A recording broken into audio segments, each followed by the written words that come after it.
country, and with that there were numerous clashes, there were numerous issues. The Western Shoshone were losing their food supplies. There were so much depredation and cultural clashes as people were going to the west, mainly to California.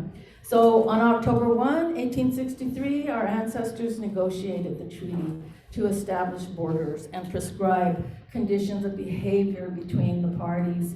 And so this treaty is giving permission to the United States for certain rights of use on unceded Newe territory. So to understand that is to have the keys to the recognition of tribal sovereignty and protection of our lands and the survival of Newe culture. This is a picture, an image of the actual treaty that's found at the National Archives. I know it's not clear. We're having just a little bit of issues with our background. It's partly the texture of the wall that we're using, but this is a pretty impressive written treaty. So the treaty agreement was actually peace and friendship. It did not cede land. So it gave certain rights for United States to do several things. Some of that was establishing, they were establishing telegraphs and overland stage lines, mining and agricultural settlements, ranches, mills, and timber use. That's what the Shoshones agreed with to do with the United States. And we agreed to share the land. So today, it doesn't seem that that our land is being shared equally. The Western Shoshone have millions of acres of unceded territory, but we don't have access to that. So that's just an image of Ulysses S. Grant. He's the one who finalized the treaty. And so here's a recap from last year. It was an awesome conference we had October 1st through the 3rd. It was awesome in that it was in the midst of COVID. And even though we were experiencing COVID, people came and we did our best to follow the protocols, but the attendance was amazing. So the last year's conference was Voices in Vision, and I really thought, as well as our board members thought, that it was important to continue educating our children and tribal citizens. Many of us might not have that background of the occurrence of the treaty, and I'm sure many of our children don't know the history of that treaty either. And we wanted to be able to provide a succinct history of the treaty, and we wanted to be able to tap into our elders' knowledge, so we brought people together last year. And we want to use some of our recordings that we did last year to build curriculum, to teach our people, and to teach other people about our culture. So what we did on October 1st, the day of the treaty signing, we took a trip to Fort Ruby. There were many of us who have never been to the fort. However, they have been to Ruby Valley, but not where the actual treaty was signed. And we heard from our elder, Raymond Yowell, tell us through his stories by Billy Mose that the treaty was not really signed there at the fort. It was signed a mile west near some trees there. I believe that was his story. So we were able to hear what the elders had to say about the treaty history, and then we broke it down into 3 other parts. We listened to the legal and political issues tied around the treaty. We had several speakers provide us with information there. We listened to the cultural aspects and how we tie into the treaty there. And of course, all the environmental concerns happening on Newe Sogobia, our homelands. And here are just images of some of the photos that were taken out to Ruby. And most of these will just be images. We had a good turnout. The Shoshone Paiute tribe from Hawaii paid for lunches, and I think everybody enjoyed it. It was a beautiful day there. There's Raymond Yao, he's speaking. We've got a couple of participants. That's Tupac and Ricky Acosta and Brian Mason. Tupac came to talk to us about the doctrine of discovery and some of the stuff that's happening at the United Nations with Indigenous rights. This is Marissa Weaselboy to the left. She'll be speaking later on this afternoon, and Brenda Hooper, her mother. And then we have Darlene Graham, who came from Fallon. She came to visit, and of course we have the Dan sisters, their mother Dee Dee, Naive, Liana, and Rubina's pictured in that picture. And then here's a snapshot of some of the conference goers as we're all listening to the speakers. And just images of what happened last year that we haven't been able to share just as yet, but are intending to have this available on our website.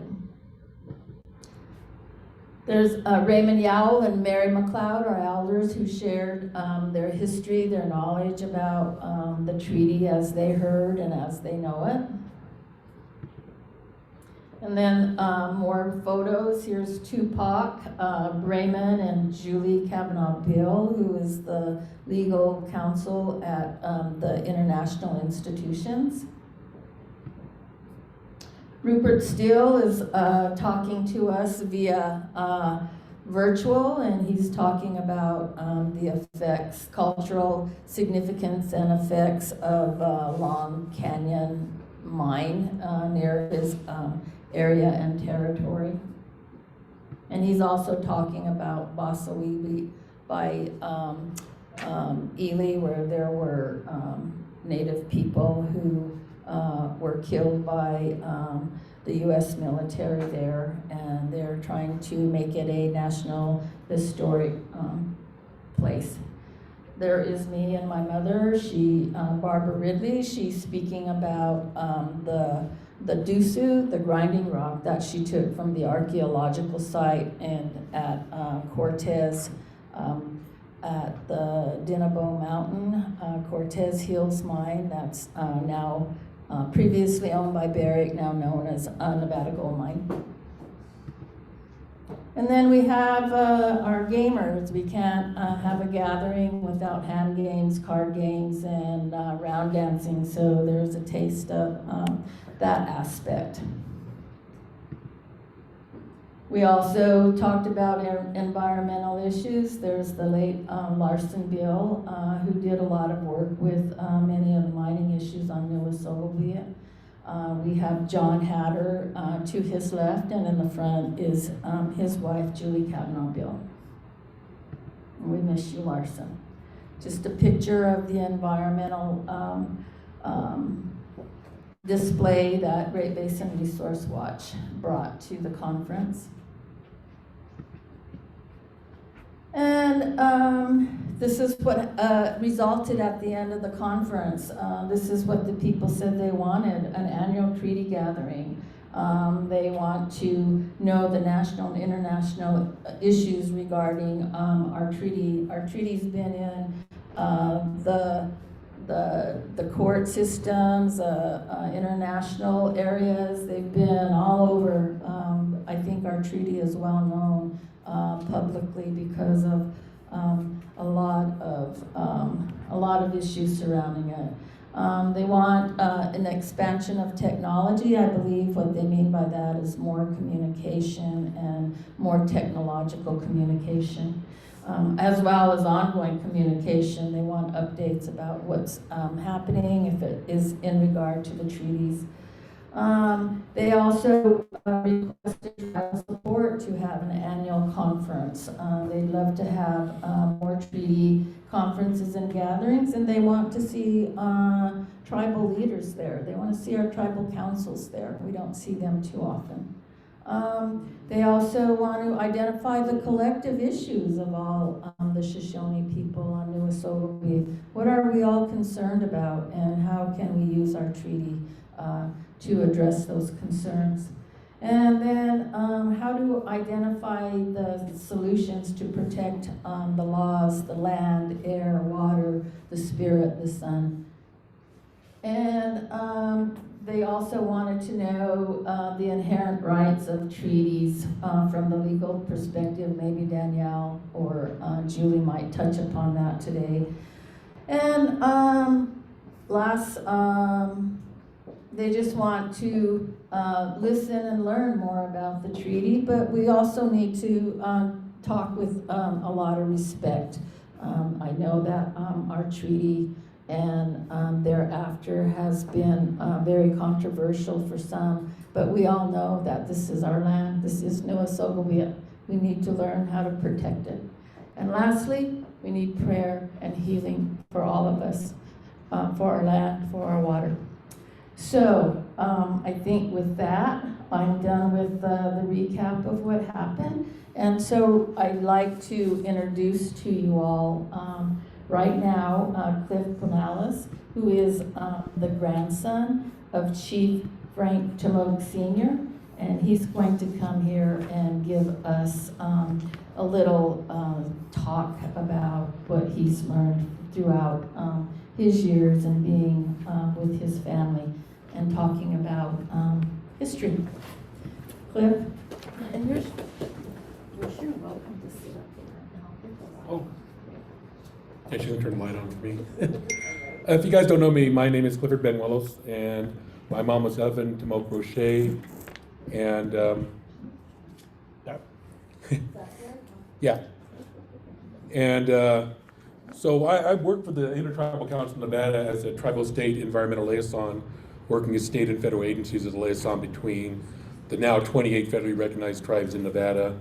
Fort Mojave joined us, and the tribes and federal agencies and state agencies.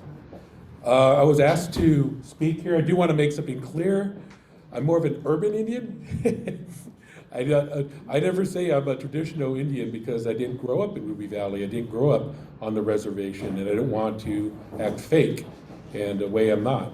But I do listen to the people, and in my heart I'm Newe, and I try to listen to my aunts and uncles and my grandfather and my older brother, and so that's why this presentation is really from the heart, not really about the technical side, because other people are going to go over treaties and things like that, and Mary did a good primer on the Treaty of Ruby Valley. So first I wanted to thank Mary Gibson and the Newe Knowledge Center and their team for putting on the event. Thank you to the Elko Band of the Tamoke Tribe of Western Shoshone, the UNCEDED building of Duck Valley Shoshone Paiute Tribe, and any other agency, tribe, person, or group that helped with the planning and funding for this event. Today we remember the signing of the 1863 Ruby Valley Treaty of Peace and Friendship. So the American Civil War created a need for money to support the war, and people saw opportunity because of the gold strikes in California that were happening, and that brought prospectors across Nevada. The white people, the tribal people, saw the opportunity and took their wagons and families out west through lands of the Western Shoshone, or as we call ourselves, the Newe, meaning the people. Our cousins of Paiute call themselves Newe, and there's all sorts of other people that are around here, some of them not around anymore. I want to make that clear. I don't want us to be defined by what the tribal government told us who we are. We're the people, and there are all sorts of people that were here. But these invaders of the lands were often violent and took things rather than ask permission. The Newe felt threatened and acted to protect themselves and all they held dear. We heard about the Indian Wars further east and how Native Americans were treated by the United States government, and we took to defending ourselves, and that included violent clashes, like the one Chairman Still talked about. And so the U.S. government, they heard about these massacres, as they portrayed them, of their people, and they sent the United States Army to protect their people and kill our warriors and our people. The Newe warriors protected the people. They were seeing the land and women raped by these new people and were confused, scared, and angry. Many fights occurred and many Newe were killed and starved out too. To end the bloodshed and for political reasons associated with the construction of a transcontinental railroad, the then Governor James Nye and his workers wrote the Treaty of Ruby Valley and forced it upon the Newe and the Numa and the Goshute and other people. Our ancestors were starved out and were told there would be food at the location of the signing, and so they came down. My great-grandfather, Otamok, a sign of the treaty, told the tale to his son Machach and his son Frank Sr. that the soldiers killed Newe and who had been previously captured, killed them and cut them up in pieces and cooked them on a huge iron pot. Men, women, and children were all forced to eat some of the human flesh while the soldiers held watch. And I also heard the story that Mr. Mose said about moving and signing the treaty not from that area. But they basically made us eat ourselves as part of the promised this treaty. And that was how this treaty was signed, and we should never forget that. History says that the treaty was signed on October 1st, 1863, and that both sides got something. The Western Shoshone would stop any attacks and allow settlers on their land for travel, mining, and military purposes.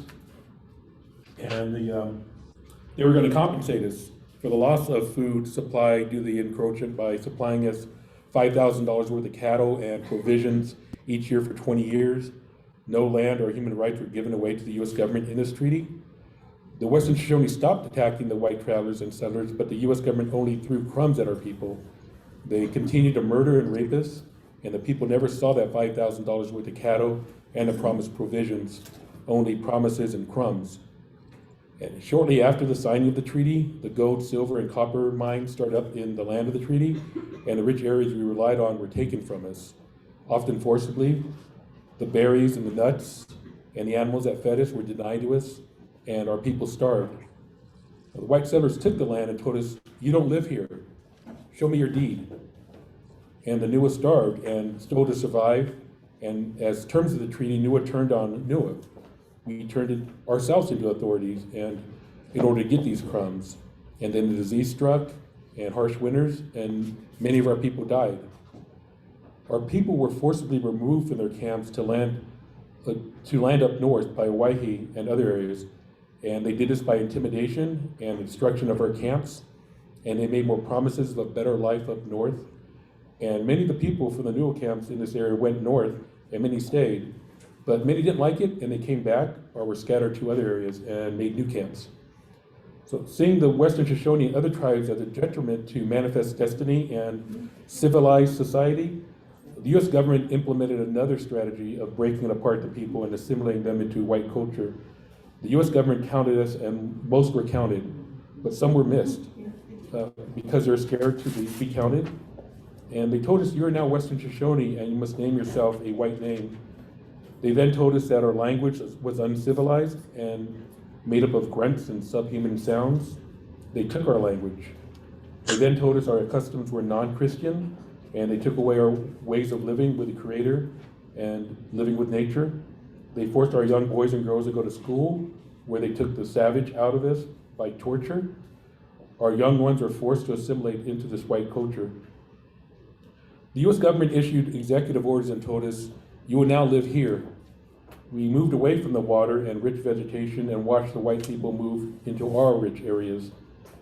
They wrote constitutions for us to govern ourselves, and our leaders agreed and were happy to keep sovereign powers over their own people.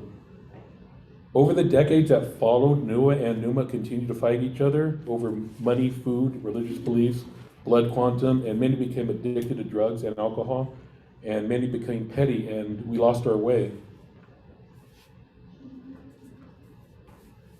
Sorry, no PowerPoint, just a speech.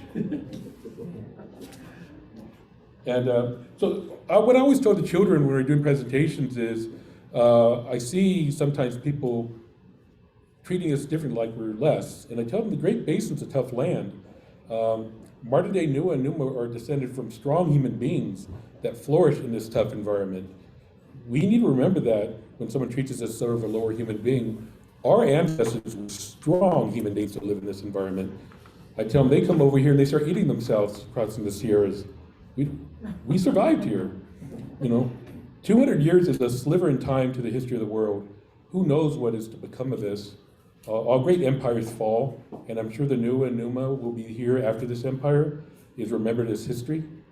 We need to remember that the leaders of our ancestors signed a treaty thinking of their families and us, descendants 160 years later, and they agreed to peace and friendship for us.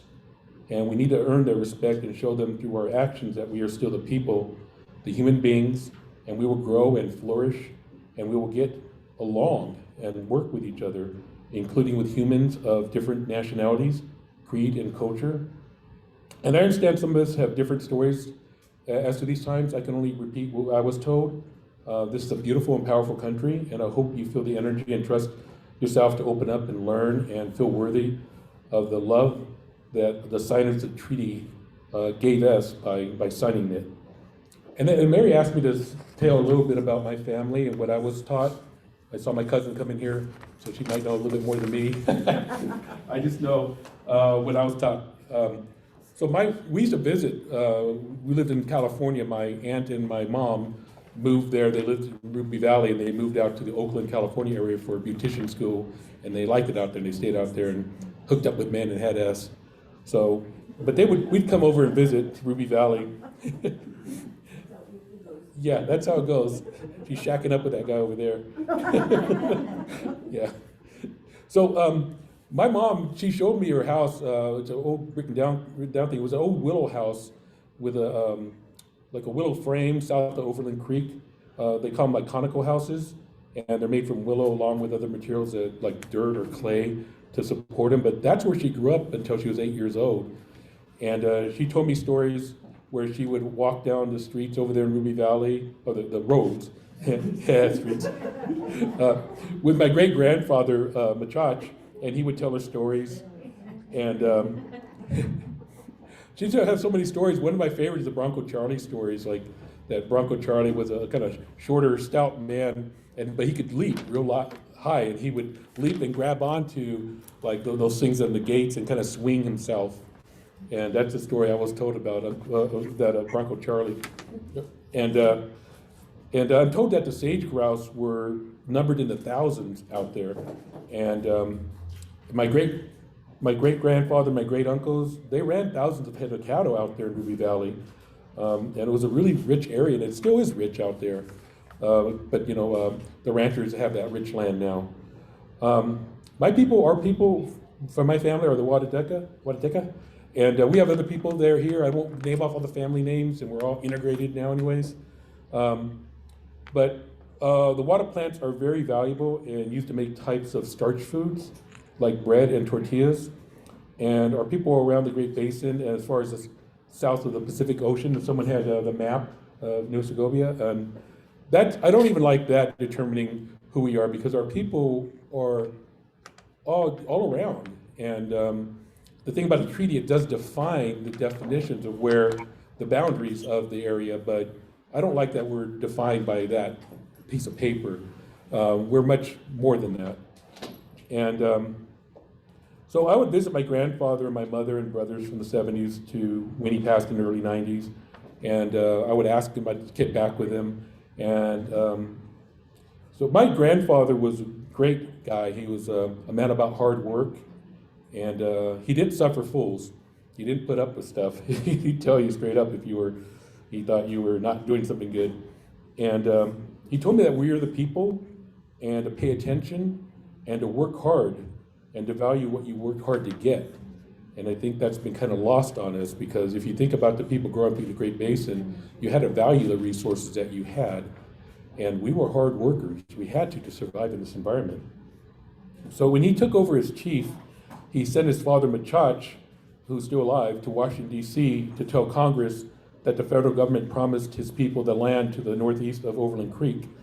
And they have not even held to that word that was given them.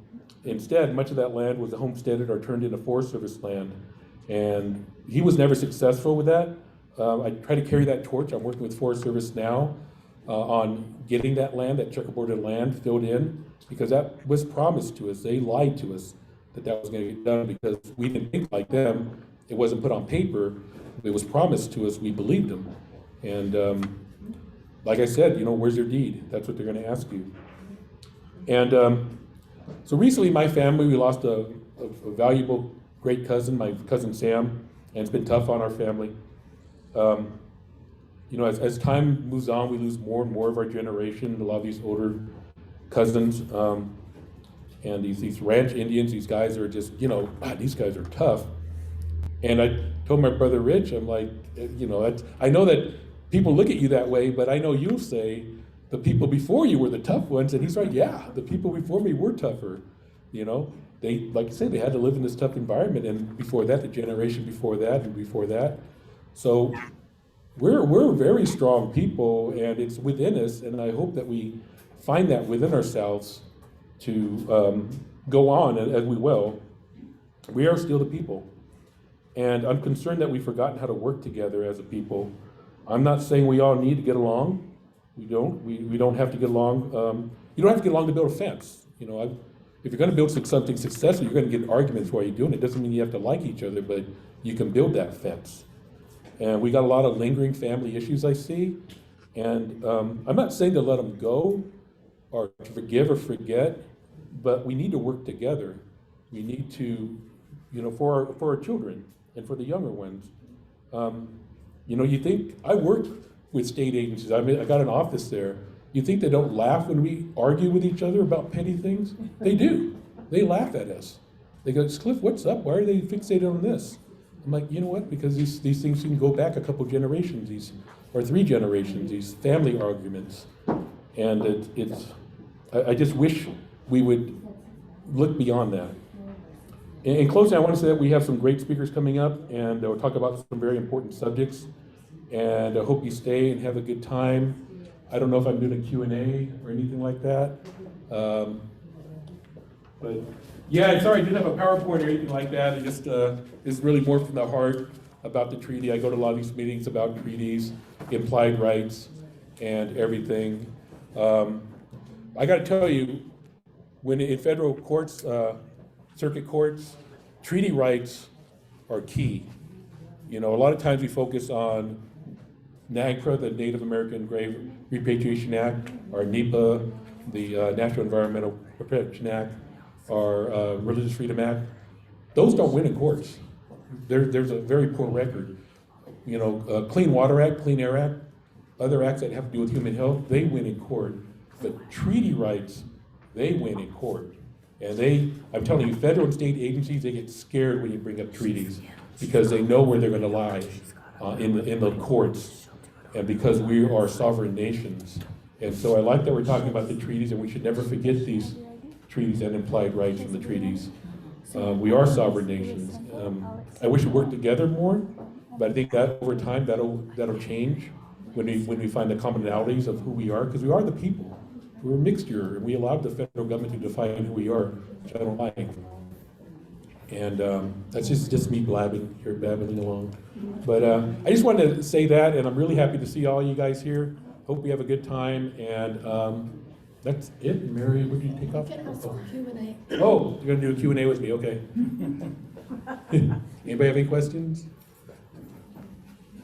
Oh, yep. If you could do anything to hold the U.S. government accountable for honoring our treaty, what would you do? If you could hold the U.S. government anything to, what would I do? Yeah, like how do you hold them accountable? Like how do you make them honor the treaty? How do I make them honor the treaty? Besides going to court. Besides going to court. Well, most things that I deal with have to do with law and policy. And so we need agreement from the Nevada tribes. I'm just going to look into the Nevada issue on laws that need to be in place to ensure that the fiduciary responsibility that the federal government has to us gets often forgotten. And it just came from a meeting a couple weeks ago where Chairman Mason from the Duck Valley, I get one mix over here. Duck Valley tribe, yeah. Duckwater. I just got Duckwater yesterday. He showed something that blew my mind, mining. You know, so the polluter is not putting in enough money to support us. If we had just the millions of dollars from 0.1%, we would be getting the money to pay for our consultants, our our kids that go to school, the scientists we need to ensure that our people aren't being poisoned. And so I would say ensuring that these big corporations that they work with have these things in place by law to ensure that the polluters and other people that are doing things that are affecting us are putting in their piece. We often don't talk about compensation because we think we're selling out.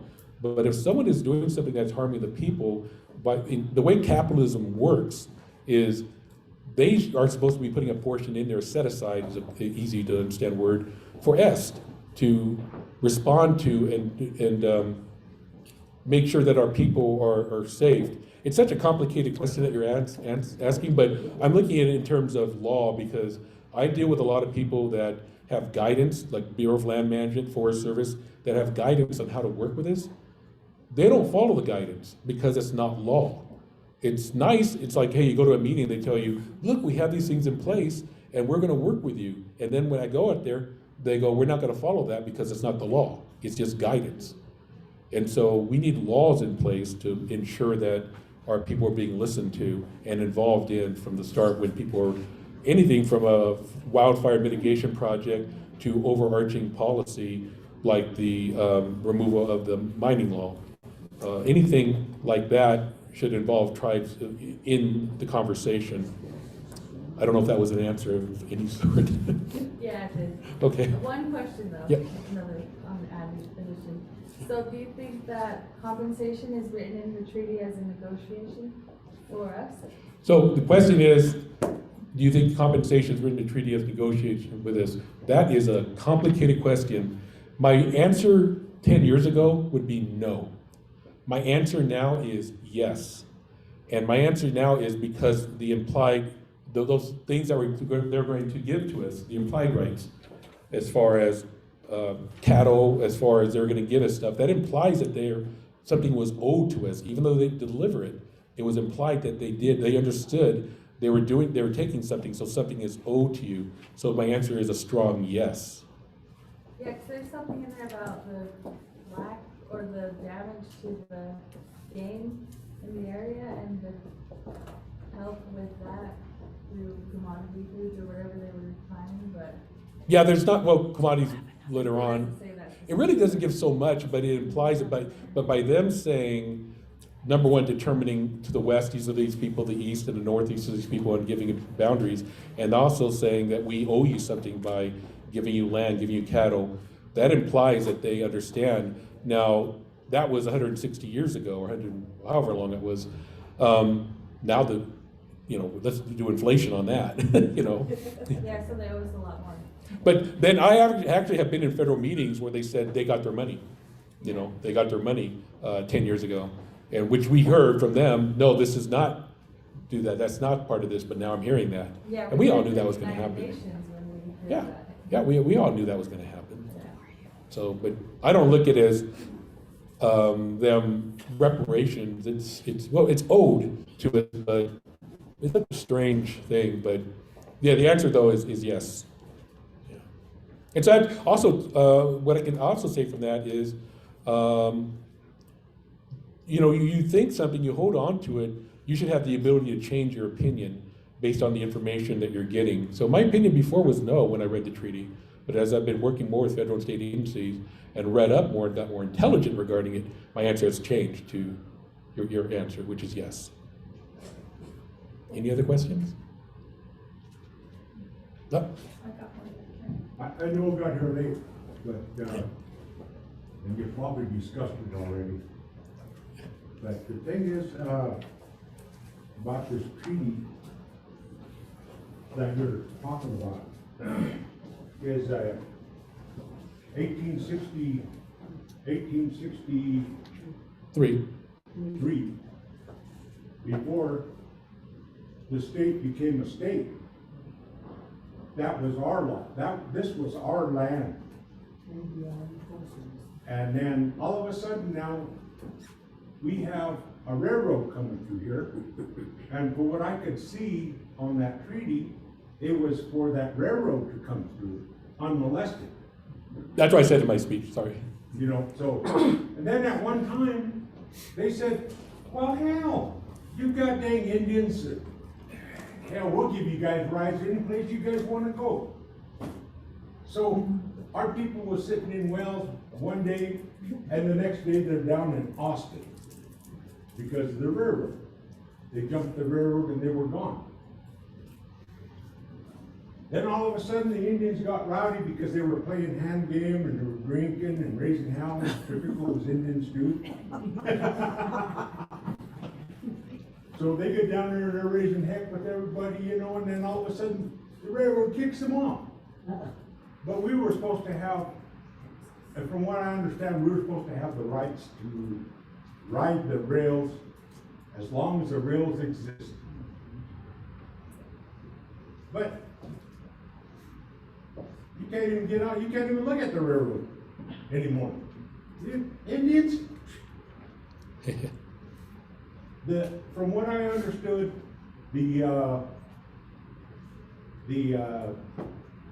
what the Shoshones understood when they came in here and told us we were gonna do a treaty with the railroad for them guys to come across our land was the width of a wagon with 2 horses on it. It's, you know, I know we don't have nothing written down, and when we had that treaty to begin with, there was never any understanding about what was going on. You know, not like the treaty up in Fort Hall. You know, Yeah. Now those guys had some educated people at that time that understood what they were doing, and they went through it and got their hunting and fishing rights. Now we can't even look at a game without fishing game already being there looking at us. You know, you can't go out here and do that. Even if we were here before the state was, and we was always doing this. Yeah, I agree. You know, and then all of a sudden now we can't even go out there and get, oh yeah, well, you gotta have a license now. You gotta have a license to go out there and fish, and like anything else, you have to pay for the tags, you gotta pay for the sage hands, you gotta do this, you gotta do that. Where we, as Indians, we harvest our sage hens in the early spring when they had the big necks. They wanted that big huge neck. And yeah, hell yeah. But you know, Dad always said, don't eat that, because that's not good for you. Yeah, I know, because he wanted it himself. Yeah, what But, you is, know, things like our hunting and fishing rights, our water rights, that we had before it became the state. You know, this was our. I actually was gonna go there just with an answer to your question. So- May I say something on that? Like when I just went to, when I was in Southwest over there, and they had appointed me as a water fish rider out there. And the state commissioner went out there and was trying to, tell us we can't have that much water there. Because basically not that much water. I said, baloney. I said, we are an 1863 treaty. We supersede you states and we have the rights above you. He stood up, I stood up, and I said, bullshit. You guys are a Nevada state. We are the Western Shoshone Nation. So when he walked out, and we still have the rights, the South Fork Reservation don't have to pay $50 no more. well, and this is what I want to touch upon, because you brought up a good point about the treaty being signed before Nevada was a state. And this is what I deal with. Water rights is going to be a major issue. And the way water rights work in Nevada is first come, first serve. And it's ridiculous. I mean, these meetings are like, hello, we were here first. But they don't look at it that way. They say, hey, you didn't apply for your permit. You didn't apply for your water rights until later. And we're like, what? What is he talking about? And you know, getting on the soapbox to these guys, they laugh. They laugh at us because it's not law. You know, we make agreements with like that, Union Pacific. It's verbal.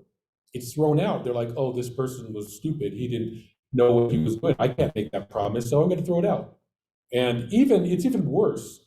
Bureau of Indian Affairs, which is tasked to maintain these records, does a poor job or conveniently loses a lot of records. And so these things, deeds, trusts, things that were agreements made by, we followed their rule. Okay, so let's do an agreement here, a piece of paper back in 1820 or 1920, and do it. Now it's gone, it's lost. My great grandfather had it, I don't know where it is, but there's no record. Well, sorry, it's not there anymore. So we're claiming it. This happens all the time. So even when we follow their rules, we get burned. And it sucks. But water rights with climate change, the increase in ambient temperature, you don't have to believe in it. I'm just saying temperatures rising, that the way water is moved around Nevada basically comes from Lake Tahoe. And the Newlands project started moving water around from different rivers. But once the temperature starts going up, water is going to go down. Pyramid Lake is going to get hit hard right from the beginning. They're going to say it's trusted land. You don't own your rights. Wait a minute, you said executive order, it's our land. Well, we're claiming it eminent domain. We can take what we want from it. And they're going to gradually change the rules. We're going to find out, like Chairman Steele is looking into our water rights, we're going to find out we're really going to have to go to the Supreme Court to fight for our water rights, because they're going to take them once water starts becoming scarce, and water quality and drinking water becomes scarce, because as water goes down, concentrations go up, and all they're doing is mining more with lithium and other things. So good water is going to be hard to find. And so this is going to be, when I'm in the ground 30, 40 years from now, well, hopefully I'll still be around, but this is going to be a big issue. Where's our water rights? Because if you don't think they'll take them away from you, I'm sorry, you're living in a fantasy world. They will take them away from you. The rights of the population down in Las Vegas has more rights than us people up here. Yeah. And that's like they did with that bishop. When they came in there and took all the water rights from them, and then they're running all their water down to LA. The federal government got smart as they built treaties. They're going to do the same thing over here in Ruby Valley. Yeah, they will. They're going to have those big old concrete pipes that's going to go through there. The Colorado River. They're going to say, well, we're going to make this for transportation so you can get down to Vegas faster. And then all of a sudden it's going to go, oh no, we forgot. God damn it. We got water's got to go through there. The I-11 corridor is a big deal from Arizona to here, but it's coming. Trying to take the Yeah. water from It's off of coming. River and Oh, no. tie it down. Cedar City, Iron County, Utah filed for the aquifer water. Yeah, under- all the way over to east. yeah, if you don't think that's going to happen, look at the news. The Colorado River tribes are dealing with What it. can we do to stop them then?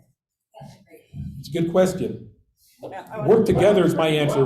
Well, the thing is, we're getting down there to the times when you don't have no more speakers. We need action. And there's no more people that know what's going on. Look at all the people that's in here. We're all old. Well, You don't have. I don't mean to want to talk, but You don't have no young politicians in here.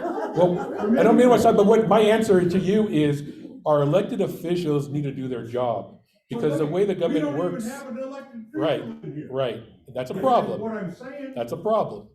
So all thing we're doing over here is smoking the stuff up in the wind, because from here on out, nobody's gonna be here to answer. I'm here. My job is to whisper in the ear of those guys. But now even the goddamn pilots. At one time, when we was negotiating for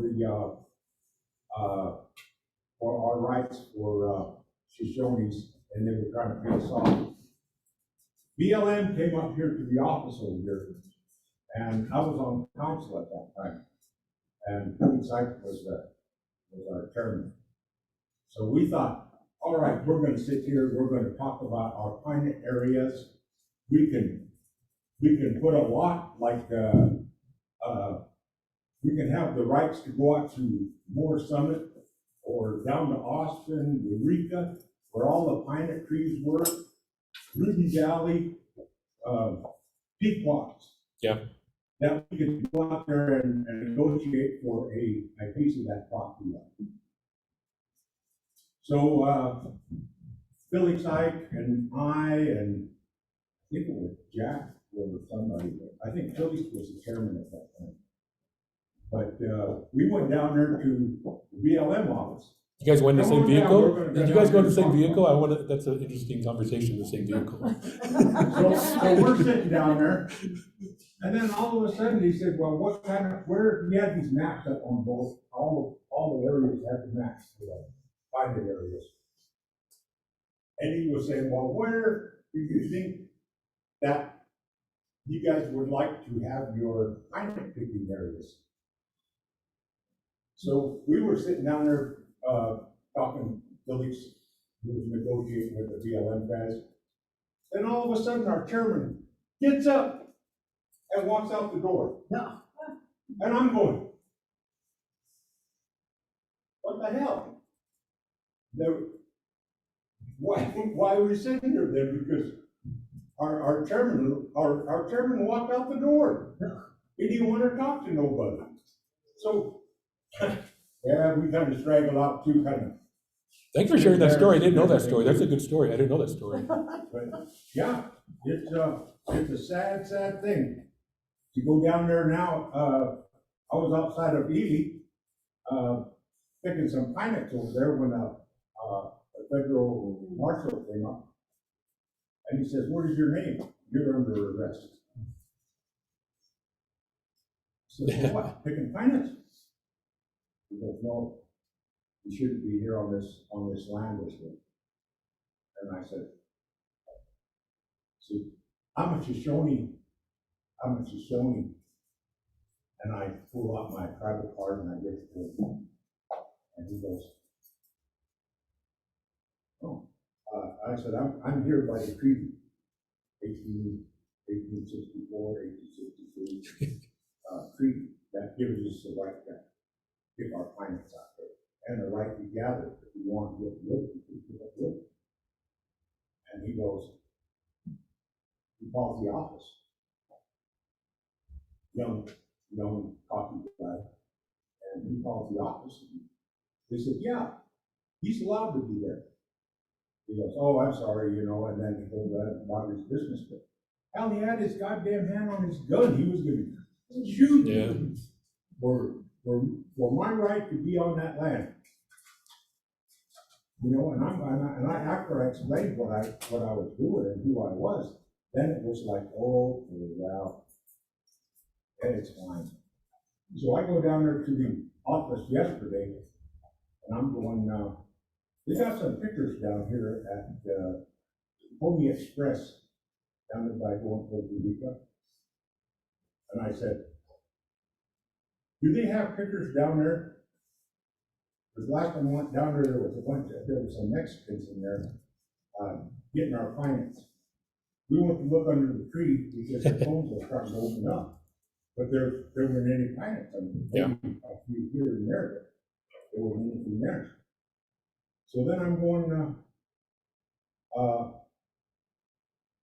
this truck passes me, so I follow him up the hill.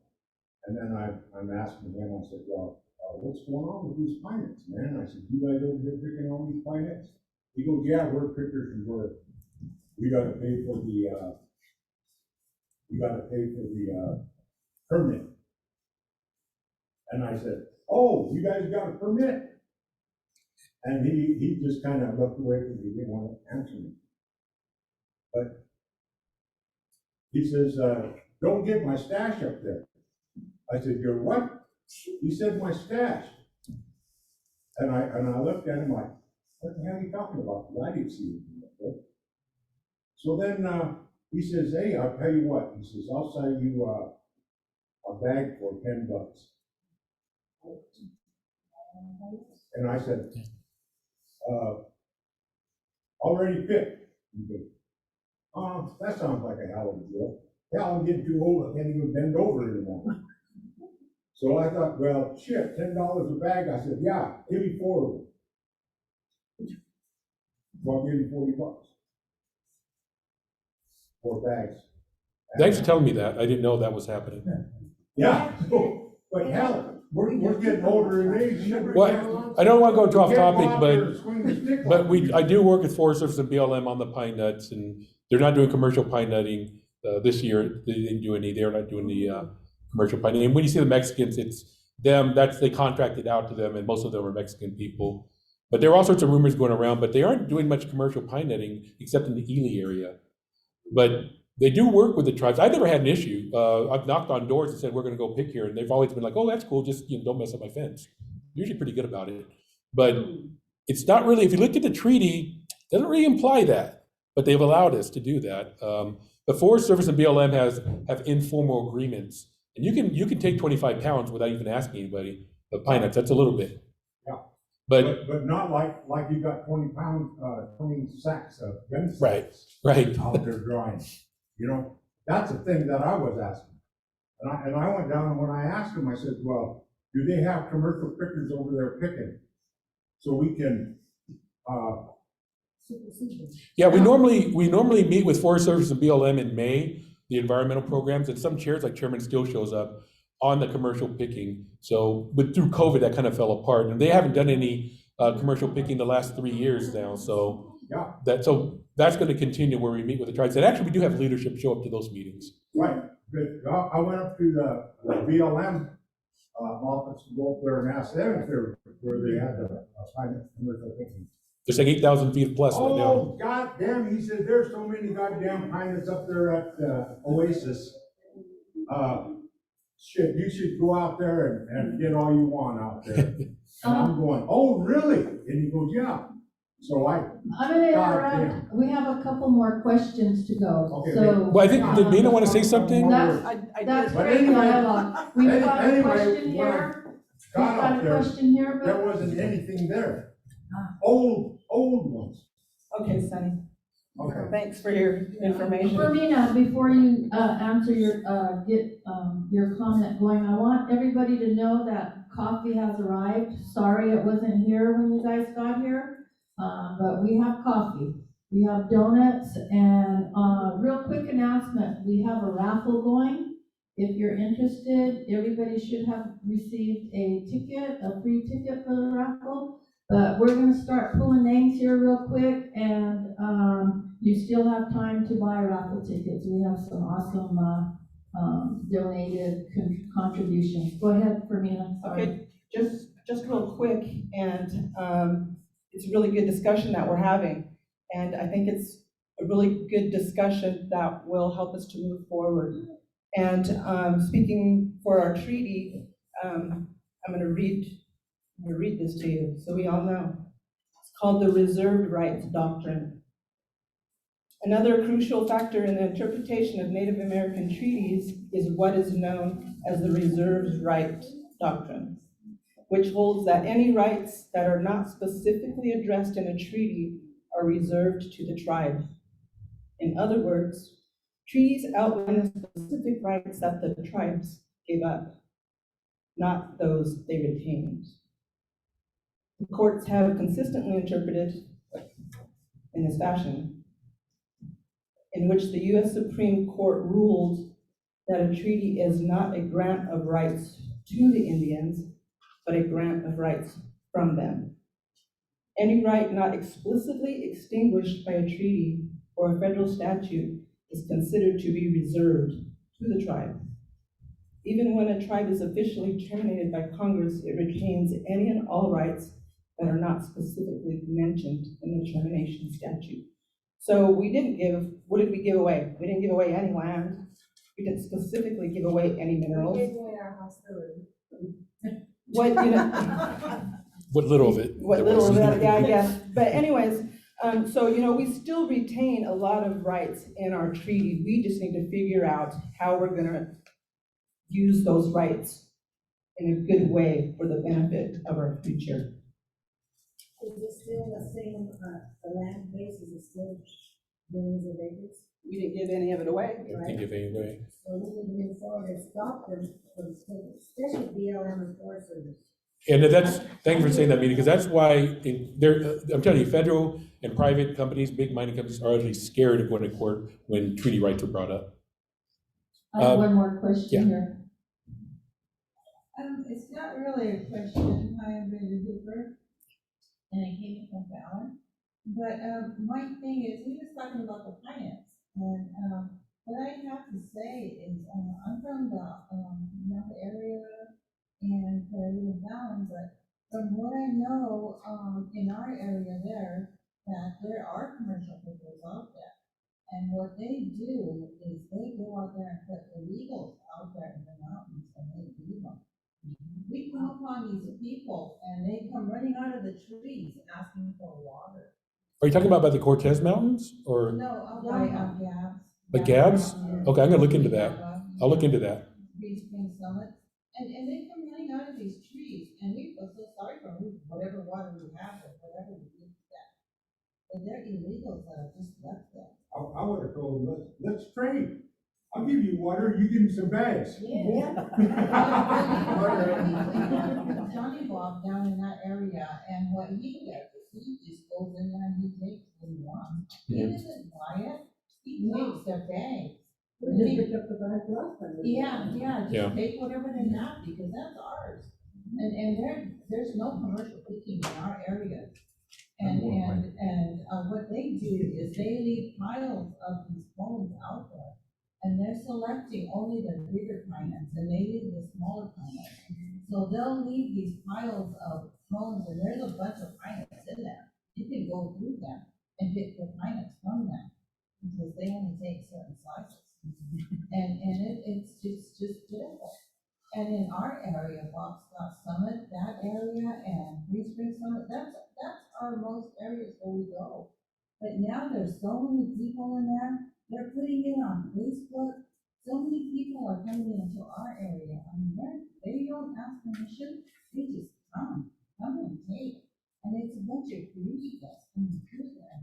And I just see it and it makes me feel. And the trees, they're coming in there and getting wood, they don't have permits. They're leaving big old bald spots in the forest. And this is what's happening, and nobody's out there patrolling or doing anything or saying anything. And this goes on. And talking about the Newe project, irrigation and all that, you know, the people here have no idea what that is over there in, Yeah. The Fallon area, the Premier Lake area, the Carson area. The irrigation systems that come in and the water that's there and shared among the farmers. I mean, the ranchers that have the most money, they're the ones that buy up the water. They're the ones that are there prospering from everything that's there. Their ranches are big. They have some good ranches down there. And that's what that Fallon community is. Going all the way to Pyramid and Lake Tahoe up that way. The rich, they're the ones that are out there gaining. And the water runs off into the Stillwater marshes. And the people on the Fallon reservation there, they get whatever water is left over, but they have to pay for it. And it just doesn't seem right. And only certain ones prosper. And, you know, this is what goes on in that area. You don't see it here, but down there you see it a lot. And probably in areas that, you know, that don't have water. And, you know, it's just not right that we have to go through it. And, you know, Thank you for sharing that, because Monday I will contact BLM and Forest Service yeah. about what you just told me, because that is news to me, and we'll get down to see what often happens too is there'll be regulations or ordinances or codes in place. However, the penalties are tiny, and so people are just like, oh, $50 fee if I get caught, I don't care. And they'll go out there as private citizens. I'm just saying $50 to throw out that number, but the consequences need to be higher. It needs to be higher, but then they're bringing these illegals in who are suffering out there. They're suffering. I just, addition, in Go Shoot, yesterday they were having a meeting because the poaching there has been like out of hand, really out of hand, and so they're trying to work a MOA through Juab, Tooele, and White Pine counties, because right now, if you call a poacher in, then like White Pine's like, oh no, that's not, and White Pine wants to do it. And so like they just toss it around to each other and they're not having anything dealt with them. Like there were at least 5 trucks out there yesterday that didn't have any, like they were just had big antlers, only antlers in the back of their trucks. And they were all big white guys, like just I think, and what I can tell you is when these things happen, most tribal programs have an environmental coordinator or natural resources director. Contact them, please. Call them on the phone and go, do you know this is happening? And then it's their job to call me as a liaison, and then I contact the agency and go like, what the hell, you know? On these issues, okay, we keep talking about, the past. Let's move forward, let's get a committee going, so we can stop these people from doing that.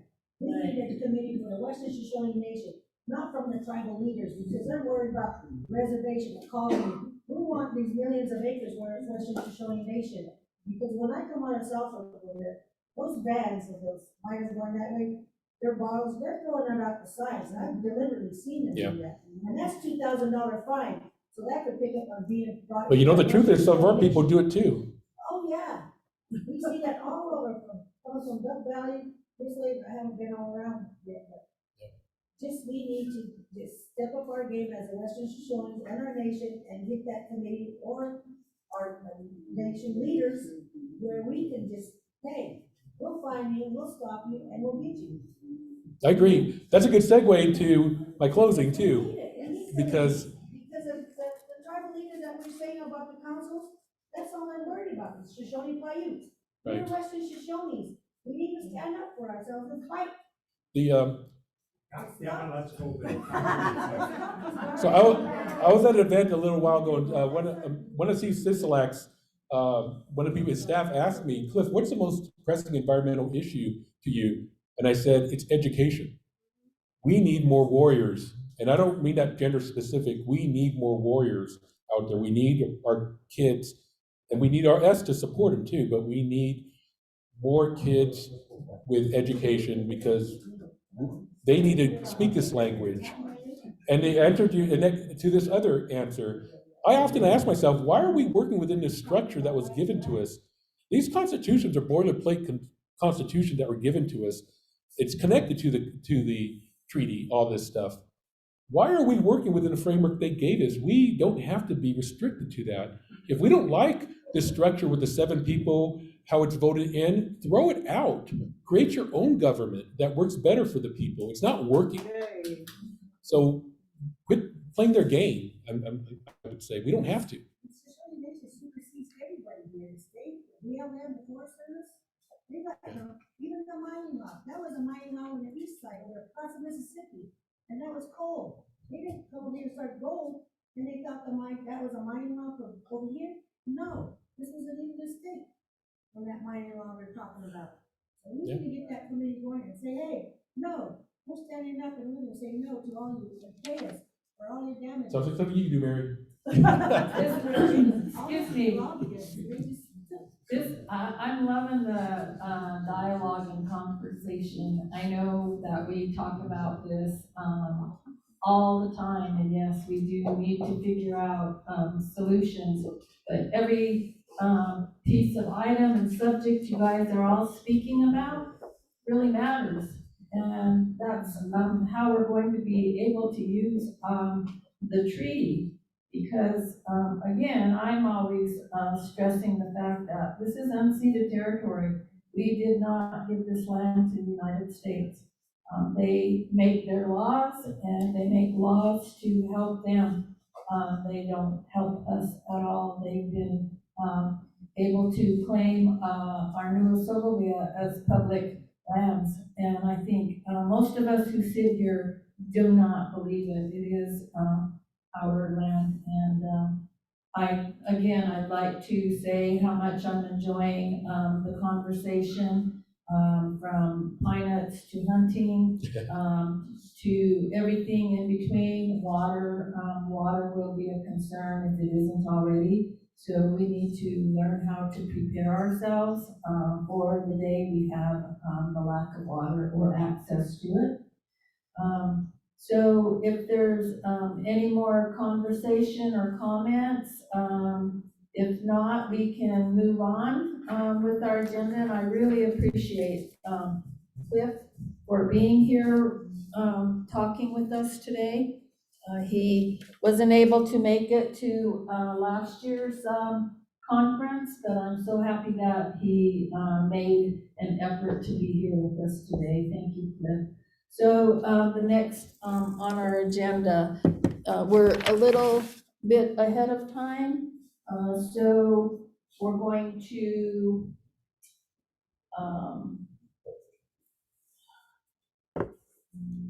let me see, we have till about 11:30 before Danielle Mayberry comes on. Danielle Mayberry is in New York, the state of New York. She's a Tomoke member. She's from Battle Mountain, and she's going to be presenting something on treaties. So in about 15 minutes, she'll be connected with us. So in the meantime, again, I'll make the few announcements. We have coffee. We'll be having sandwiches probably around 12:30 once they get here. I don't want to get in the way of Danielle's presentation, but let me ask Fermina or Val how long their presentation will be.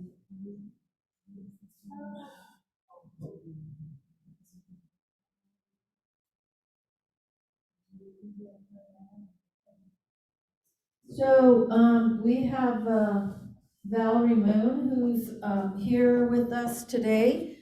She, is going to be talking about, Indigenous voting rights, which might be appropriate for the previous conversation about what's happening on, our lands.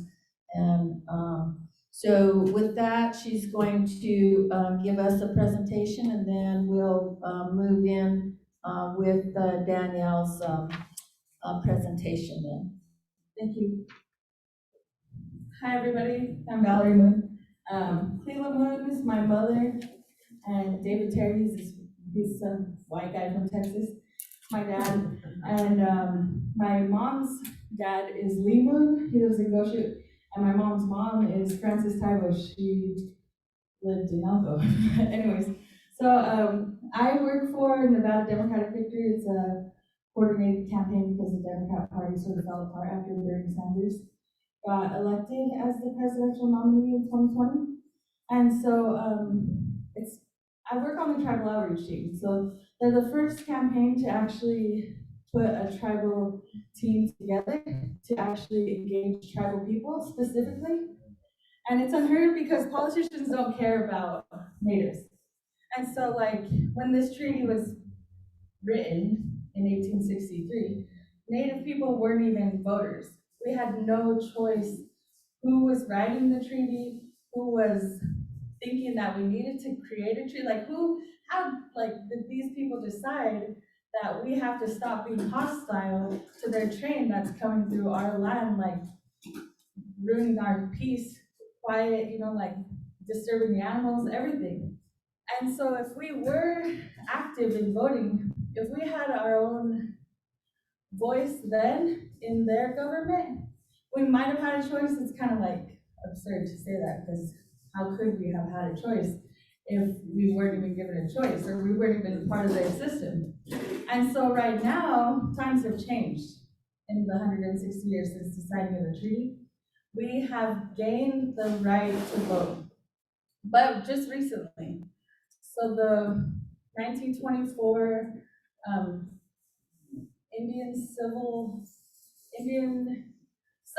it gave Indians the chance to become citizens of the United States. It was the Snyder Act.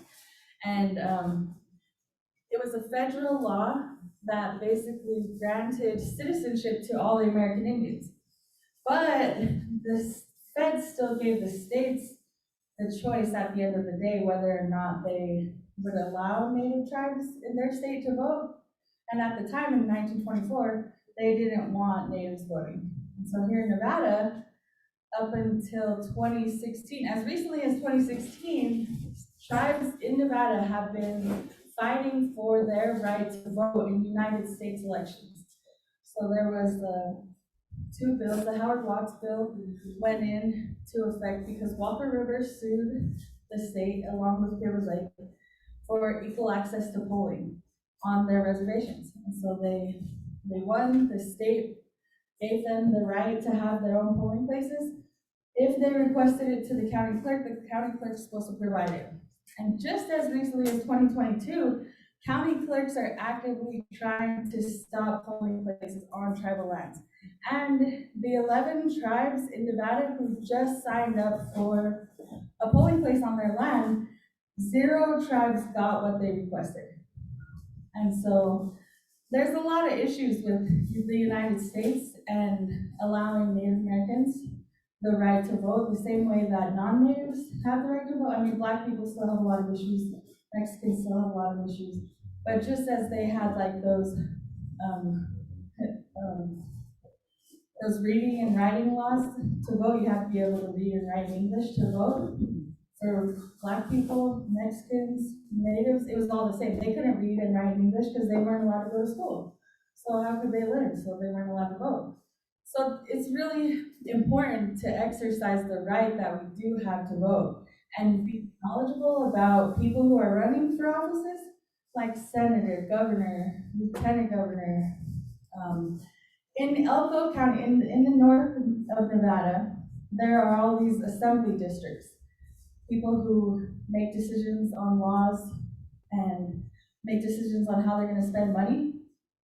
These seats go undisputed, uncontended. They're taken right now currently by white Republicans, usually males. There's one woman that's in the assembly, but they're all Republicans and they all don't have the interests of natives that they're for. They go unattended. So what we really need is like qualified individuals to get out of the tribal political sphere and to run for these assembly district places. In Reno, there's Assembly District 19 and Assembly District 32. It's owned by a wife. I forget their names, but they basically have been uncontended in their seats for the last 20 years. And so if we had one Native person going in there to go up against them, the Native vote in Nevada is 2%. And to win an election, they say you just need 2%. Joe Biden won the 2020 elections by 2%. Catherine Cortez Masto, she won the Senate race by 2%, just last 2018. So she's going up for re-election. The Native vote, if all the Native people in Nevada like organize themselves to get together and vote for the same people, they could have major political power in our state, and we could be making decisions for ourselves. Because right now they're making decisions for us. We're not making decisions for them. We barely have gotten, in 230 years of the creation of the United States government, we have 2 American Indian representatives in Congress right now, and they're saying we have full representation with just 2 representatives out of the 100 that come from all the states. And so it's important to like really think about not running for council and also thinking a way to get away from our councils, especially the Western Shoshone, because we're the biggest tribe in Nevada. If every Western Shoshone disenrolled from their tribe and joined an overarching tribe of Western Shoshone people, the number that we'd have as a group would be huge. And that would include like the whole state. So we'd have enough political, and then we could create our own brand new constitution, our brand new laws, our brand new, like everything. So we could just start fresh and brand new. And then the political power we'd have because of the amount of people that would be in our tribe would be like unheard of. And then our land space could grow because we wouldn't be confined to one reservation. And that's what I feel like is devastating for most of our tribal people is the lack of nature and spaces to really roam. I was just in Duckwater on the 29th, canvassing the res, and like we're like, it's so beautiful here. It's like gorgeous. It was gorgeous. Like the mountains were glistening turquoise, and like it was like they're like we got a lot of rain this year. And I was thinking like, how nice would it be if we were all a part of the same tribe and we could just be like, oh, I'm gonna go to Duckwater, stay at my winter home or my summer home, go chill in the hot springs because we're all the same tribe. It's all of our land.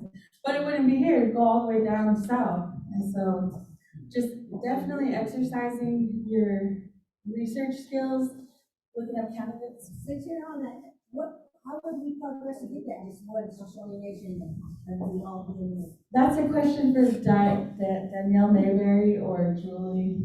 I don't know. We need to start that now. We do. Because how do you they sold out in 75, and they are just, they're using our Western Shoshone name for their use. I was talking to my boss, Teresa Melendez, and her husband is Brian Melendez. He's from Reno Sparks. And he was so for the idea of just disenrolling and going to join a new tribe. But the time that it takes to create a new federally recognized tribe is so long, and the tedious process is a lot. So, right. We do definitely need to start now, though. Everything and anything that we can do to just separate from the destruction that our conformed councils have given us, because we're just stuck in boxes, every tribe. And if we'd all join together, Goshi, Duckwater, Uli, Reno Sparks, like every single Shoshone in the state, we could have major power. And then we could have more chance to be united together, and there would be less fighting. Yes, because the Western Shoshone's own. Are there any more questions for Val? I think she made some really valid points there about voting and the importance. I used to always think myself that I didn't belong in the United States voting system. I didn't think that was my government, but I feel like I have to participate in voting simply to protect our lands and our life sources out there. So if you can find candidates who think like that, that would be even more awesome. Or if you know someone who could run for office, you know anyone who could run for office, encourage them. Because like we need more Native candidates, because the only way we're gonna get Native people to the polls is if we have Native candidates in there running for office. Thank you. Again, another good point, Val. So up next, we're going to be hearing from Danielle Mayberry. And also, just so you all know, we have a virtual audience. So when you're speaking, it would be really cool if you could come up here so that they can see who's talking. But if you're not comfortable with that, I'd like to take a microphone to you so that our virtual audience can hear as well. So I believe Danielle is up. Let me check with our tech support, Ashley Timo. Thank you, Ashley, for the work you're doing for us, focusing on the technology aspect of today's mini conference. I really appreciate that. Hi, Mary. Danielle, are you on? Yes, can you hear me? I can't hear you well. Okay, there you are. Okay, can you hear me okay? Yes, yep, we can hear you. Ashley's turning the volume up. Thank you. You're on. Okay, and then just to check with Ashley, I can share my screen? Yeah, you could try it. Okay, let's just test it before I because I'm just gonna show one short video if possible, and let me just make sure it plays, because if it doesn't, that's okay. I just want to know ahead of time. Okay. We're working on a couple of things before Danielle's presentation, so hang in there with us. Thank you.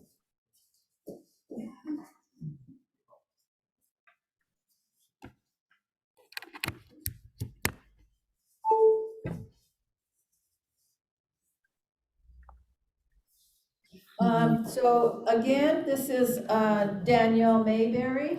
I have her biography that she sent. Let me start with that. Danielle J. Mayberry is the principal law clerk at the St. Regis Mohawk Tribal Court located in Akwesasne, New York, and currently serves as a trial judge for the Tumult Tribal Court. She has published articles discussing the Indian Child Welfare Act, and an article discussing Western Shoshone sacred site and the application of the United Nations Declaration on the Rights of Indigenous Peoples to protect the site and the cultural rights of the Western Shoshone people. She was selected to be part of a Native Nations Institute 2021 Tribal Professionals cohort.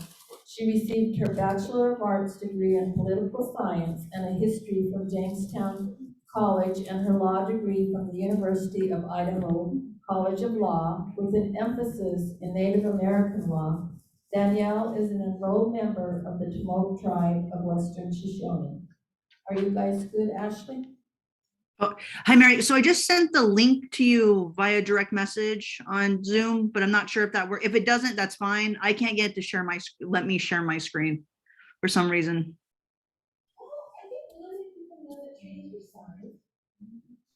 Is this it? Yeah, I believe I got it. Okay, Ashley says she has it. Awesome, Ashley. Okay. Okay. Can you see it? Is it in, I can see kind of a, I mean, if everyone else can see it, that's fine. Is it a Why Treaties Matter NPR article, NPR video? Yes. Okay, yeah. If you could go ahead and play it, that would be great. If everyone else can see it, that's fine. I've seen it. Okay. Okay, I'm gonna play it. Thank you. Yes. Well, I think a lot of people know the treaties were signed. That might be it. A treaty is fundamentally an agreement between two nations. Treaties are only made between sovereign governments. In fact, the US has made more than 300 treaties with American Indian nations. The United States' existence when it first won the war against Great Britain was very precarious, and many countries around the world did not recognize the United States' sovereignty. So the US, as a way to assert that it was a sovereign, it made agreements with Native nations to sort of say to Europe, to Britain, hey, we're sovereign too, we can make these agreements. The idea that treaties somehow gave status or standing or land to indigenous nations is probably the main fallacy that exists. I think that many people view treaties as special rights for Indians. They're not rights given to Native nations. They're Native nations, by and large, giving rights to the United States. I think a lot of people lack an understanding that wherever they live, there's probably a treaty that gives them the right to live there, granted to them by Native nations. A nation relinquished the majority of its land rights, its land holdings, its resource holdings, for the right to preserve its way of life. The rights that are reserved are more easily defined by the U.S. courts as property rights, but better defined by our traditional and cultural understandings as being relationship rights to the land, the water, and all of the beings that we hunt and fish and share that world with. It's through treaties that I think we've been able to hold off a lot of forces that would like to see us erased from the continent. I'm trying to think of one treaty that from the perspective of the indigenous nation has been fully upheld and implemented. A lot of people disregard our treaties and say they're a thing of the past, they've been broken, let's forget about them. They would like to wipe away the treaty history of the United States, but that's simply not how it works. Our United States Constitution recognizes that once a treaty is signed and ratified by the Senate, it becomes the, quote, supreme law of the land. What that means is that a treaty is as much alive as the U.S. Constitution is. Are they living documents? Do they exist? And do they transcend generations? The answer is absolutely yes. When people question the relevance of treaties and say, I don't think treaties are relevant, my response is, then just give us the land back. We're not talking about past history, we're talking about today. The best example of that is the Dakota Access Pipeline. I think we saw before the world community the violation of the 1868 and 1851 treaties of the United States with the Lakota Nation in Standing Rock. It brought the violation of treaty rights to today. Even though tribes have been experiencing those violations time after time after time, treaties go both ways. This was a two-way street, that it was a shared history. It's about mutual respect. Non-native peoples are treaty partners, the descendants of the treaty signers, you could say, on the United States side.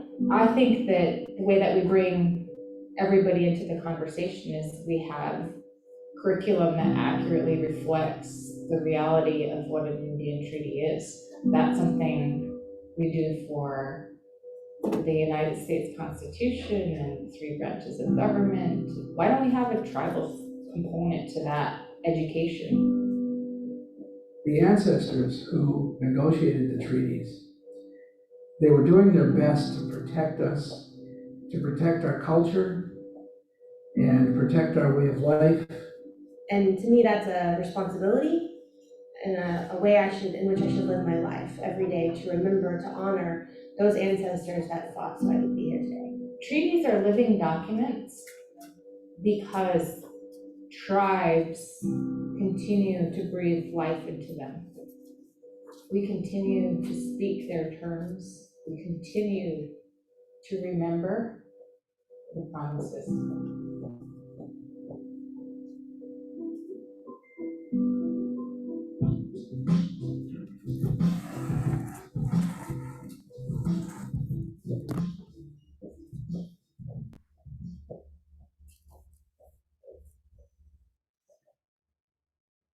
Okay. Well, thank you, Ashley, for playing that, and thank you, Mary, for inviting me to speak again. And actually, just to extend some congratulations. I know putting on conferences, it doesn't matter the size of participants, there's a lot of hard work. So, definitely, hands raised to you for all, and the Newe Knowledge Center's board, for all the hard work in putting together this conference. So if anyone has questions, please feel free to interrupt me. I'd rather, just have the question right away than wait till the end, so that way we can have dialogue about any questions or just on the matter of treaties. So Mary asked me to speak about treaties and tie them into and tie in the Treaty of the Ruby Valley. So I always find it, it's a little interesting talking about treaties to Native people, because we have a deep understanding of treaties. It's something that's taught to us as small children,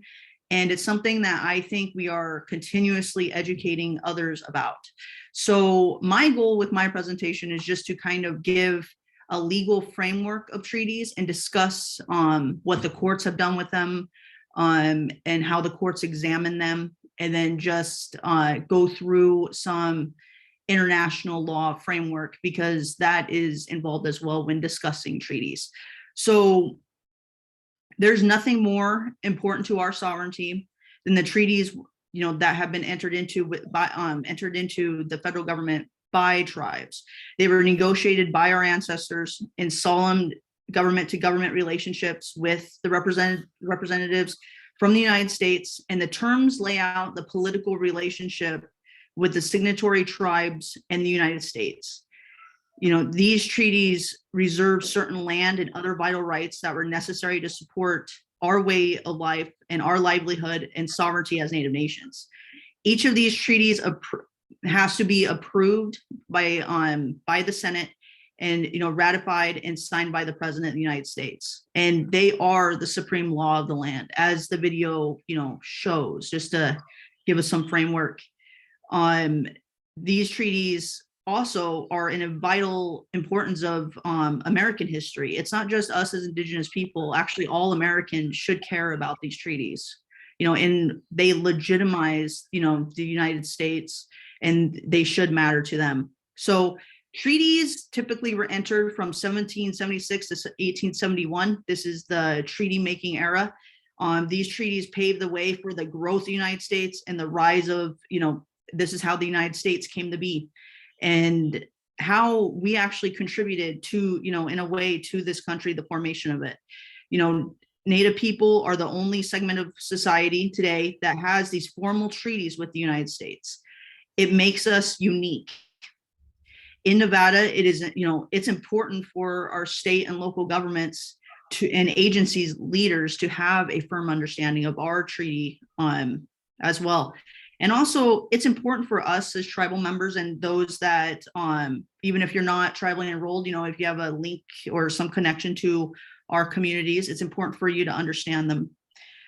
These are bargains that were made in the, and it's important to understand that we did not, through the Treaty of the Ruby Valley, cede any of our land. I think that's something that we just continuously need to say because it is so important. Our ancestors did not give our land away when they were negotiating this. In fact, it is the Treaty of Peace and Friendship. And we have always, we've only asked the others to uphold their end of the bargain because we have. So as many of us know, our treaty came about, today in 1863, and it was negotiated as a need because the United States saw a need for the gold sources in the western part of the country. It wanted to access this part during the American Civil War. And the United States, because of this, started negotiating treaties with us, with different Indian nations in the West, particularly, the Great Basin where we're from. So, so when this treaty was negotiated, it has the terms that it, like I said, we did not cede any land, and it was just that the hostilities would end, and that they would be able to cross over our land. And that was, that was it. There wasn't any, like in some treaties you see where they were negotiated and it left certain reserved lands for the tribal nations. And most of these treaties, as I'll discuss later, these treaties were not negotiated on even ground. The tribes that were coerced and forced into giving up some rights, these weren't, this wasn't a result of them. It was a result of how the treaty was negotiated. And, with our treaty, it is, it's taught, an elder and now ancestor of our tribe always talked about how there was blood. I've never seen the treaty in DC, but from what I understand, it has blood on it, that it was not something that it was coerced, and, it was, under a gun that we were that treaty occurred. So what is a treaty? What does a treaty mean? So in this, so when thinking about what is a treaty, I wanted to start with international law, because really it ties into that. So in international law, a treaty is a contracting agreement between two or more sovereign nations. A treaty in international law is entered into by the authorized representatives of the signatory nations. The legal document pledges promises on agreed terms. The treaties are ratified by each signatory government by its own processes. A treaty is seen as the principal tool in the international arena that governs relationships between the nations. So treaties aren't anything new. As soon as, when the United States started negotiating with us, they took this was from a playbook of the old world. So the old colonial powers before the United States negotiated treaties. The French and all the other governments, they negotiated treaties with with indigenous peoples. And so when the United States came about to help form its, legitimacy to the rest of the world, because no one really saw them as a legitimate government per se, the United States followed this practice. Treaties in international law, can be abrogated by the signing nations. However, there's consequences for these. In law, there's consequences if you don't hold up your end of the bargain. And the larger nations are able to do things like embargoes. There's war over if you don't uphold your end of the bargain. And so these treaties today are, stem from those international law principles. And, there's consequences when you don't follow your treaty. So under domestic law, so the law that we have in the United States, the Constitution lays out the treaty making power. Treaties are negotiated by the president or his designees. So in the case of treaties with Indian nations, it was, the Indian agents, or maybe, governors of states. Treaties have to be ratified by the United States Senate. Once ratified, they are signed by the president and signed into law. once that has been done, these become the supreme law of the land under Article 2 of the United States Constitution, as well as Article 6 of the United States Constitution. And the United States Constitution is the body of law that authorizes treaties with Indian nations. This treaty-making power in the Constitution is coextensive with the power of the United States to make treaties with other foreign nations. So it's not any different. So it's interesting because when you think about it, the United States always tries to uphold its end of the bargain with countries like, Great Britain, France, all these other countries. But when it comes to its indigenous peoples that lived here first, that resided here, those treaties just don't seem to matter as much. So in Worcester v. Georgia, so this is one of the Marshall Trilogy foundational Indian law cases. So in Worcester v. Georgia, the United States Supreme Court said Indian treaties have the same legal force as U.S. treaties with foreign nations. So it stayed in line with its law, and that treaties are binding and negotiated treaties are legally enforceable.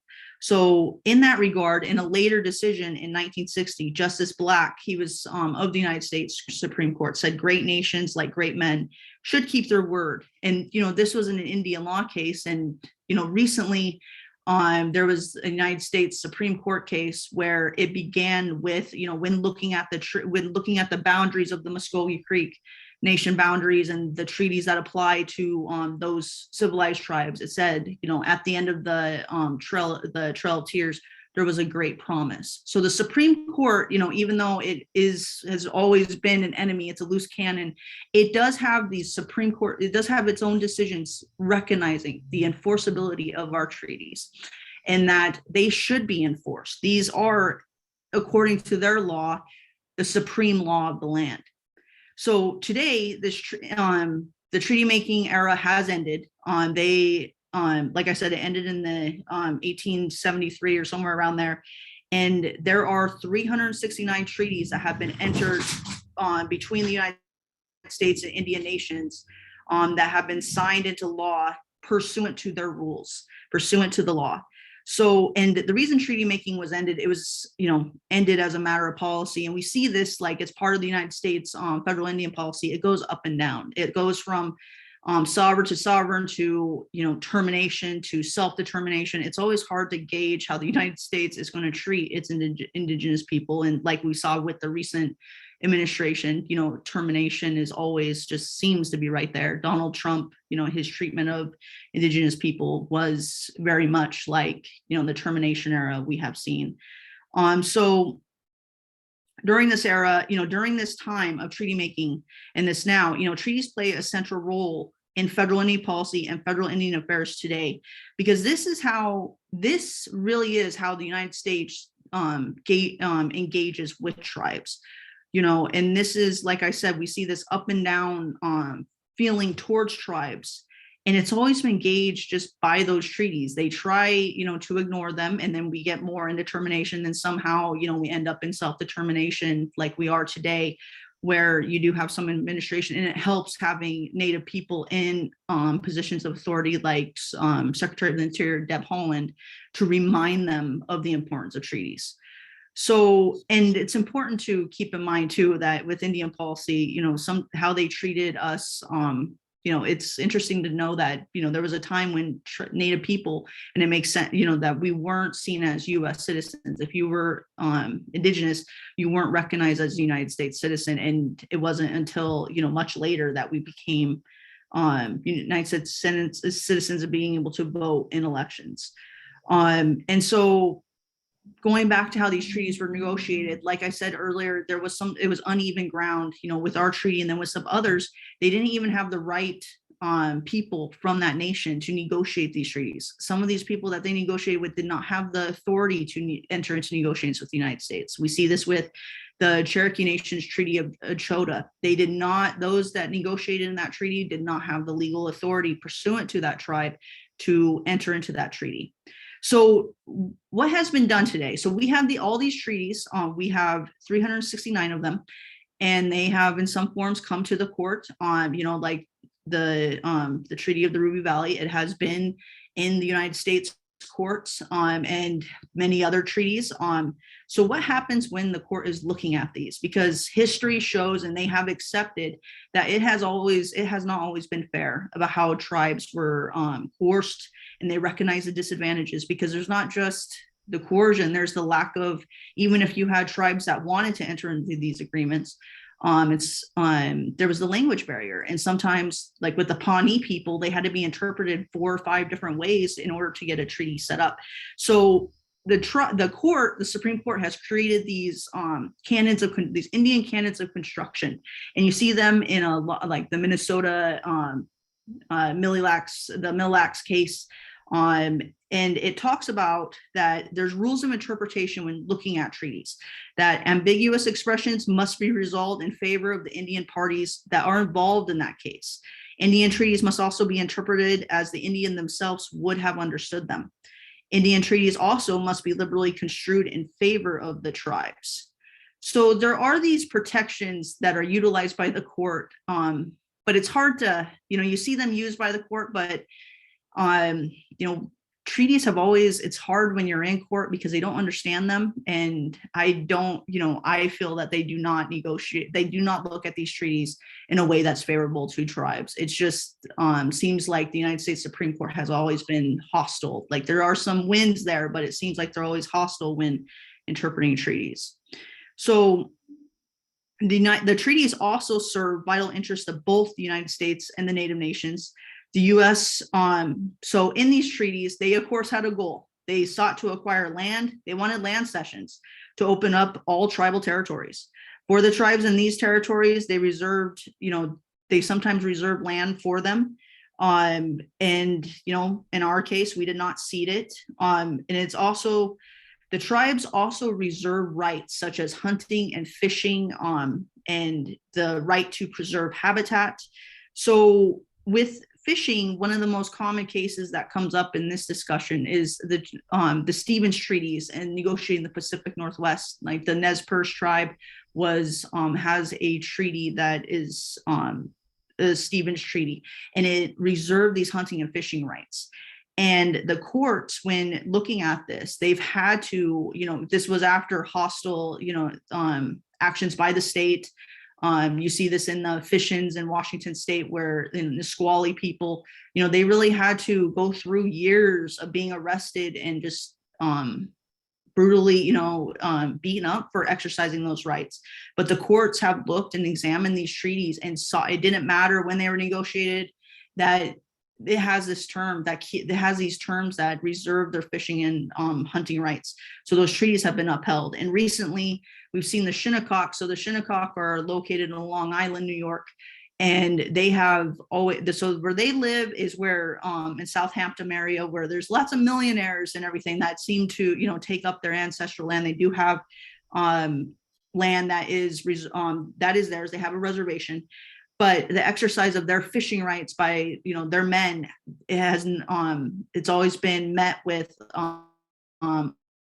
opposition to the state. So recently at the Fifth Circuit, they have been shown they're with the colonial called it. It's not a treaty.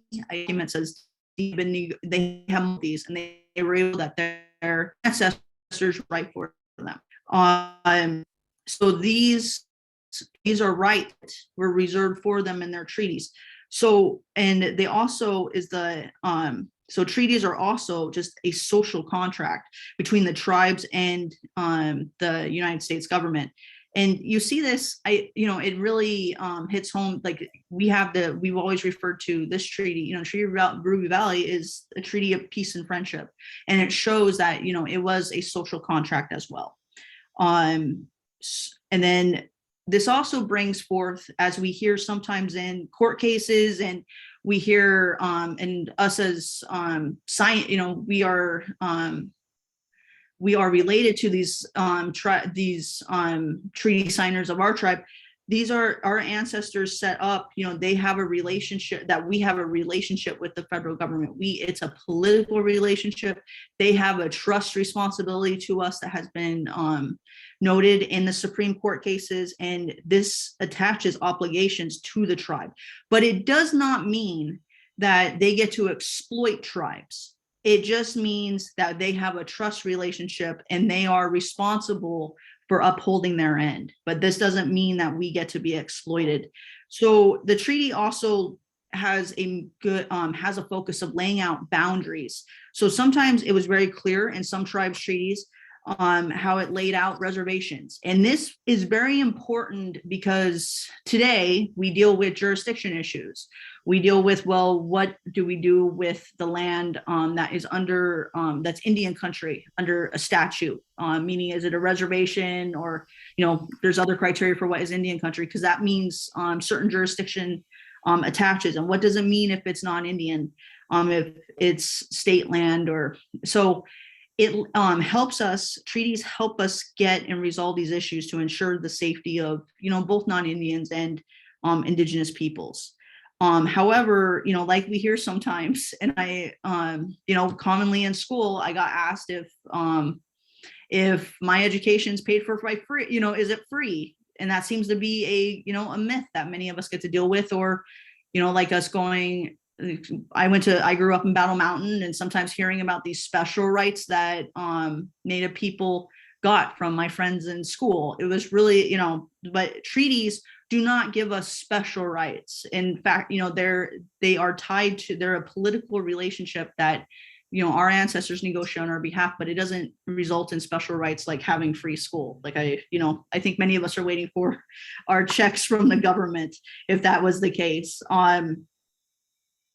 So these treaty provisions, they help both the United States and, and us. And they also, I think it's important for us, as that video shows, is that an Indian treaty is not a grant of rights, but rather a grant of rights from the Indian nations to the United States. Those are our reserved rights that were designated in the treaty. And there were only certain delegations given to the United States.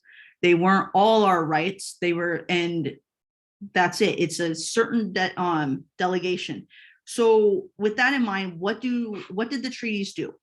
So there are two kinds that are recognized in the law. There's express treaty rights, and to know what these are, you have to read, each individual treaty. The Treaty of Ruby Valley is different from the Fort Laramie Treaty. And so it's important that everyone, reads our treaty and we understand it, and especially those that are dealing with our tribal governments, so that they understand what our rights are as noted in the treaty. And then there are, the second category is implied treaty rights. So this is something that is not expressly mentioned in the treaty. So if you have hunting and fishing rights that were reserved, one would think that it is important for, if you have fishing rights, that you also have the right to maintain and have the say in the habitat of your land and your area, the rivers. And, and this is something in the United States, v. Winters, there's so many cases. This is a robust area of law where the state always likes to assert that they have control over that they do not, that the tribe has no say because it's not set in the treaty, but that's not true. Like, there's many cases that show that. And it's something that, our tribe, the Tamok tribe, commonly, I think, in a lot of, at least our tribal members that we deal with, by the existence of the mines in our communities. These are our lands that we did not cede in any way in the Treaty of the Ruby Valley. However, these mines exist, and they are resulting in the destruction of sacred sites, the destruction of the ability to exist as indigenous people, as Shoshone in our land area, because it is poisoning our water. It's these different mining activities, and resulting in things, that it destroys the ability for us to gather some of our sacred plants and things that we typically did as Shoshone people in our land. So And this all goes to implied treaty rights. And it's always important for us to assert these rights. And indigenous peoples, we also have an inherent human right to have our treaties enforced. So this is where the United States law and United States just case law really goes off the rails compared to international law. And this is why, you know, when it comes to United States federal law, why it's so important that we start to assert our rights under, and I think Julie Kavanaugh-Bill will talk more about this with her presentation, but she'll talk about the steps taken in the international law body. And even though it doesn't always work out for tribes, unfortunately, but there's definitely a better argument for our treaty rights under international law than it is for United States law, because United States law, there's so many court cases that really, it's racist. I mean, we talk, the McIntosh decision, that is based on a papal bull and showing that we are uncivilized, savage peoples, and so we couldn't hold land in the same Western sense as, you know, what they think. And these are decisions that guide today's federal Indian law. It's the bedrock of federal Indian law, is these racist decisions that have resulted in things like tribal courts, the inability, unless you jump through these hoops and are successful really in obtaining grants. And even if you get these grants, you better look like a Western United States court, that we cannot adjudicate cases in domestic violence dealing with non-natives when they like if there's a situation where a non-native resides within our territory and beats a Shoshone woman, a tribal court could not have jurisdiction unless they meet a certain threshold. And this is because it's been said in decisions that essentially that they think that we would treat this non-native unfairly, and that we do not have a civilized court system to execute that jurisdiction. But international law, it changes things. And so Article 37 of the United States Declaration of Rights of Indigenous Peoples states that Indigenous peoples have the right to observance and recognition of treaties. States, meaning states in the international sense, like the United States, not states like Nevada, have to honor and respect treaties. So the United States under this would have to follow the terms of our treaties. And they are supreme law of the land, but they are an inherent human right and recognized by international human rights law. And, just in putting this presentation together, it just shows, how our ancestors, left this legacy of our treaty and how important it is for us to stand on our treaty rights. And that the tribal, federal, and state governments, recognize this as well and are reminded this consistently, and also the importance of that this needs to be taught in Nevada schools. It's so important. And I was just thinking of the theme of this conference, education, elevate, and empower, that we help with the education component and enforce our treaty when necessary. And it's important to exercise those rights and remind, the mining companies that where they are. I think in Nevada, it's so easy to, where they seem to forget that they're standing on, our land.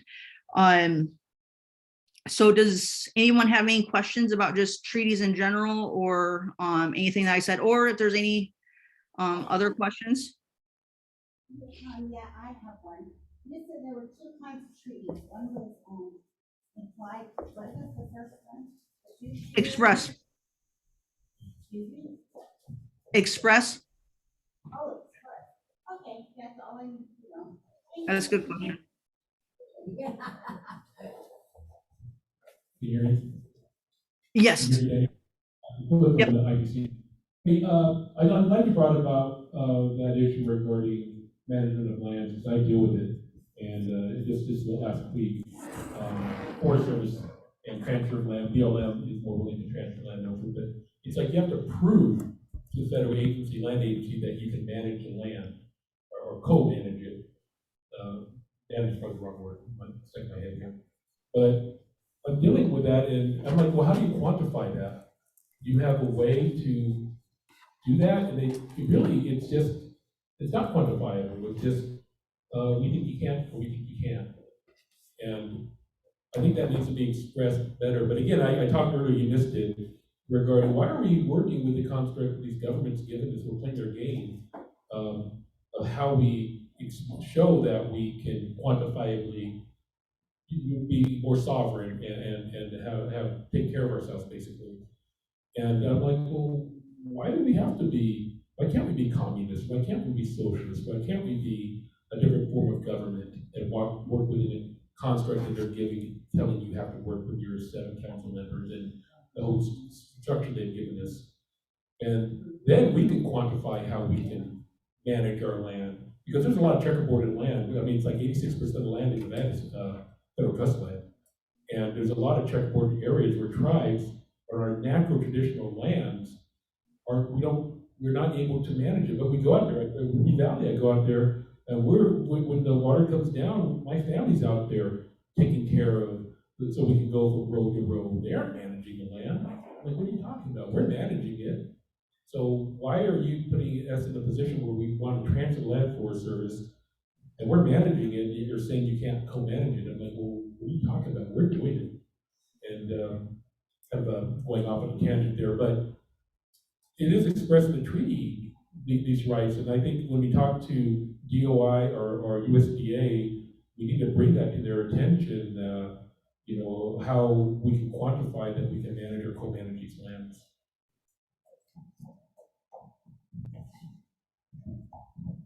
Okay, that's you said a lot there. I think something that comes to mind just in response, you're talking about agencies and co-management of land. Yeah, I think that's a really, it's hard spot to be in, because no matter what, we're forced to deal with the BLM, Department of Energy, there's just all these agencies that come to play. And I think it's important that we reinforce, President Biden, President Obama, several, there's been this government to government consultation. And it's important that these agencies work with the tribes that are impacted. So in Nevada, it could be a number of, we have many federally recognized tribes. It's that we're seen as someone as an entity that they go to for the management of the land. And we hold them, coming back to this trust responsibility, that we hold them to their end of the bargain. But there needs to be because we're the first stewards to the land. I think it's something that we need to remind others of, especially when we're talking to these agency heads, is that there is no one that knows this land better than we do. Our ancestors were the ones that kept and took care of it. And we have that, and it's the ancestral knowledge, and it's something that we have to prioritize to make sure that information gets to all of our community members, our youth especially, so that they can be caretakers of the land. But just making sure that we enforce our treaty rights and that we're part of the conversation, because these agency heads, unfortunately, it's what we have to deal with. And it's important, that our tribal leaders, engage and enforce that right.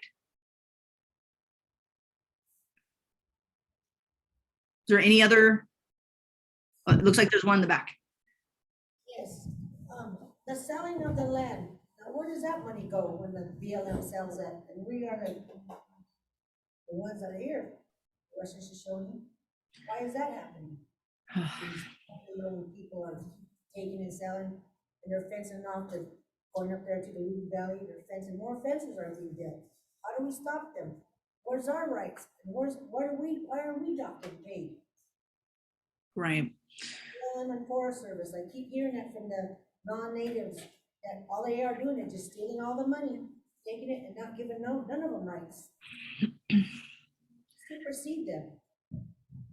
Yeah, that the sale of land without consent, I mean, it only happens to Native people. Like, I don't know, there's no other group of people that they get in the United States that just gets their land taken, and it's not, they're not compensated in a fair way or getting any say to the matter. Like, land that is an allotment or, held by the tribe and should be sold. And there shouldn't be any encroachment or sign or fences that you're talking about going up.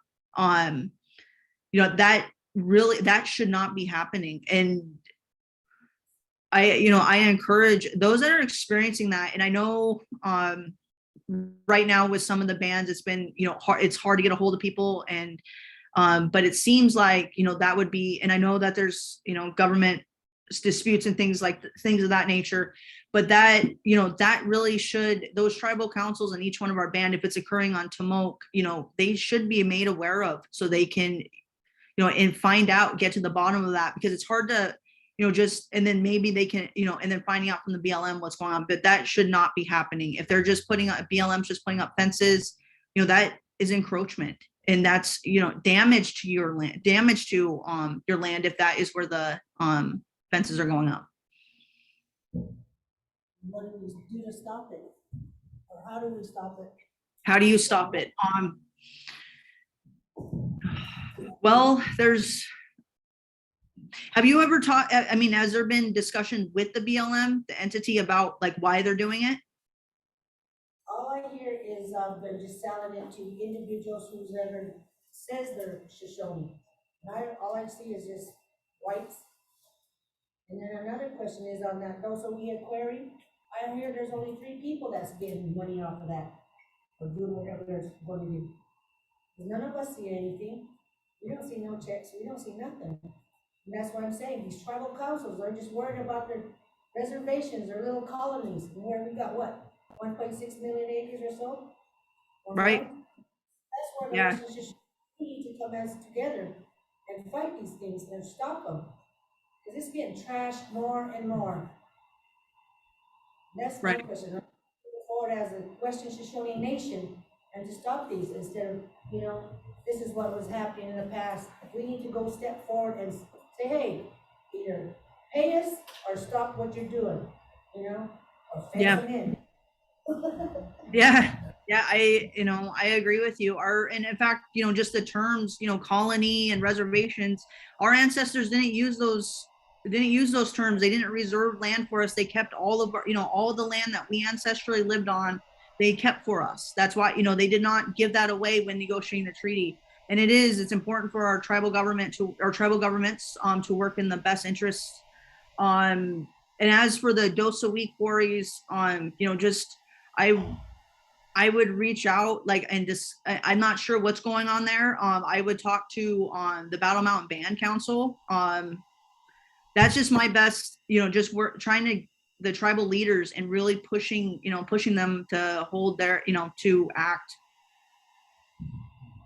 I think we're all pretty much traumatized by our tribal leaders at this point. And, Yeah.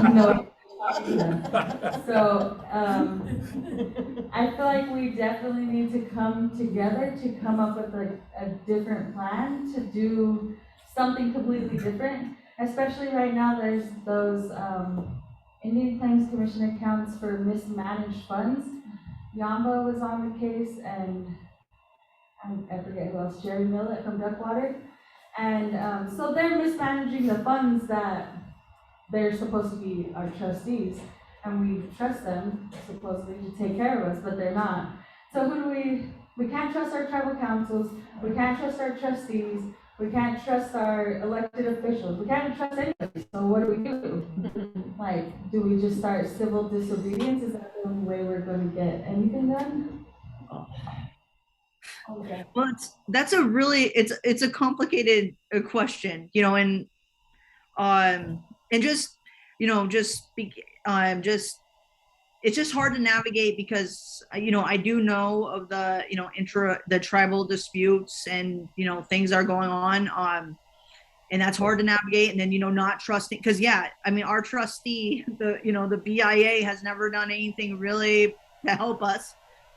So knowing where to start, and seeing, civil disobedience is always, an option. We, in Indian country, we have seen, success with civil disobedience, and I would also encourage, right now we have, a Native person, as the Secretary of the Interior, You know, we have Deb Holland. I think it's important to, I mean, her office can be contacted. You know, some of these issues, it's mismanagement and of our land and the money that you had spoke about. You know, it's worth it to reach out and to her office. And, you know, I know that those offices, I think they can be reached, you know, it seems like email or phone call. But holding them accountable is always, you know, just the first act is just making sure is telling them what's going on. And, you know, there's so much of that in Indian country where I think, you know, if this was anyone else, any other group of people, this would not be happening. But it only happens for some reason to Indigenous peoples. Very true, especially when it comes from our elected people. Your Bureau of Indian Affairs is another thing that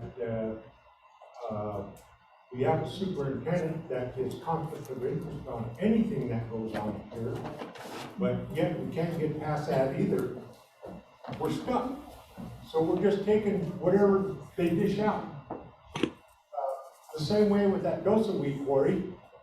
I was talking to this guy and he said, well, we're going to give this Dosa wheat quarry to the Shoshones. And I told him, I said, you know, that's all good that you're going to give this land back to our Tumok Shoshones. But the Tumok Council does not have any money to pay the taxes on that quarry. So eventually, it's going to go back to the state because we can't pay the taxes on it. And it's the state taxes that's going to eat us. So I said, so where's that going? No place. Then you have the, okay, when the railroads came across, this treaty that came into existence was for this railroad to come across in 1864. And we said, well, we're gonna do a treaty for this so we can have a peaceful right-of-way to go across this land. And we took the wagon train to go across here with a horse-drawn trailer.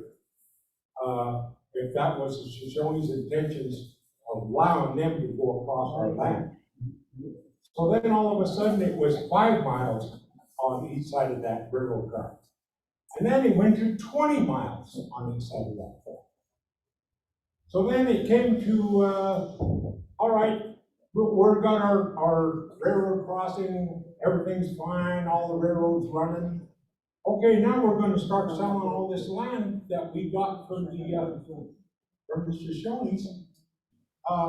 So we're gonna start selling all this land that we acquired from them, because this is now it's railroad land. So the railroad is selling squares like in outside of Wells, up there in the Pine Country. They're selling the land up there for nothing. I don't know if they're ever talking with the councils for about this land that they're going back and forth on. Who pays the taxes for it? Nobody. Small council doesn't have any money. So we're sitting over here, railroads selling the land, can't get any money from it. Before we don't know if they're making any money or not, or who's getting the money for it. So that all this stuff that's going on over here, but we can't get our act together and do anything about it. But yeah, we got a treaty that we can't even get our hands on. So another thing, being that this is a tumult treaty, so now we got, at one time there was another treaty that was called the Tutawat Treaty, and that was coming from the south. And this guy, when they put that treaty together, they sent a Shoshone with it to send it to the fort from, Smoky Valley someplace. So he's, riding on a horse with his treaty, and the soldiers get him before he gets to the fort to ratify it. So now that treaty's sitting over in, the Mormon church someplace, that he wrote this treaty together for the Shoshones from the south. And that's, I think that was a better put together treaty. But this one here was only for Ukrainian people across. It's the same thing as the one in the Navajo nations. Their treaty and our treaty is about identical. It's crazy when they start writing treaties that everybody got they just changed the top of the name on it and gave everybody the same treaty. But anyway, I just wanted to say the hunting and fishing rights that we had here, the state decided to, at one time, well, hell, let's give these Indians a right to go out there and go get our hunting and fishing if they want to. So then all of a sudden now we had all these Shoshones out here knocking down these deer, 3 or 4 at a time, and they had all this meat that they were selling to the white people, and horns, so they could, the native guy could make some money off of it. So the state said, well, we're gonna have to stop that. So, anyway, I was talking to this judge, and I'm a veteran, so I was in the VA, and I was talking to this Indian guy over there, and he says, I told him that the state of Nevada would not allow its natives to go out there and hunt and fish for free. And he says, you had that right according to your treaty. And I said, but the state superseded it. He says, you need to give that back to the courts. And they would ratify that again because you have that right. You had that right before you even started. And I'm going, yeah, I know, but Nevada is a different bird. It is a real anti-Indian to get anything done over there for the natives. So I just wanted to say that, read that out, and get it off my chest. Thank you for the comments. Are there any other questions out there for Danielle? I think are we getting close to taking a break? Yep, we are. So,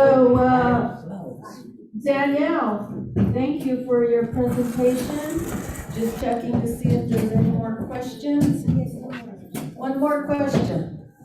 What would be the best way for us to show us to get all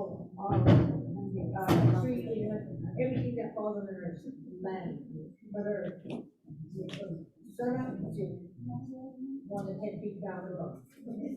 Now, what would be your suggestion so we can get started and moving forward? Because we're just broke Shoshones here, and there's just people on earth here, which is treaty. And standing individual on road, what's the best way to go forward and move forward? Because our council, people out there that have the reservations and colonies, ain't doing nothing. They're just there for themselves and their families, not the rest of us. So I hear what you guys are all saying that happened, but we need to move forward as the Western Shoshone Nation and stop these BLM enforcers from getting more money off our land. Or we're getting less and less. And I've heard that and seen papers on this. Alice Tybo and Davis Gonzalez, Tanya Reynolds, and what they're doing, that they just want the money to spend for themselves and just give what? A little piece here, a little piece there. And I don't even think the whole tribe of this Tumult even got their money yet with that COVID because they're so greedy. So as the Western Shoshone Nation, as us setting in, we We're here to, what can we do to move forward to stop this? We just need one council for the Western Shoshone Nation. And that's all I have to say. Thank you, Sharon. So, do you have a response to that, Danielle? So I think questions to move for, question about how to move forward to enforce our rights. I think that, and then you spoke also about the need, just, one council. I would just say it's entirely up to, how we as a people want to move forward, which I think, Mary, this conference has tried to facilitate the last two times, is how do we want to move forward? And so, that would be something I don't think one of us can decide. We need to decide as a people how we want to, someone had mentioned their question, being traumatized. I think trauma is a real thing in our community and how we need to heal ourselves and moving forward. And I think that's something we have to do together. It's not just, one person saying how to do it. It's all of us. It's time and necessary, for us to decide how to move forward, and then, addressing as one tribe, because it doesn't matter if you're from Battle Mountain, Elko, Wells, South Fork, we all share, a connection in our communities, and we just need to decide and stop this division, and move forward together. That would be my comment to your question. It's a big question, which I would just, want to just ask of everyone in that room. Well, how do we move forward for the betterment of our community so we can, enforce our rights, and ensure that the future generations can, can thrive in our communities.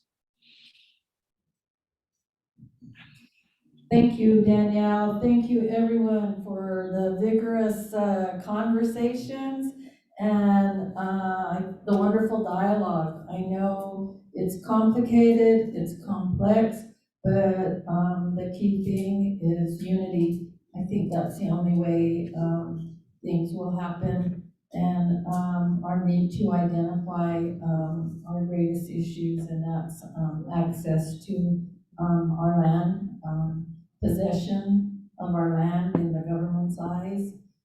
We have a lot of work to do, and I'm so happy to see young people here in the audience. I hope that you're there for us, our future, that you can lead us into some new solutions, new ways. Thank you, Danielle. If you have nothing more, I want to thank you so much for joining us again for another year. Just to put it out there, next year is our 160th year, the anniversary of the treaty signing. We hope that we'll have a bigger and greater conference there. And looking forward to having you again with us, Danielle. Thank you. Yep. Thank you. So right now, we're gonna lead into some of our raffle items. I think Michelle Yowell, are you ready to give us some winners here? Yeah. So she's been working there. They've been drawing tickets, and she's going to give us, I believe, maybe 9 winners. We're gonna announce 9 winners each hour. I know we're behind, but she'll do it for us. Thank you. Hello. Hello? Hi. All right, so my mom introduced me as Michelle. Most of you probably know me. But anyway, I have been working on this raffle, and just looking at the donations, I just want to give a great appreciation for everybody who donated. I know there's a few faces in the audience that have donated, so thank you very much. So I'm gonna go ahead and begin with the tickets that I did hand out to everybody. You just want to go ahead and give a big thanks to Leah Brady. She did purchase a large amount of tickets, and she did request that we pass those tickets out to everybody who attended today to give them a chance to get in the raffle. So thank you, Leah. So first off, those tickets that I did hand out, you are to win by number only. So if you don't have that ticket with you, it's just gonna go by number, then we'll just go on to the next person and redraw, right? Yeah. Okay, let's go ahead and do that.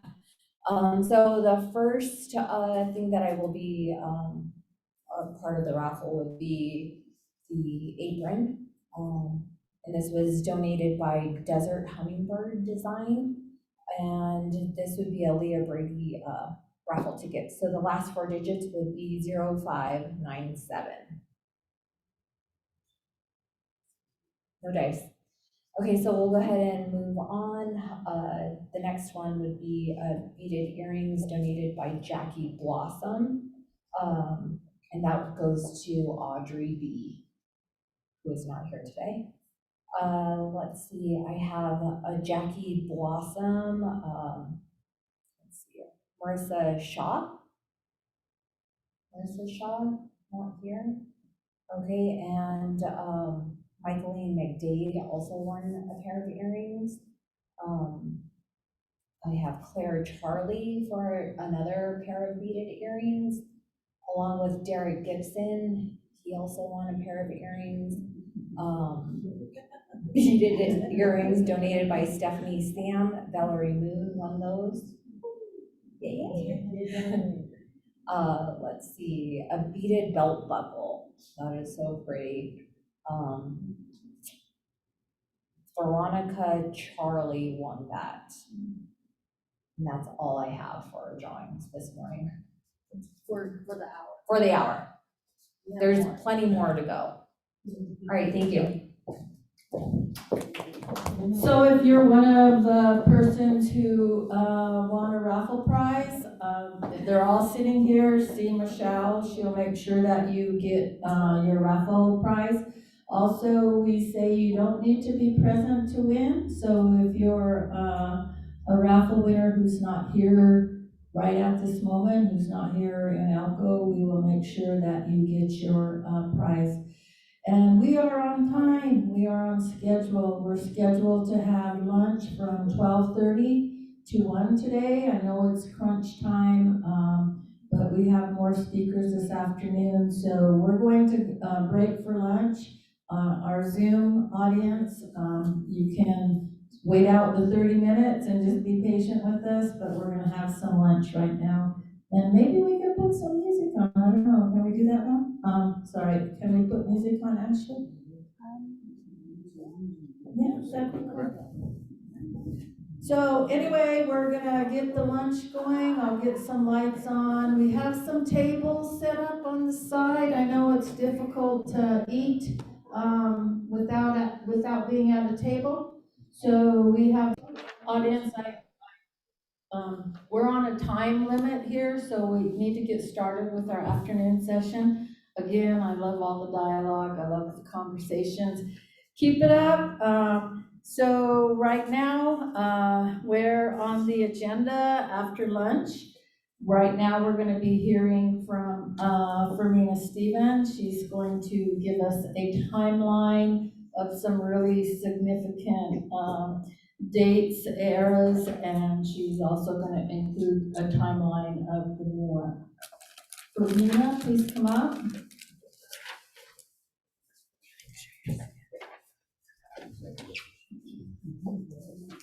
Hello, everyone. Do we need the lights down or? You can turn them down if you want. Okay. So I started creating a timeline of events early, a couple of months ago, just doing stuff, trying to keep busy. I'm not already busy. But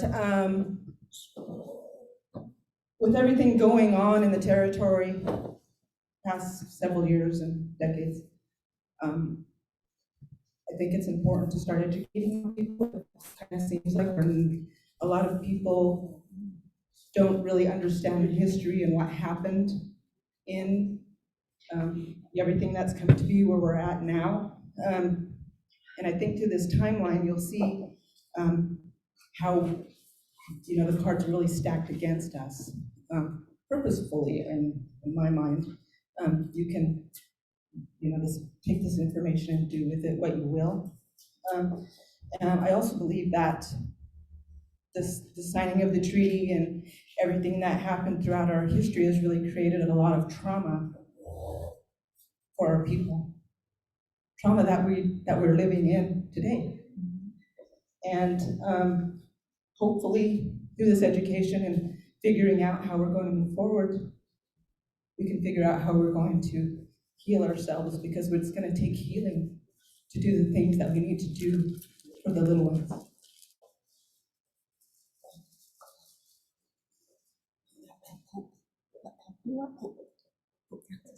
Oh, you want that one? Okay. I'm working on another project that has to do with natural laws or traditional laws. And going back to the laws before becoming the Europeans, when they brought their laws to us. And this comes from a slide that is from last year's conference. And I just happened to open up to it a couple of days ago. And it seems that the indigenous peoples have been held back from who we are and what we know from the beginning. Well, almost the beginning. And this one is from 1234 under Pope Innocent IV. And you can interpret it, the way that you'd like, but my interpretation is that they didn't want us to practice our ways. In my mind, they didn't want us to practice our ways even back then, because they know that it's something powerful, and it's something that they can't have because they don't want to understand what we know. And so he says, is it licit to invade a land that infidels possess or which belong to them? The Pope has jurisdiction over all men and power over them in law, but not in fact. So that through this power which the Pope possesses, I believe that if a Gentile who has no law except the law of nature to guide him, does something contrary to the law of nature, the Pope can lawfully punish him. If infidels prohibit preachers and preaching, they sin, and so they ought to be punished, and war may be declared against them by the Pope. And so it just seems like it's not just our recent history, but long, ago, where those in power know what's real, but they can't gain from it, so they want us to be there the way they are. So, and the Shoshones were here in time immemorial. We were placed on the land in our own laws and rules of instruction on how to behave as Newe. Creation stories stem from the land, the air, the water, the sun, the spirit. And so we just went over the Pope Innocent, and then so we'll go into, in 1492, Columbus discovers the Americas. In 1493, Pope Alexander VI issues the Doctrine of Discovery, and we had a pretty good presentation of that in last year's conference, if you can remember that. And it's a lot to take in. In 1507, the word America is first used in the world map. In 1776, the United States declares their Declaration of Independence. And in 1830, we had the Indian Removal Act, provided for an exchange of lands with the Indians residing in the states or territories, and for their removal west of the river Mississippi. The law established the president to negotiate treaties with tribes removed from their homelands. 1849, Indian Affairs transferred from the War Department to the Department of the Interior. 1861, the Civil War begins, and is one reason for the 1863 Treaty of Ruby Valley. The treaty ensured safe passage to California and back to transport silver and gold to support the war. In 1863, we have the Treaty of Ruby Valley entered into the United States and recognized Western Shoshone territory, Western Shoshone ownership of the treaty areas. This was a treaty of peace and friendship and permitted non-Indians various uses of Shoshone territory, but did not cede lands, did not give away any lands. This treaty did not give away any lands. Remember that. Say it. Teach it. 1864, Nevada becomes a state. 1872, the mining laws passed. 1883, listen to this one. Department of Interior, through the Court of Indian Offenses, seeks to eliminate heathenish practices and offenses. Directed the Commissioner of Indian Affairs to establish courts of Indian offenses in Indian reservations. The court sought to abolish native religious ceremonies and to compel medicine men to abandon their practices. So why did they want us to abandon that practice, those practices? You know, ask yourself that question. 1887 was the General Allotment Act, or the Dawes Act. It broke up collectively held land holdings of tribes by partitioning reservation lands into individual parcels or allotments and selling the quote-unquote surplus lands. In 1924, Indians made citizens through the Indian Citizenship Act. In 1932, Elko attorney Milton Batt was hired by Machachtamoke and other chiefs of the Shoshone to pursue their treaty rights. So we still had somebody alive, or his father was alive, and knew the direct history of what had happened between the signing of the treaty in 1932.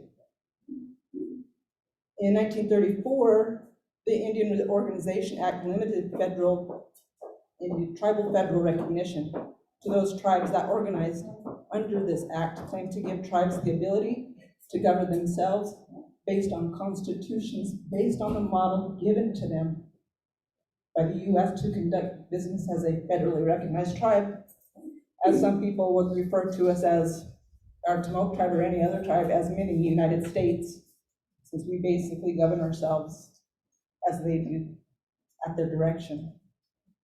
So in 1936, contract approved by the BIA between Batt, the attorney, and certain Western Shoshone individuals for the investigation and formulation of Western Shoshone claims based on the Treaty of Ruby Valley. This year, the BIA also sought some Western Shoshone to organize under the IRA, or the Indian Organization Act. One of the governments created under the IRA later became known as the Tamoke Western Shoshone Council. Chief Tamoke opposed this council. He questioned how the council was selected without his notification because he was chief of the Tamoke bands. Right there, you see that division? They divided us right there by not consulting with our recognized chief, and they created a different organization that they could control, in my opinion. So the following, I don't have my glasses on, can't see it. 1946, the Indian Claims Commission formed a special tribunal to hear and determine long-standing claims by the American Indian tribes against the federal government that stemmed from land dealings that President Harry Truman called the largest real estate transaction in history. The ICC provided monetary compensation through the awards it granted, much of it diminished by attorney's fees, but no return of lands. Expected to be in effect for 10 years, the ICC operated until 1978 when the U.S. Court of Claims reassumed jurisdiction over unresolved cases. The Indian Claims Bill was written by Ernest Wilkinson. Do you remember that name? Ernest Wilkinson.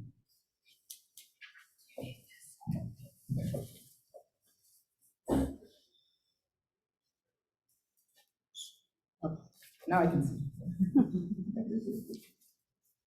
Okay, so that was in 1946 that they formed the Indian Claims Commission. Well, in 1947, Attorney Batt arranged for the Ernest Wilkinson and Orville Wilson to take over the Western Shoshone case. A mass meeting at the Elks Club Auditorium in Elko, Nevada convened to discuss a proposed contract between the Tamoke bands and Wilkinson and Wilson to press claims based upon the 1863 Ruby Valley Treaty. So Attorney Batt, where did he come from? He was an attorney in Elko, right? Okay, 1953, Congress passed a resolution beginning a federal policy of termination and relocation, assimilating Native Americans by dissolving treaties, dismantling tribal governments, and eliminating reservations, and claimed they had to do so under the plenary power doctrine, stemming from the doctrine of discovery. Remember the doctrine of discovery, right? We talked about it a little bit earlier. 1861, discovery of microscopic gold extractive process for the carbon trend. I'm sorry, 1961. 1962, the Indian Claims Commission held that the Western Shoshone had aboriginal title to the lands in Nevada, but found they were taken by gradual encroachment of white settlers. The court did not specify the taking date under federal law. However, the treaty recognized Shoshone title to the areas, and there has been no subsequent statute or treaty which extinguishes rights to it. In 1966, the Indian Claims Commission approved a joint stipulation by the government and lawyers claiming to represent Western Shoshone seeking monetary compensation, that the lands would be valued at an average date of taking, quote unquote, of July 1st, 1872.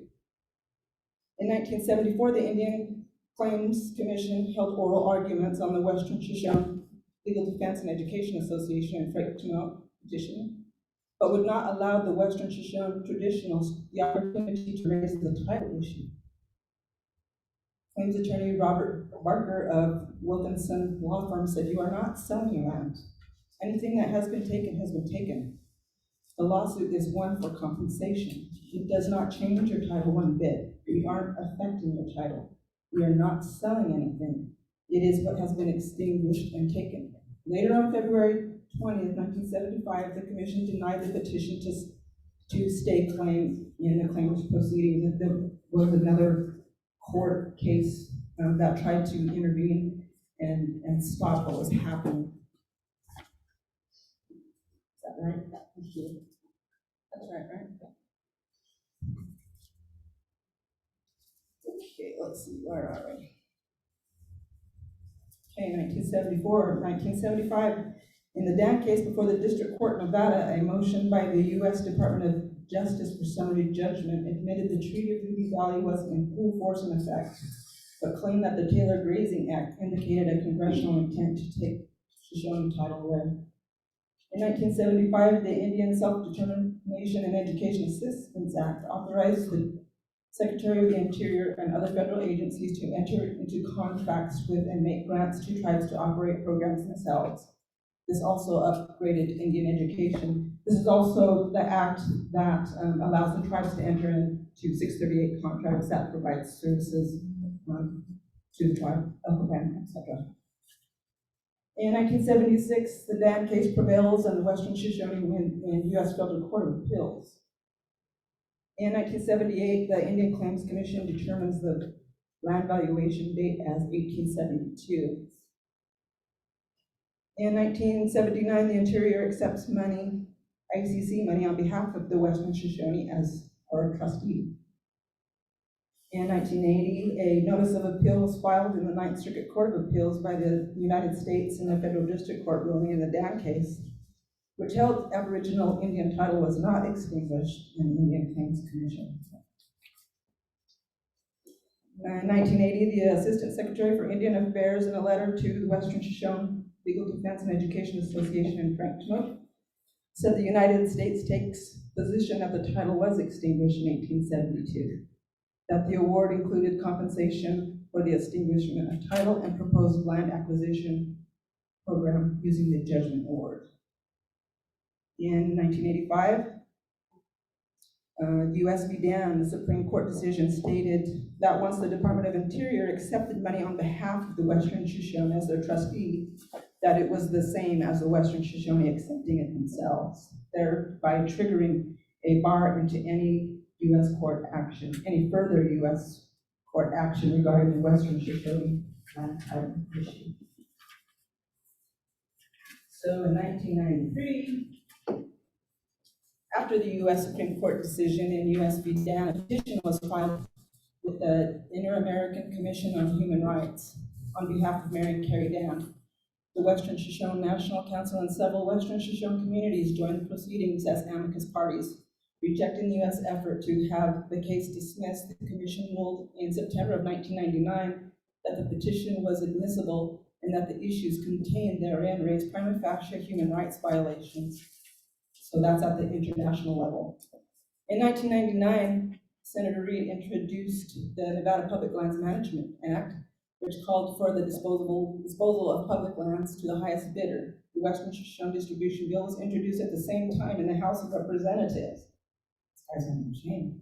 1999, urgent action requests submitted to CERD, which is the International Committee on the Elimination of Racial Discrimination. This filing was in large part due to the Nevada Public Lands Management Act that was introduced. And the bill was taken off the legislative schedule after the first Western Shoshone delegation appeared before the committee in August of 2000. So being there at the international level does help. In 2002, the Inter-American Commission on Human Rights concludes the United States violated human rights of the Western Shoshone: right to property, right to due process, the right to equality under the law. It was declared that the U.S. violated Articles 2, 18, and 23. In 2004, Western Shoshone Distribution Act was reintroduced. In 2004, approximately 2010, the Western Shoshone Defense Project conducted numerous meetings throughout the territory, informing and updating on the international case. In addition, the Western Shoshone Defense Project and Shoshone delegates attended shareholder meetings of gold mines to inform shareholders that the human rights violations being conducted by the United States in the gold mines by continuous mining. In 2005, there was a renewed request for urgent action that was provided to CERD, requesting immediate and specific follow-up, informing of the increased pattern of violations after 2001, especially highlighting the military-style seizures of Western Shoshone livestock in 2001 and 2003. The Internal Revenue Service and private collection agency action reinvigorated federal efforts to store nuclear waste at Yucca Mountain and the passage of the Distribution Act. It was noted that since the payment legislation was passed, efforts to privatize Western Shoshone lands for transfer to multinational extractive industries and energy developers have intensified. In 2006, CERD, the Committee on the Elimination of Racial Discrimination, issues a full decision against the United States, urging to freeze, desist, and stop current threatened actions against Western Shoshone peoples. The committee made the following recommendations to the United States. Respect and protect human rights of Western Shoshone, to take immediate action to initiate dialogue with the Western Shoshone, to find a solution that is acceptable and complies with their rights under Articles 5 and 6 of the Convention. In addition, the committee urges the U.S. to adopt certain measures until a final decision of settlement is reached. So these would be the measures. Freeze any plan to privatize Western Shoshone lands for transfer to multinational extractive industries and energy developers. B, desist from all activities planned and or conducted on the lands in relation to their natural resources. And C, stop imposing grazing fees, trespass and collection notices, forced and livestock impoundment, restriction on hunting and fishing and gathering rights. And then it goes on. This is just part of the big report.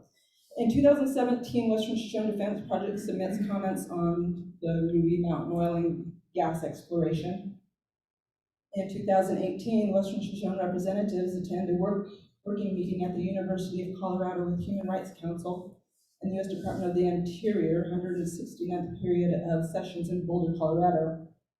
The United States has done nothing to comply with the recommendations set forth in report number 7502. The state continues to maintain the position that the Indian Claims Commission process and eventual distribution of monies from same address the issues raised by the dams.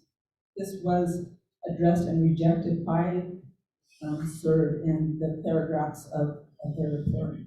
And from 2001 through September 22, so we're coming current, various reports and correspondence have been submitted by the Western Shoshone Defense Project to the International American Committee on Racial Human Rights, regarding topics such as study on treaties, negative impacts of colonialism and human rights, decolonization and impacts of colonial policies.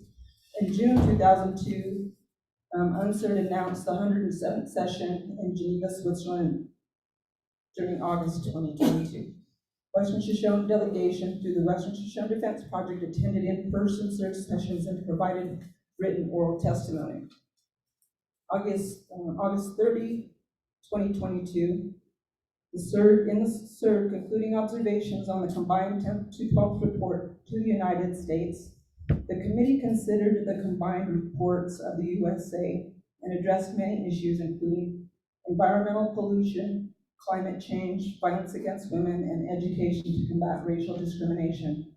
Regarding the concerns of Indigenous peoples, the committee points out the restrictive interpretation of principles of free, prior, and informed consent, the negative impact on Indigenous peoples' rights and their way of life resulting from inter alia extractive industries, infrastructure project, border walls and fences, as exemplified by the situations of the Western Shoshone, Native Hawaiians, the Gwich'in, the Anishinaabe Indigenous peoples. They've also made recommendations, some of which include to adopt further measures to honor the treaties entered with Indigenous peoples and significantly strengthen consultation mechanisms to view, with a view to settle disputes concerning land rights, guarantee in law and in practice the principle of free, prior, and informed consent, and adopt measures to effectively protect the rights of Indigenous peoples from adverse impacts by extractive industries and infrastructure projects. So last month, in September 2022, a report of the Geneva 107th session, the United States was up for a country review on August 11th and 12th. On CERT's list of themes issued in June 2022, CERT specifically requested an update about the Western Shoshone people with respect to CERT's earlier decision on the case. Specific questions were raised about the Shoshone and other Indigenous peoples and the fact that the U.S. had still not addressed the underlying concerns that were there, that there were still Shoshone and that either had not accepted payment or did not agree that the distribution addressed the concerns. Questions were also raised about the U.S.'s limited definition of free, prior, and informed consent when it comes to mining and other extractive industries on Indigenous territories. The U.S. has been directed previously to review all existing laws and policies and to ensure they are in compliance with contemporary human rights standards. So, I guess in a nutshell, and there's so much more to add because there was so much more that happened, you know, through the past, 70, 80, 90, going on 90 years now, you know.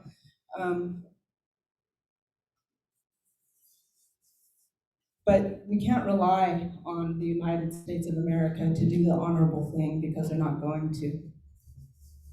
And so it's up to us, Western Shoshone people, to figure out what we're going to do with the knowledge that we have. It's not going to happen overnight. Somebody earlier today mentioned, where's the youth? Yeah, we need to start teaching the young ones because this is going to take a long time. You know, it's not going to happen tomorrow when we're talking about, what do we have, 5 Western Shoshone tribes that encompass 126 million acres. You know, we have a lot of work ahead of us, but I think it's doable as long as we do things in a good way. We have to do it in a good way. If we don't, it's not going to work. And I don't know all of the answers. I think I have some answers, but, you know, I'm sure there are a lot, you know, there's a lot of us, and and I said this before and I'll say it again, we have a lot of smart people out there. In our tribes, we have educated people. We just need to somehow figure out how we're going to come together, strengthen ourselves, heal ourselves, and figure out how we're gonna move forward, because it's gonna take the healing of all of us, as individuals, as communities, as tribes, to figure out what we're gonna, how we're gonna move ahead. And I think a lot of it is gonna stem from bringing back our culture, our heritage, our language, ceremonies. We need to get our youth involved in whatever it is we know.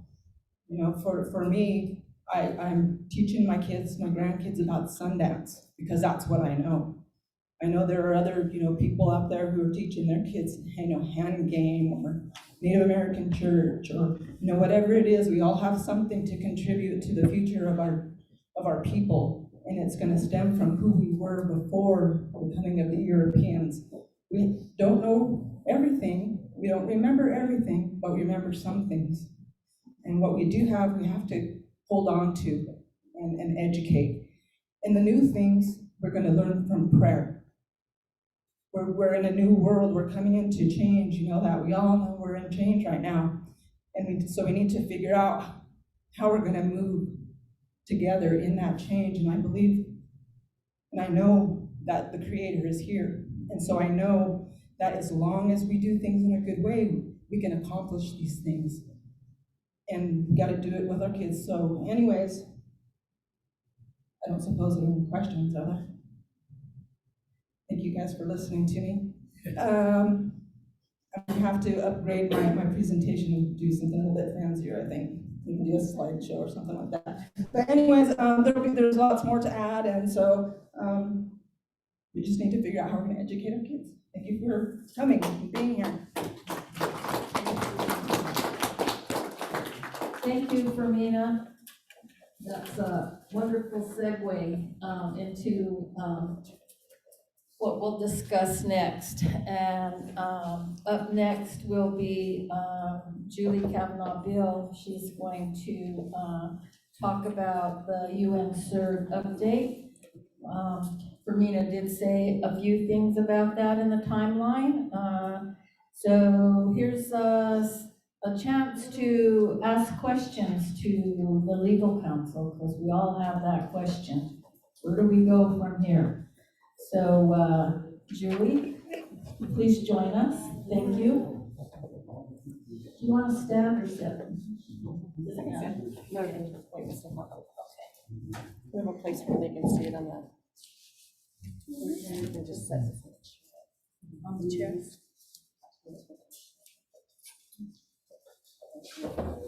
Okay, good afternoon. I think most people know me, but I'm Julie Kavanaugh-Bill. My husband's the late, great Larson Bill. We worked a lot together. We worked at the Defense Project, and so a lot of what I'll talk about is work that I did not only with Larson, but Mary and Carrie Dan. I lived out in Crescent Valley the first 7 years I was here. My family, my mom's side comes from Ireland, and Fermina showed you kind of that map of this whole just horrific war on tradition, really, on spirit, is how I see it. And the people, the Europeans that came here, many of them were fleeing the atrocities that were occurring over there in their homelands. So in Ireland, over 50% of the population died one way or another in the course of about 5 or 6 years. The British said it was from a great potato famine, but there's many Irish that believe it was intentionally set on their traditional food source. My father's family came over from Germany in the Westphalia area, way back in they came over in some of the first boats. So they fought in the Revolutionary War with Daniel Boone, and so there's a long history there, but one of the things working on these issues is that I recognize that I come from overseas, and so I've tried to always be very respectful that I am on someone else's homelands here, and trying to educate other non-Indians about that as well. So that's who I am, and I'm going to walk through fairly briefly the work that we've been doing at the international level. When I got involved, I'd been doing work in Central and South America with indigenous communities, some work in Africa as well. So I had looked a lot at the colonial process and the ongoing impacts of both the history, but the ongoing elements of colonialism that impact people in their original homelands. So I was asked to work on the Shoshone case. I was brought out here, introduced to different communities, and realized that the situation here is just as bad, if not worse, because so many people here in the US don't even recognize what has happened with the history of Native Americans. And they need to understand our educational system doesn't address it. There were some folks at the United Nations when we were there a month and a half ago that are working on trying to get curriculum in the schools in the United States that teach the truth about the history of European contact here, and then the ongoing issues affecting Native people as they work to continue to protect their homelands and the resources and their own traditions and cultures. So that's good to see that happening. Here in the US, a lot of that stuff is kept silent. And I think, Fermina asked, why would they want traditional medicine people not to be able to practice their own traditions? Well, because it's a strength and a power that they can't control. It's a strength that comes from who you are. Comes from your blood, it comes from your ancestors, it comes from your land and all those things here. And it's something that they can't take away unless you allow them to take it. And it's something that can come back. And so I'll get to this other, my drawing of this. And in our work too, we were very blessed to be able to work with a lot of communities. Larson and I traveled around the world. We traveled a lot in the countries here, or the different territories of the United States. Carrie Dan was on a lot of those trips too, and so got to work with Lakota folks, Hopi, Navajo, all different communities, and to hear the stories and hear the similarities happening in the stories. I'm sure most of you guys know this is the territory that was defined in the Treaty of Ruby Valley. I think Sharon, somebody mentioned, did that minimize or did that decrease the traditional land base? It did. Corbin told me that, a lot of elders have told me that the traditional Western Shoshone territory, and the Shoshone, many of you know this, but part of a larger Shoshone nation, one of the largest indigenous nations in the United States. But the land base went all the way down, according to Corbin, into the Pacific Ocean, okay? And then up and more of the territory here. So the Treaty of Ruby Valley was what the United States understood where the western band of the Shoshone Nation lived. It's something that, working with Raymond, who's here today, Raymond has taught me a lot about how to say that. So when we're using our legal documents, we say it right. We say that this is what was identified by the United States in this formal treaty with the Western Shoshone. But it doesn't necessarily mean that that's the actual territorial boundaries. And I'm going to show a short video clip of Charmaine Whiteface. She's the traditional spokesperson for the 1894 Sioux Treaty Nation Council. And she has been addressing the United Nations for years, I think since the 1970s, on these issues and about a decolonization process where even nations here from the United States could participate to say, we want to go back in history and we want to talk about the origins, and we want to talk about not just where you started defining our territories and who we are as people, but before that to our own laws. At the international level, like Fermina was saying, the Shoshone case went all the way to the US Supreme Court. It challenged everything, and the US Supreme Court said, once the Department of Interior accepted money on your behalf through this Indian Claims Commission decision, that it was the same as if the Shoshone people had accepted it, and therefore the issue is done. And under this the Indian Claims Commission, they had made a bar. Once you were paid for land, you could never come back and argue it again in a US court. It closed the door. Even though the Shoshone case, the Hopi case, the Lakota case, there's several cases that they were wrongfully brought in the Indian Claims Commission. That commission was only supposed to deal with lands that had already been extinguished. Shoshone title has never been extinguished, but those attorneys talked people into it and explained it in a way that people didn't understand and told them, no, you're just gonna get damages. You're gonna get compensation for damages. So they manipulated their words, they lied, as we've seen, as we still see. But so some of the people that originally agreed and had those attorneys go forward thought they were doing the right thing, and then soon realized, and we have Raymond here, we talk about a voice who knows his history, and Raymond Yowell is here with us. Raymond was part of that. When he realized when they couldn't come up with what the actual date of the extinguishment was, the way Raymond explained it to me was when he was like, whoa, wait a minute. If you don't have a date, then how do we know is our title extinguished? And so that question was raised. That's why Timok tried to pull out. That's why the Western Shoshone Legal and Education Fund intervened, saying we want to stop these proceedings. What's happening here is not legitimate. But the Claims Commission didn't let them. They let those attorneys go ahead and just handpick their own committee and make their own decisions. Even though you had Shoshone out there protesting, the Dan case was ongoing, and the US was claiming they were trespassing on lands that were part of that Claims Commission decision, and the Dans are like, show us how you got title and we'll step aside. But until you show us how you got title to these lands, we're gonna do what our ancestors want us to do, and we're gonna stand strong, and that's what they did.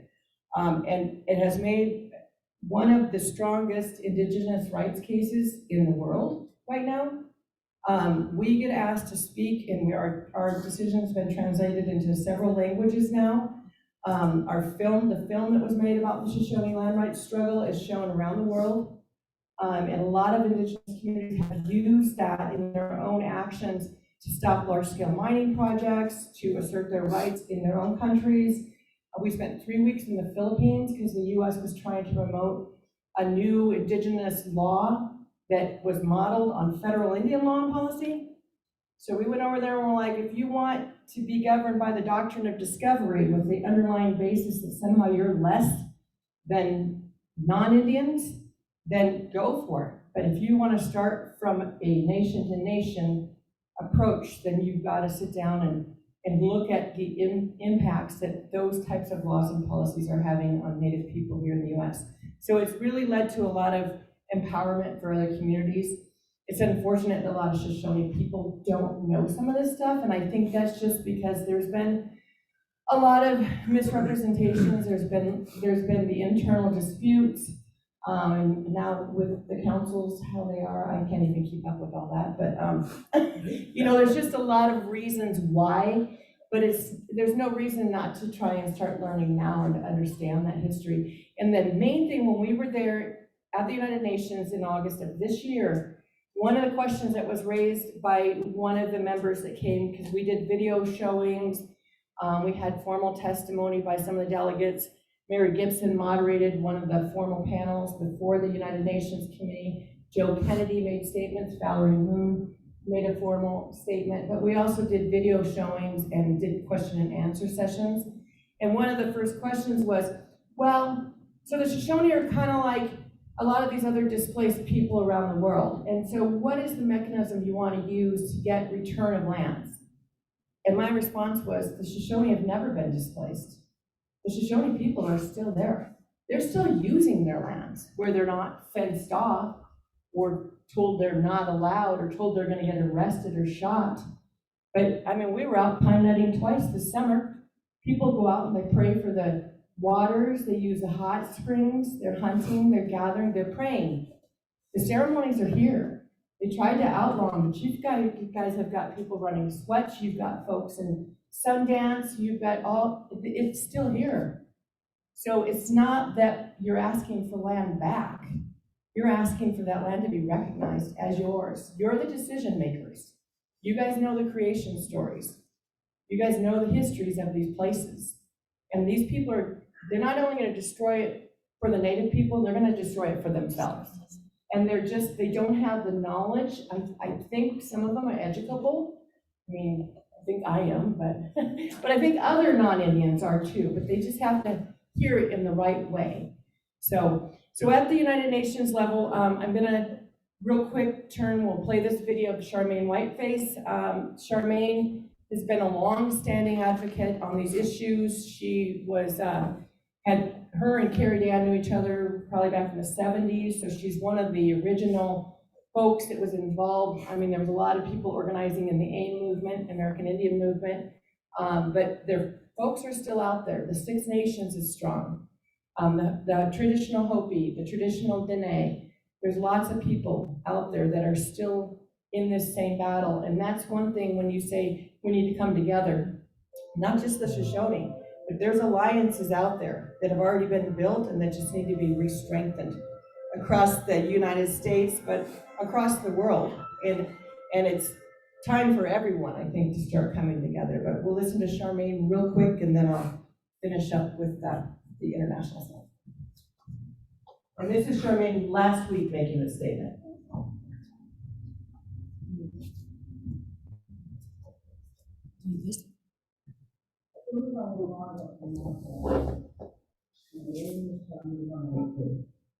I am the spokesperson for the 1894 City Council. We are located in the middle of North America and are the Great Sioux Nation. The Treaty Nations were the first to go to the United Nations to start discussion about Indigenous peoples and their rights at the United Nations. Today, September 28, 2022, the UN Human Rights Council met to discuss decolonization. However, no mention was made of revoking the doctrine of discovery, which started the worldwide colonization in the first place. Secondly, no mention was made of the UN decolonization process or the Committee of 24.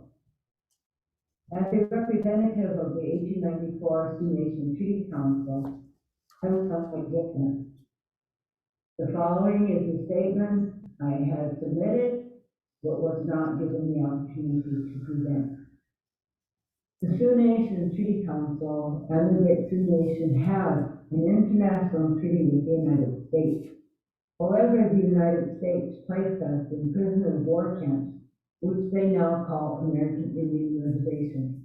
The United States is illegally occupying our treaty territory without our consent for the resources which are here.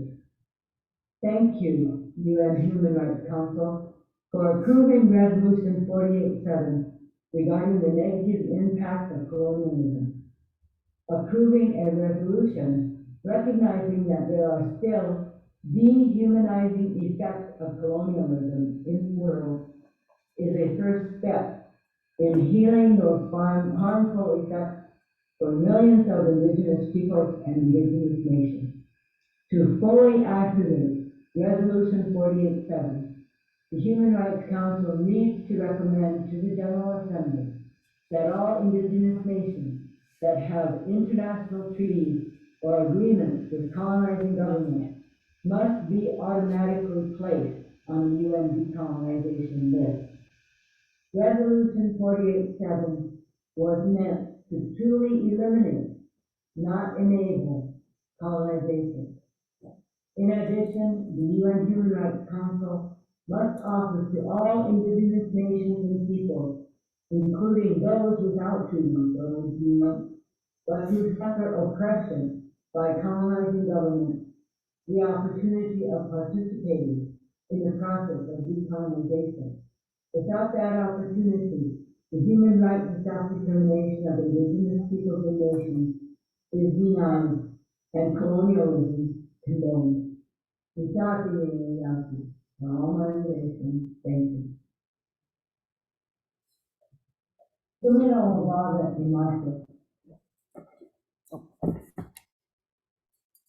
So that's Charmaine Whiteface. That's somebody that we work with very closely, and I still serve as legal counsel for the Western Shoshone Defense Project.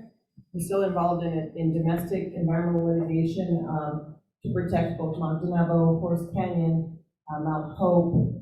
We've been involved some with the Thack Pass lithium project, trying to protect against that, and the Las Vegas water drought. So that's still out there. Also, the Great Basin Resource Watch, which was founded based on the struggle of what Corbin Harney put together and the dams. So that's an organization that does environmental work. They review and watch over these federal proposals. So there's someone you can call on that are there to assist, as well as the Progressive Leadership Alliance of Nevada. I mean, they also were formed out of Shoshone struggles. And so those are organizations here in the state of Nevada that are there to help. So with the international level, you've got, let me see. There's two things that Fermina talked about. One was the Inter-American Commission on Human Rights, And that's where the dams first went, but the Supreme Court said, nope, you're blocked off from litigating in US courts. And so the dams weren't gonna sit back and take it.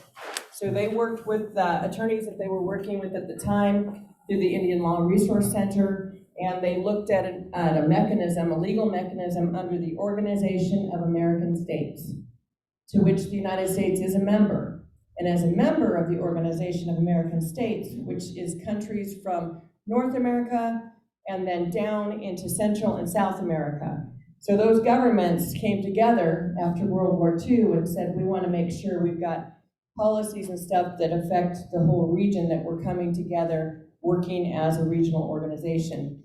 So the dams filed there at the Inter-American Commission on Human Rights under the Organization of American States. That is separate from the United Nations. So the Organization of American States is just what it says, American states. So North America, Central, South America. The United Nations is a global organization that was created after World War II. After the Second World War, the governments of the world, mostly colonial governments, but they decided they wanted to have more proactive measures so that those types of catastrophes, atrocities didn't work. So United Nations was formed, and all those governments that are recognized by the other governments at the United Nations can become members. The reason I say that is because there's been a lot of talk about, well, this is really a colonial form too, because indigenous nations, how are they supposed to gain access to become a full member state? That's kind of another issue, but that's why I phrase it like that. So these are separate organizations, and under the Organization of American States, they have different mechanisms. And the Inter-American Commission on Human Rights is one that people here in the United States can access. We can file petitions in front of it. The US, though, claims that they don't have to listen to the Inter-American Commission because there's an Inter-American Court, but the US has never agreed to adopt and become subject to the Inter-American Court. So because of that, they keep saying, well, we don't have to listen, although they do. And the rest of the international community, for the most part, agrees with us. But anyway, so we've got that, we've got a full decision, parts of it are in the material that was out front. And that decision, and this is made up of international experts, these are people who, a lot of them were served on the Supreme Courts from their own countries. I mean, these are very well recognized, respected members of the judiciary globally. And they came out, and the US fought and fought. The petition was filed in 1993. We didn't get our first decision until 1999, and every one of the US's arguments was denied. The commission agreed with all of the arguments that we had set forth, so we prevailed on every single legal issue, and that was on the admissibility. So that was just getting, our foot was in the door, but getting the door open. And the commission said, nope, the doors, they're coming in. They're gonna sit down at this table and we're gonna review the whole case. So 2 years later, in December of 2002, we received a full decision on the merits. So all the arguments where the US said, no, the Shoshone went through the Indian Claims Commission. No, the dams don't represent anyone. They're not members of any federally recognized tribe. They can't speak for Shoshone people. They're not really Shoshone because they're not a member of a tribe. And we said, the hell with that. There's something called self-determination, and they are Shoshone. They can identify who they are. They don't have to go through your Indian Reorganization Act or your federal recognition process. They're going to speak to who they are as people, as indigenous people who are original people from this land. And the commission agreed with us on all of this. So we then, in 1999, when those two bills were introduced that Fermina talked about, there was the public lands bill where they wanted to sell off the lands, and Christopher Sewell, who was working at the Defense Project at the time, called me. I was still back in Minneapolis at the law firm, and he said, this is huge.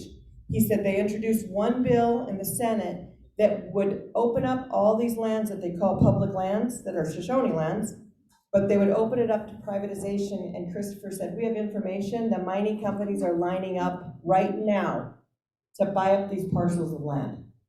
And then he said, at the same time, In the House of Representatives, Jim Gibbons just introduced a bill to push that money through from the Indian Claims Commission.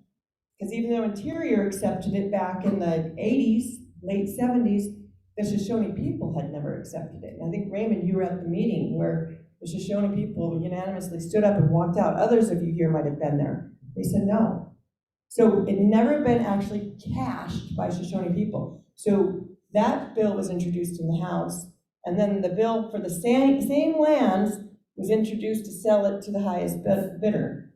So with those two pieces of legislation, that's when we're like, we gotta do something more. There's a mechanism at the United Nations under this treaty body that Fermina talked about, CERD, the Committee Against Elimination of Racial Discrimination.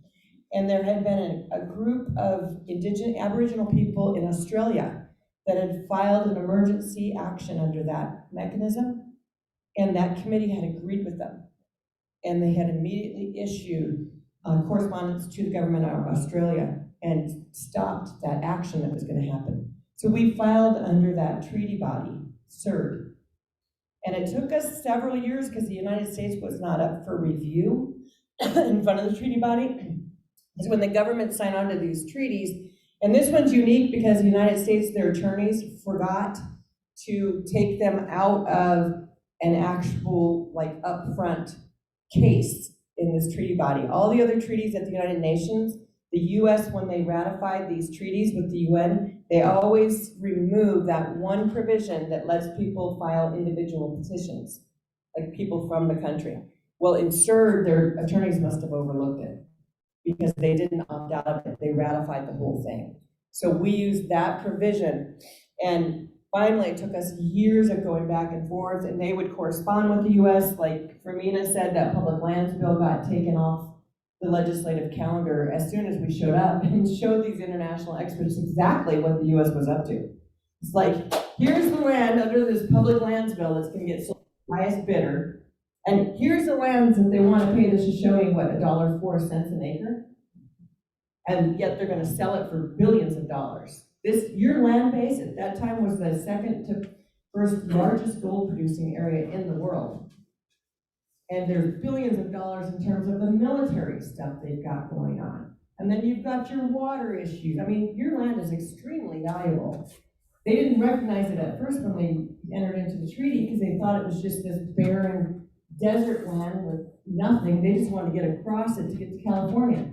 But in 1961, like Fermina said, whoa, guess what we just figured out from our satellites? There's gold down there. It's microscopic, so it's not the nuggets we're finding other places, but they developed a process to get that gold out of the rock. That's the heap leach cyanide process they use now. Once they did that, coincidentally, the next year, Indian Claims Commission said your land rights were extinguished. It's not a coincidence. They knew there was gold, they knew how to get it out, so what do we do about the land rights claim? Well, we got this commission set up, let's pay them off. So all of those things we used in our legal work. We showed this history, we showed the pattern, and we showed where the US has never had that valid. They have no justified reason for taking. Gradual encroachment is not a legally recognized way of taking land. It's not. And anyone else, I don't remember if it was Danielle or who said it, but for anyone else, they would get their day in court. They'd get due process, they'd get notice, they'd get to argue what fair compensation, they get to argue even if the US had the right to seize the land. The Shoshone people never got that. They were thrown into this agency, this Indian Claims Commission, which is not a court of law, and then the Department of Interior, the same agency that was suing the Dans, got to step over here with their trustee hat and represent the Western Shoshone. That wouldn't happen anywhere else or with anyone else unless you're Native American. That's racism. That's inequality. It's a violation of your right to property and your right to due process, which is what the Inter-American Commission said, and CERD followed up and said, we agree. So the unique thing with the UN CERD, Inter-American Commission, we still, every year we report to them about the US's non-compliance. A couple years ago, Fermina came with us, Jason, Johnny, and Larson, and we went and had the meeting in Boulder, Colorado, with representatives from the commission. as well as from the State Department, Justice Department, and Interior Department. And so they're still following up every year. CERD, it's a little, because more attention's being paid at the UN, and we've got all these organizations across the US that are trying to get their voices heard, and we've already established ourselves at this UN committee. So in June, when we saw their list of things, and I think it was Charmaine that pointed it out, got us a copy of this list of themes they wanted to review. One of them was specifically the situation of the Western Shoshone. And so we scrambled, we found some funding, and we got over there. Because it wasn't good enough. In your packet, there's the submission that we made, that we sent in July. It's called a shadow report. Some of our other reports, if you guys are interested, have got really thick briefings and stuff. This one was just an update to tell this UN committee the situation is still ongoing.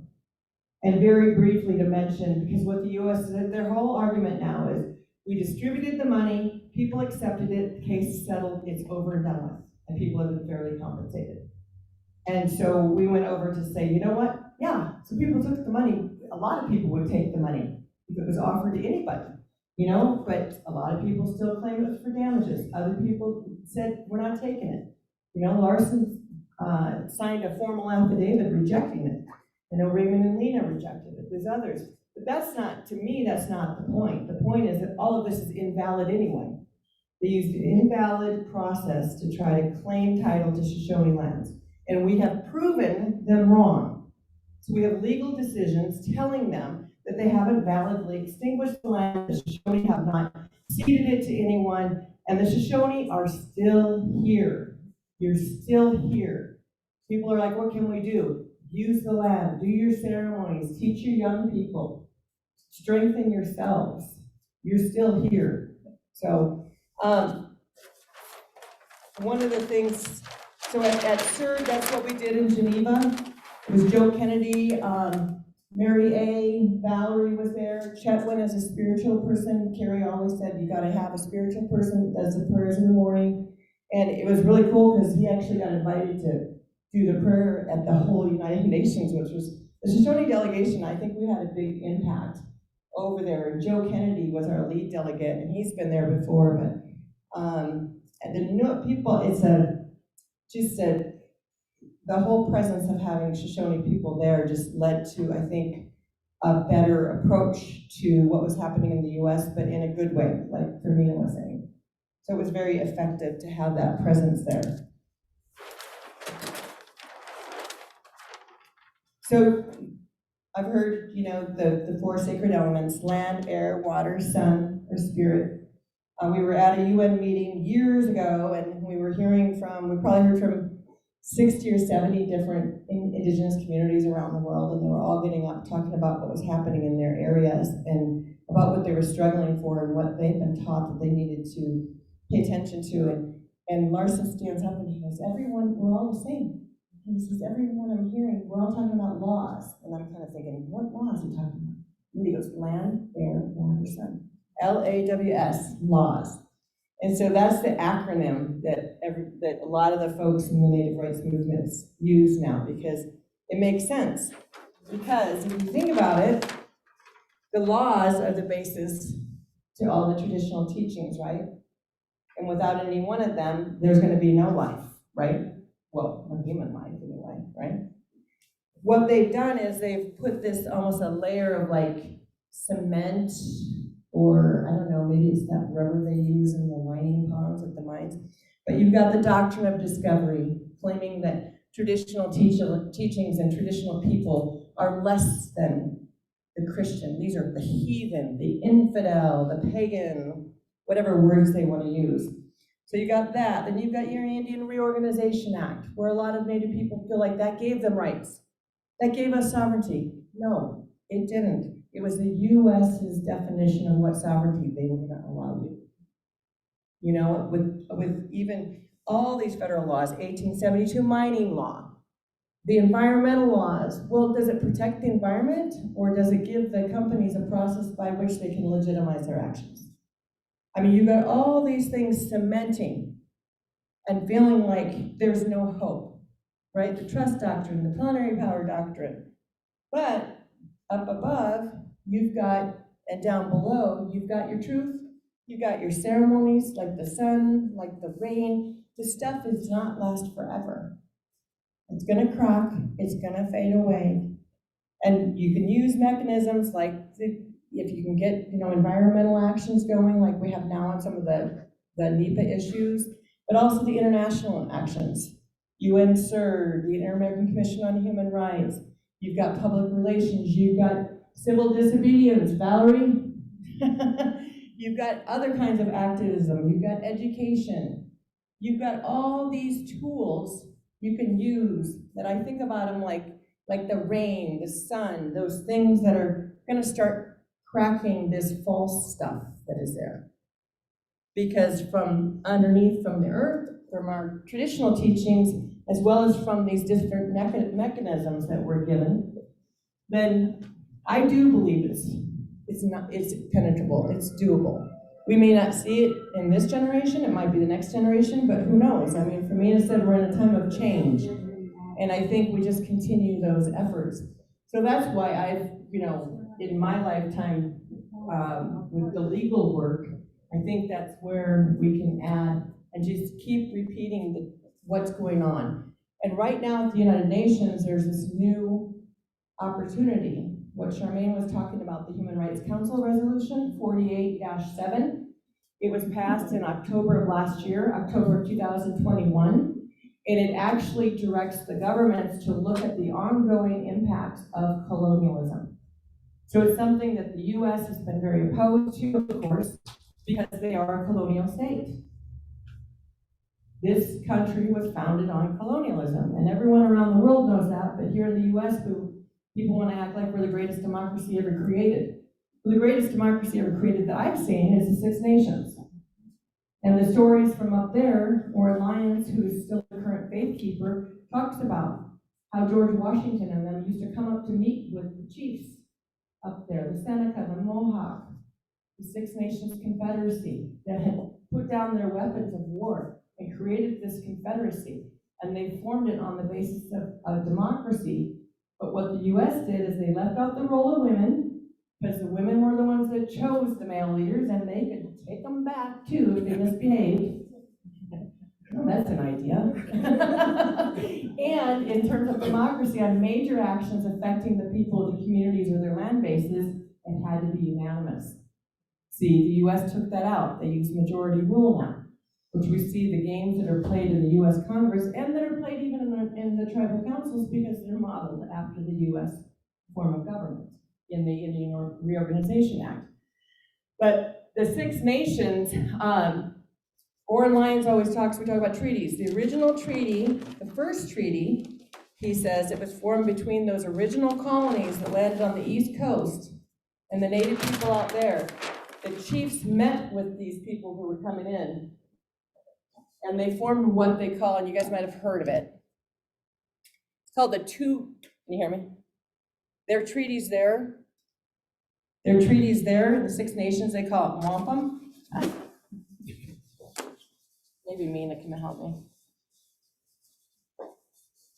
And it's like a belt, so they wear this beaded belt that signifies what the treaty is. And there's a couple of them, but this one I know is called a 2-row wampum. And so what it is a design, and it's got like this and this. So this original agreement was, you people that are coming over that, basically are saying you need our help, you need a place, you need a safe place. You're fleeing these things that are happening there. That's what you're telling us. We will let you live here peacefully by our side. Kind of like the Shoshone with the Treaty of Peace and Friendship. We will let you live there, and you govern your people. You govern those areas that you're in. And we will govern our people. We do this separately. You stay in your canoe, and we'll stay in ours. And Orem will tell you, that's the first treaty they violated. They violated that original treaty. That was the original treaty in terms of living side by side in peace and friendship that happened over on the East Coast. Violated that one and they continue to violate all the rest of them. So whether it's greed, Mary Dan used to tell me she thought white people had inbred with aliens at some point. I don't know, it's a theory, but I mean, what would cause people to want to destroy their own, what gives them life? It doesn't make any sense. It doesn't make any sense. And I always tell non-Indians when I talk to them, I'm like, we're all from somewhere, we all have a homeland. Some people don't know where they're from because they're so mixed up, but if we're not from somewhere here on the earth, then we're aliens. So we all got to be thinking about this place that sustains us. And how do we, and then you'll get the argument, well, but we need gold. We need gold so we can have cell phones, and we need lithium so we can have battery operated cars so we're not taking all the oil, blah, blah, blah. We need to have a full conversation about this because these impacts, some of them are irreversible. So, and it's people, the elders, the native elders who have the tradition and the knowledge to know about those places. Corbin always talked about Yucca Mountain and about being a snake. The creation stories talked about that area being a snake. And if it was mistreated, it was spewed forth toxins that would kill millions of people. You know, he was right. And that's right now on hold. Divine strike. You know, it was traditional elders that got a hold of us at the Defense Project and said, this test has to stop. It was a huge bunker bomb they wanted to do in 2006. And we heard from the Lakota people, and we heard from Corbin. It's going to crack the water table. And all that radiation from their old nuclear tests is going to seep into the water table, and it's going to contaminate water all the way down. And I don't know how we did it. It was a combination of just people from across the country and around the world stood up and said no. And that test was stopped. So it's possible. You know, these small victories, it's possible. But the main thing I think is just keeping the issues alive, keeping the truth alive. And for me, I think your ceremonies are the strongest thing you can do, is that backs everything else.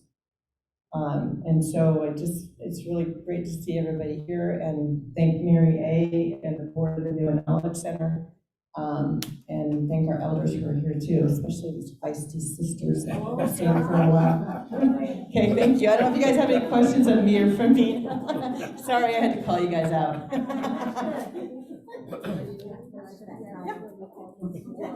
Oh yeah, and then I know a bunch of people had questions about the delegation that went in August. We did a short kind of update, so you've got that, and then there's the schedule of our activities we did every day too. So kind of the meetings we went to. We had Saturday off, yay, so we went and sat by the lake. We had Friday afternoon off, so we went into France and went to the Evian, the source of the Evian water. It's like the purest water near. And so Chet did a water song, and we were able to do our prayers. It was beautiful stuff. But anyway. Are there any questions? Anybody have any questions? None. So, just to be clear, Julie, I know that people have said, what do we do? What can we do? And you're saying to us, we have ceremonies that we need to return to. What other things can we do? We need to unite and be one nation? I don't know. What can you tell us? Do I need to use this, or can you guys hear me? We have virtual, so I got you to help me. And then Cliff has a question as well. Okay. A comment. Well, like I said, so we're at the Defense Project. We're still involved in several lawsuits, federal litigation.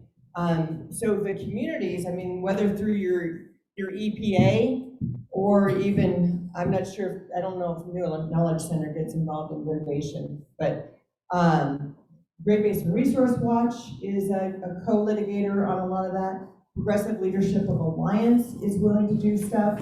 I mean, if there's areas, opinion areas and stuff that are being fenced off, we could contact them and see if there's some kind of legal action or something that can be done. And then the UN stuff is ongoing. So if there's areas being fenced off, if you get that information to Fermina or somebody, that would go into what the information we're providing to these international bodies to say, wait a minute, there's still violations happening. Because the US, so when we went to the shareholder meetings after we got the CERT decision, and we went to Barrick and, well, at that time it was Placer and Newmont, and we told them, we have decisions that say that these areas are not legally held by the United States, that there's current violations of Western Shoshone rights happening, and these companies are profiting off of these violations by using the 1872 mining law, and using these other federal justifications, but our case is proved, and that's what we told their shareholders. These companies know that these areas are in dispute. The Shoshone people are saying, wait a minute, we want a seat at the table. And we want to be able to say yes or no to a mining project in Horse Canyon or in the Pequops.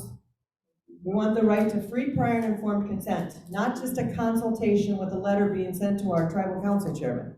No, we want a seat at the table. These are our lands, and we have an obligation to take care of these lands. So those types of actions can happen. Romina talked about from 2004 to 2010, we did a series of community meetings, and Corbin had told, Larson was a community organizer at the time, and he said, you've got to go to every single community 3 times. And go to the communities and talk, have community meetings. And so we did that. And from that, what we were hearing, is people exactly like you said, they're like, we need a main council, we need to be a body. And so what was talked about there was forming what they call the Western Shoshone Alliance.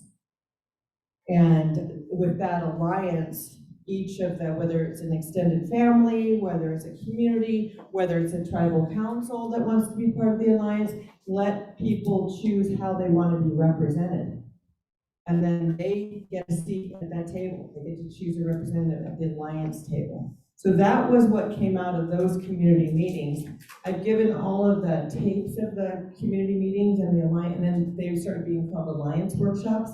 And those, I've donated all those to the Newe Knowledge Center so that they can use them in terms of community meetings and stuff. But there's a lot of information from those, and maybe even, people, I don't want to speak for Mary A, but those can be put onto CD forms or DVD forms, and people can watch them and say, yeah, that was a good idea, or maybe we should do it this way. But we've always, when they first tried to say that the dams couldn't go and speak on issues, and I think that's why the National Council and other communities filed amicus or Friends of the Court brief with the Inter-American Commission to say, wait a minute, what they're asserting is what all of us are asserting. And the Dans were really careful, whatever they argued, they didn't argue for themselves individually. They argued about original title, about original caretaking of the land. So not about one person or that person or one tribe or that tribe. It was about the whole land base, what had been handed down from the ancestors and what needed to be handed over to the next generation. Besides that, what else can be done? I mean, the education, there's people with amazing video or social media experience. That's a really powerful tool right now. And all of those things can be used to keep the movement going, but then also maybe to increase support, build the alliances. We'll be going up to meet with Charmaine next week in Rapid City. But Tona Tierra from down in Phoenix, they have a lot of things that they would like Shoshone participation in. They're working with people in Central and South America. And then the International Indian Treaty Council, you heard Andrea Carmen talking there. They're very, another alliance to be part of an Indigenous environmental network that's humble too. So yeah.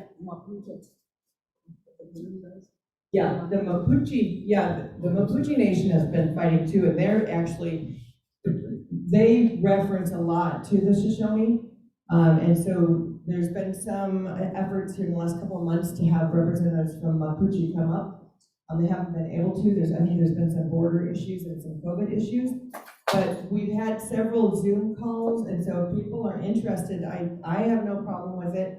And I don't think Mary and Romina would, but come to and sit on some of those Zoom meetings and hear what some of these other Indigenous leaders are talking about, and what the other nations are doing. Because, it's like Tupac talks about, he says the Shoshone issue is the point of the spear. The people are watching the Shoshone, what's gonna happen here. I had another elder refer to this land base as like the umbilical cord of the earth.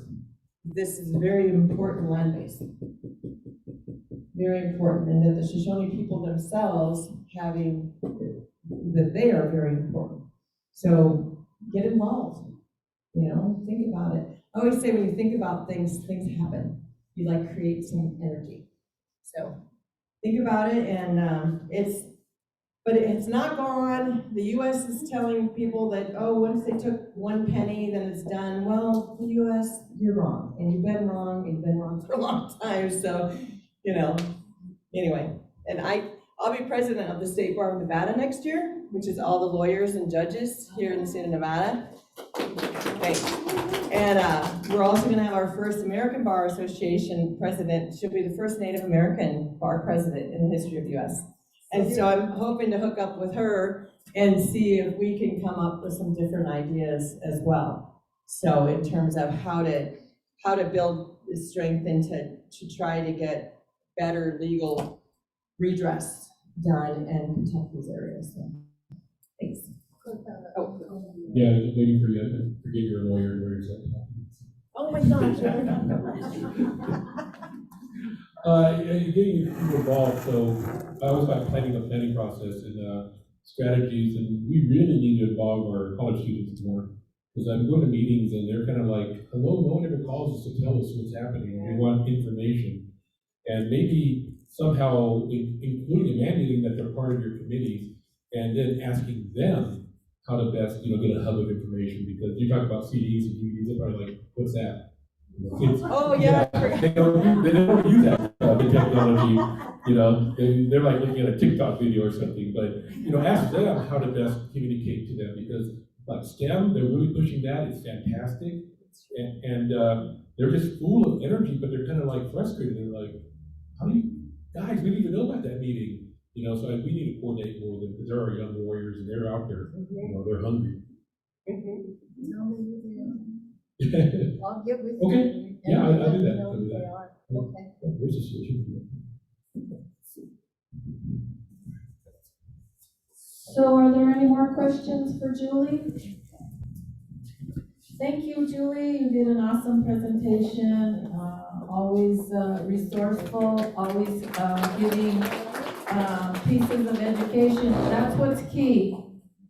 That's what I keep saying. We need to educate our people about the history of the treaty, because it isn't all cut and dry. As you see, we need to figure out how we can protect our culture, our land, and especially now, the water. We need to be concerned about those things. So we're a little bit on ahead of schedule. I'm going to have Michelle come up, and she's going to name more raffle winners here. And just for the sake of time, can you just do them all? Yep. And then what's if you're not present, if you're a raffle winner who is not present, we said you didn't have to be present to win. So we'll contact you and figure out how to get your prize to you if you're not here today. And so here's Michelle. She's going to give all of the raffle winners. It's a long list, but we're going to get that done. We got 30 minutes before Marissa's going to be on. So we'll get that done, and we can move forward. But I didn't say very much about the raffle. We have some really awesome raffle prizes, and many of our own community members contributed to our raffle. We didn't buy any. Well, for the most part, we didn't have to buy any of the gifts here. Our community and outside of our community donated these things for Newe Knowledge Center to raffle, to fundraise, and to sponsor this impromptu, sorry about that, mini conference on the treaty history. It looked like, for me, we weren't gonna have it this year. I didn't do any fundraising and really no planning. And so the board said, you have to do this. People are expecting it. They said they wanted an annual treaty conference, and I'm thinking, 2 weeks ago. Oh, no. So Fermina and I got together and we said, what are we gonna do? So we brought this to you guys, and I apologize to everyone for not having advance notice. Again, it was just something we had to do really quickly, and it laid heavy on my mind, and then so I am so happy to see all you here. I didn't expect this many people here. I always tell people when I do a presentation or a project, 5 is my lucky number. We went way over 5 today. Thank you.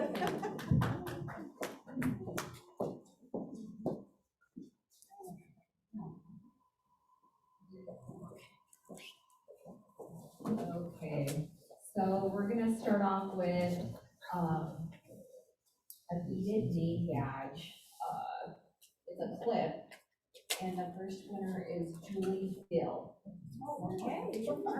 And if you guys need to stand up and stretch, move around, we're gonna get through all the raffle items now, so that's quite a bit. Okay, and there's another, badge that's made by me. And this one will go to Jody.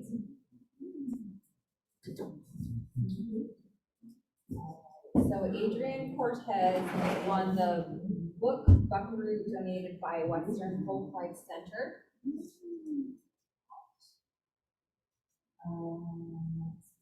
Trini Puyama, she won the book Gathering Recipes donated by the Western Folk Life Center. Jackie Stevens won the digital video recorder donated by Ribs Mountain Resource Center.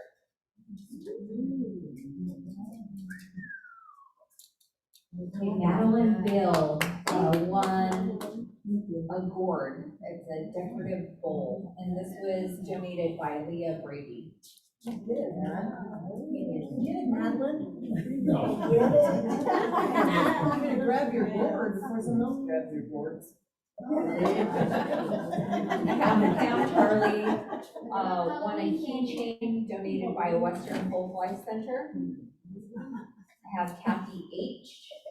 She won a medicine bag necklace donated by Stephanie Sam. I have Claudette Rayston. She won the red Jasper Stone pendant donated by Chet Stevens. Let's see, we have a pottery turtle. Yeah, this was donated by Fermina Stevens, and Queenie Vasquez won that. Oh.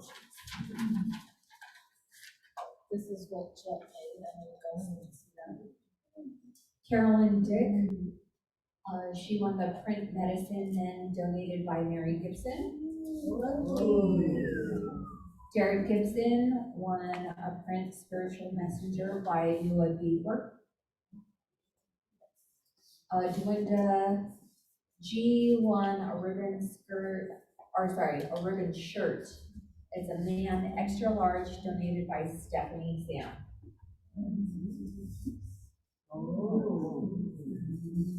Vera Smith, she won the ribbon skirt large donated by Autumn Breeze.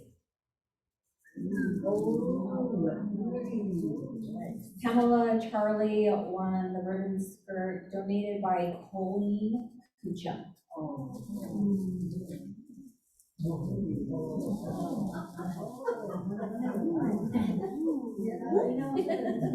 Vera Smith, she won the floral scarf donated by Desert Hummingbird Designs. Phyllis Evening won the scented candle donated by Ruby Mountain Resource Center.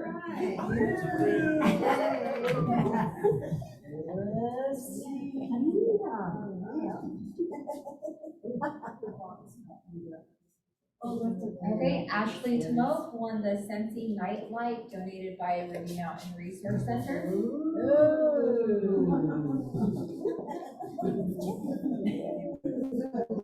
Leanne Dan, Sharp Image headphones donated by Ruby Mountain Resource Center. Ashley Timoke, she won the shawl donated by Jennifer Stevens. That's nice. Lita Mendoza, she won a Star Hotel gift card for $100 donated by Jill Timoke and family. There's two of those, so the second one would be Julie Kavanaugh Bill. She won $100, and this is also donated by Jill Timoke.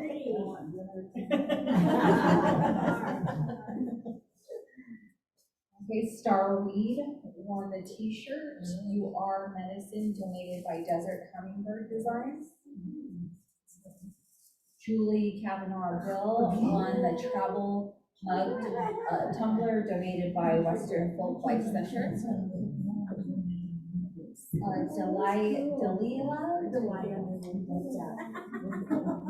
She won the white shell earrings donated by Mary Gibson.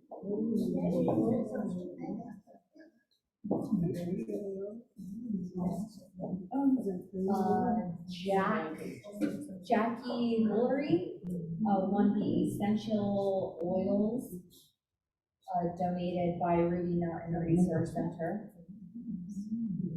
The puzzle Tatanka. Deb Mendez won the puzzle. For the bigger drawings, it looks like it was the hat. The hat was won by Jody. And the cradle board, Arlinda Timoke. So the cradle board was made by Elizabeth Dan, and it was donated by Catherine Blossom. And congratulations to all the winners. That'd be the raffle. Thank you. Thank you, Michelle. Thank you for working on that. I know you worked hard. I appreciate it. I knew I would never have time to do all that. So with that, I believe, did everybody get up and stretch? Say hello to your neighbors, shake hands. No? All right, we'll power through. Our next speaker will be Marissa Weaselboy. If you'd come join up here, Marissa.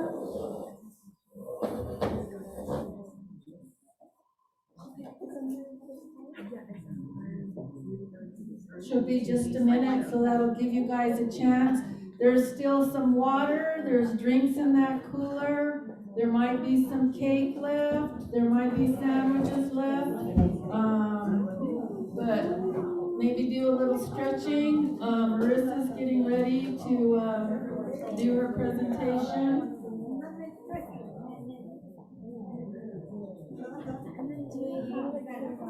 Because it's a pretty big PowerPoint. Do you know how I could go through between it? Do you want to sit or stand? Everybody's been standing, not that that matters. But Yeah. Well, I guess I'll just let you decide. whatever makes the most sense. How you could go through and what? I'm sorry. Oh yeah, it just has a bunch of PowerPoints on there or slides. So I don't know what's would be the easiest to go through it. It's totally up to you. Are they in one file? Yeah, it's in one slideshow or PowerPoint. Yeah, slideshow. Are you gonna kind of jump around? Do you want to control it or you want me to? I think whichever way is easiest for you. Okay, yeah, if I could just say like next slide or if you're comfortable Yeah, with I could do that. Okay, that would work. Okay, so here we are. Okay.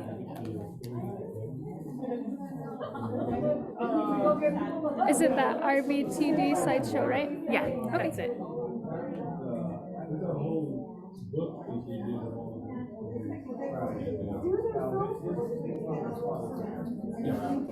Yeah, but you could say whatever makes you comfortable. I'm trying to hear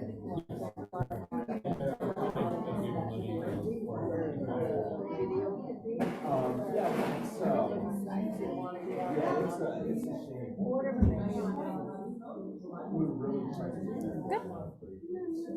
So are you ready? Let's give them a few more minutes, so that everybody has your attention.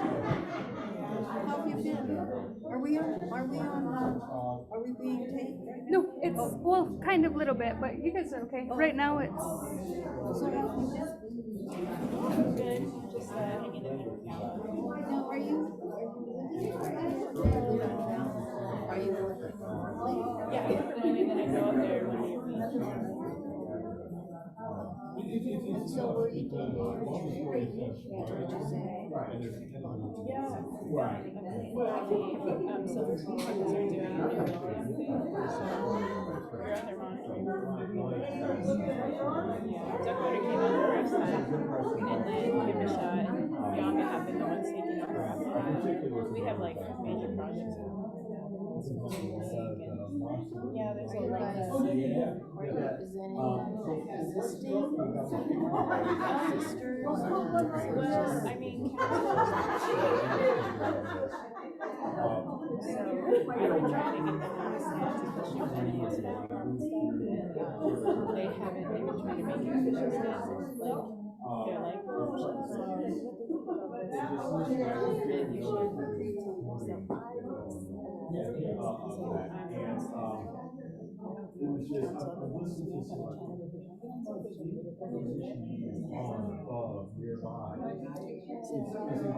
yeah, I do. I do a lot of talking, but it's hard because if I was on council, there's a lot more. But they just don't want to give up.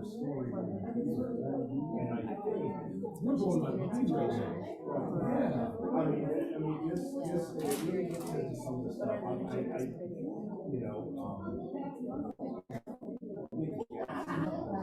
We're all in crisis.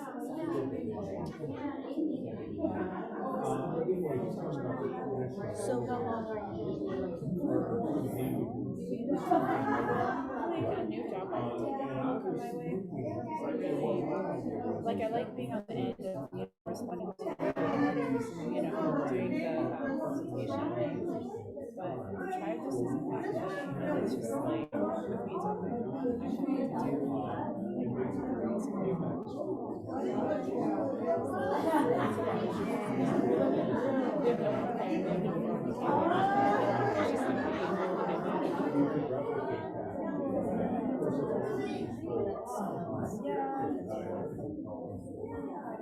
All right, we'll put you guys on. I'm really surprised by that.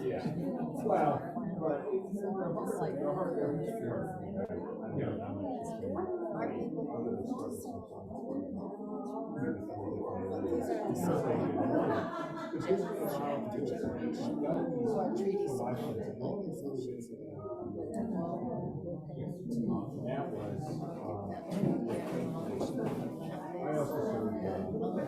If you're ready, I'll get the people to work. You ready? Okay.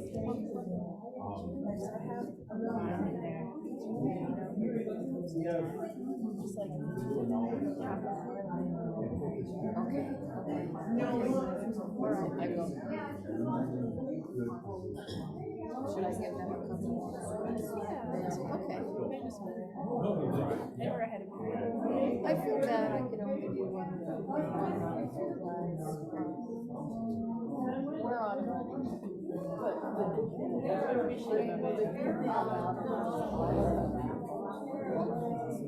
It's just about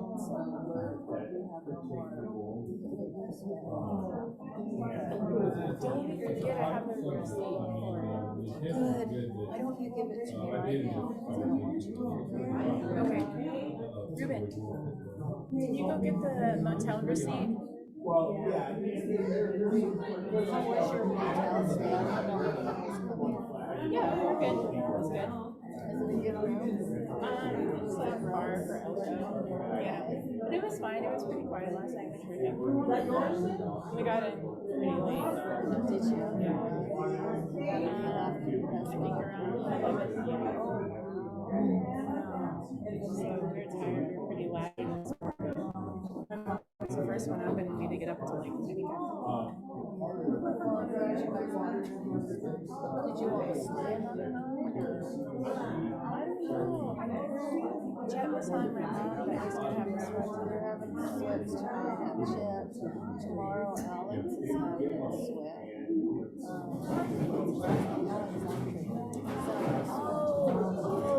Is that Mom, I'm sorry.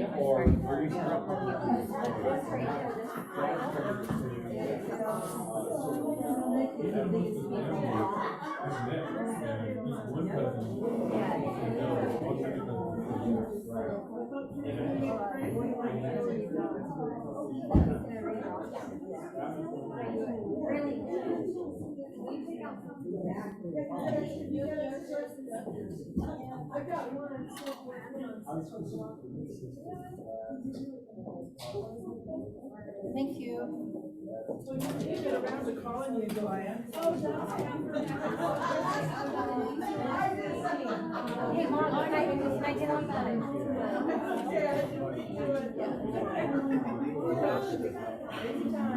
Excuse me, everybody. Here, Michelle. All right, so I have like 5 more raffle ticket items that I can go ahead and call. Okay, can everybody hear me okay? Yep. All right. So this would be a raffle ticket. You have to be present to win. Everybody should have gotten a raffle ticket. You did not get one? Who needs a raffle ticket?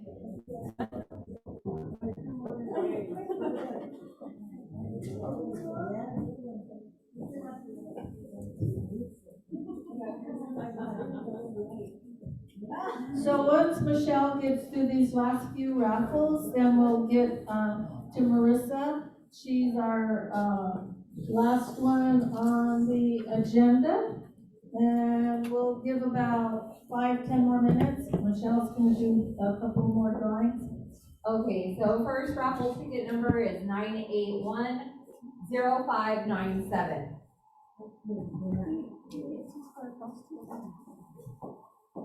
Did you lose her? No, you're talking about my other one. You don't need those have your name on them.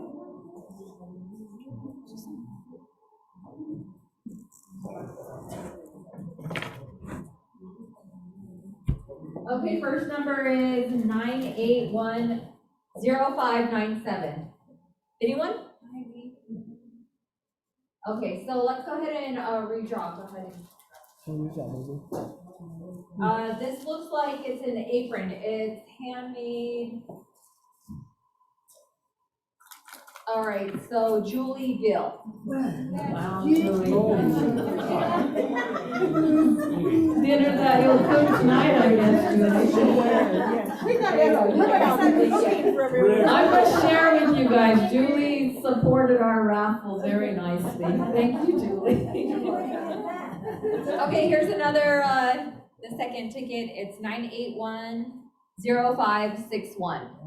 And this would be the Pendleton coffee mug. Nobody? All right, go ahead. This goes to B. Murphy. B. Murphy. Can I get a B. Murphy? I second that.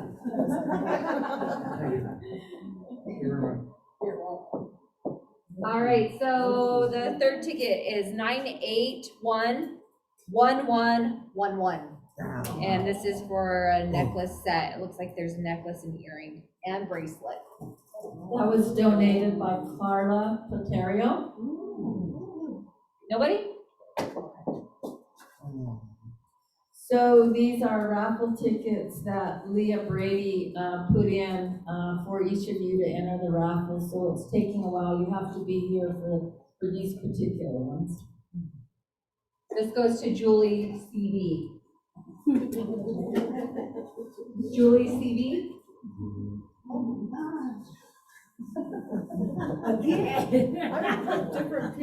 Like I said, she supported our raffle very well. Thank you, Julie. Okay, this is a scarf. This one was donated by... That was donated by Western Folklife Center. Thank you. 9811092.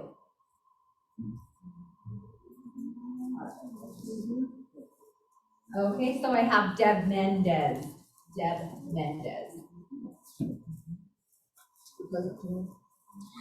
All right, so this is. Is she here? Is that really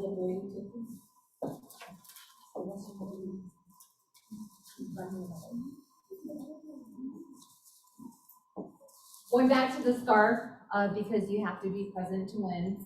I have Orchincia Puyama, who is not here. Let's go ahead and do that.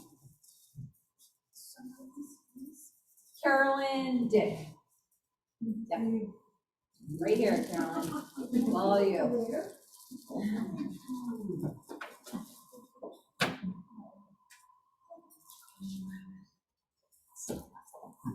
This is a Pendleton Outdoor Packable Blanket.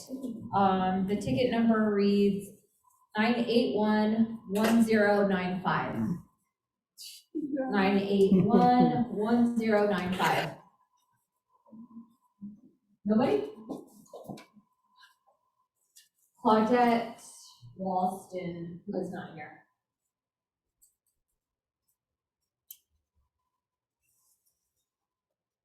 Not here.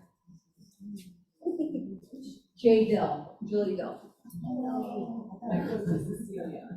Celia. No. Okay, that's it. Thank you, Michelle. Thank you so much. So we have Marissa. We've completed our raffle. I will put on social media the raffle winners just to confirm that. I appreciate, or I should say we, the Newe Knowledge Center appreciates the contributions to our raffle. Thank you, community members. And also for buying raffle tickets. We were able to do this today with almost completely with the raffle sales. So thank you all for buying tickets. And here is Marissa Bill. Marissa Weasel Boy. I don't know why I have Bill on my line. Sorry. Who's Bill? Mahogany na Marissa Weasboy may nadabinya niyam nanawana yambanaita gemara na noa waipa wai nia nahio esqueo. Today I'm here to talk about decolonization and patriarchy, which is on the agenda, but it's such a huge and vast topic to talk about. I've kind of honed it in more. And so if we could go to the next slide. Oh, I'm sorry. Okay. I just had to make sure it was recording. So yesterday was September 30th, and it was in Canada recognized as a National Day for Truth and Reconciliation. Previously, it was also known as Orange Shirt Day, and it's the National Day for Truth and Reconciliation. Honors the lost children and survivors of residential schools, their families, and communities that continue to be impacted by the ongoing legacy of residential schools. This day brings awareness of the individual, family, and community intergenerational impacts of residential schools and to promote the concept of every child matters. The orange shirt is a symbol of the stripping away of culture, freedom, and self-esteem experienced by Indigenous children over generations. And I know this was it is a federal holiday, but it's also kind of observed here in the US because we don't have something like this. And this actually stemmed out of, the First Nations activism work of pushing forward for a Truth and Reconciliation report, which took a while to build. And then, of course, it was released to their government, which resulted in, I guess now, of course, the unmarked graves that are there. I was trying to look for an exact number, and they said like around 1,300 was a conservative number. So I couldn't find an exact number. They're still doing a lot of work to find how many unmarked graves are at these residential schools. And this is actually, the top right corner is actually a title of a New York Times article about how thousands of Indigenous children vanished in Canada, the discovery of the remains of hundreds of children at the sites of defunct schools in British Columbia and southern Saskatchewan has rekindled discussion of a sinister time in Canada's history. And the other quote is talking about how the first unmarked graves were unearthed at Kamloops. That's where it began. Indian residential school in British Columbia. Indigenous communities, residential school survivors, and their families have been re-traumatized dealing with the grief and pain of this horrendous truth. So I definitely wanted to start off on this note because, again, it goes into how our people are being assimilated. Another word for that, of course, is colonized. So the next slide. This is a picture from Carlisle Indian School, which was the first school, the first government-run school in the US. It was opened in 1879. And so I think this is a really good place to start to talk about ongoing colonization and really kind of in the guise of assimilation. So the next slide shows our reckoning that has to occur here in Nevada, of course, with looking at our own regional based boarding school. Of course, in Canada, it's called residential school. Here, they're called boarding schools. And that's Stewart Indian School, which of course, I think, because it's supported by, state funding, now as a cultural center, it's definitely been given a more positive spin, and a lot of people regard Stewart Indian School, especially the alumni who are involved, as something good that happened. And there's still that reconciliation and truth that definitely needs to occur. And I look at this personally in my own family as a starting point of shame. And, of course, we talk about this in terms of our skin color.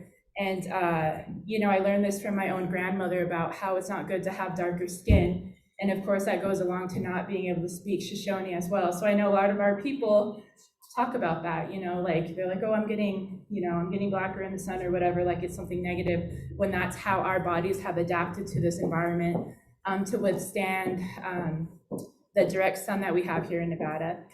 But again, shame is something that's really profound and a necessary place to start when we look at reclamation movements.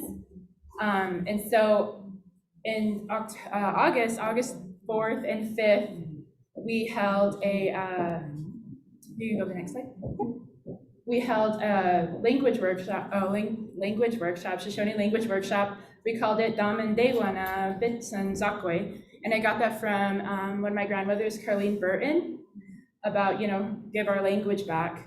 And it's framed around the idea of a larger movement happening in North America with Indigenous peoples.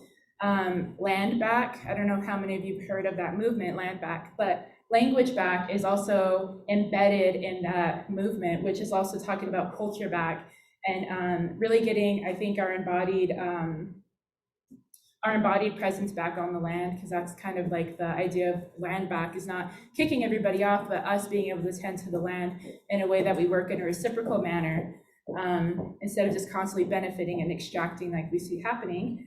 And so I was going to focus on this today because we didn't have too many people attend. So I think it's always really good to talk about this, and specifically with some of the work that I'm doing with rematriation, which again is kind of around the idea of NAGPRA with repatriation. But rematriation focuses on that matrilineal relationship that a lot of Indigenous people have with our implicit roles of tending to things, tending to our language, tending to the land, tending to our people.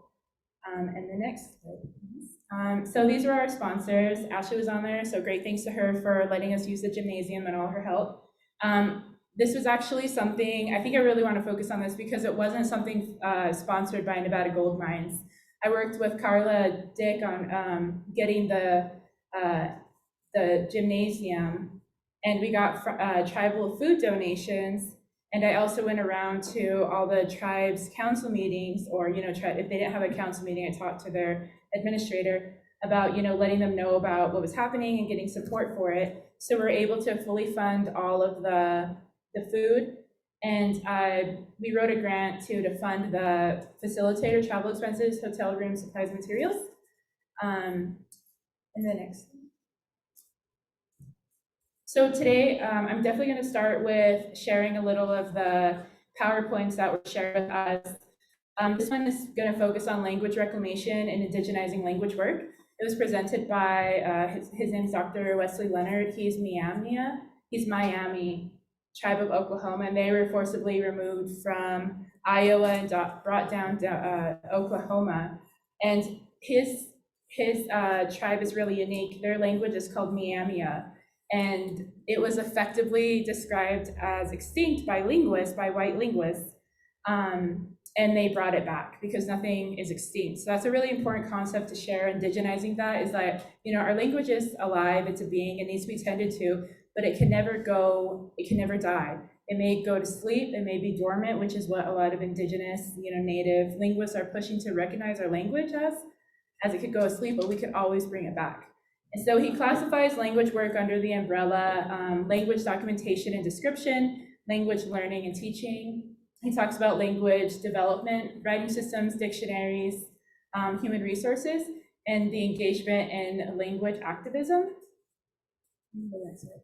And specifically, Wesley Leonard is really well known for the idea of pushing language reclamation over language revitalization, because language work is by a community to claim its right to speak a language and to set associated goals in response to community needs and perspectives.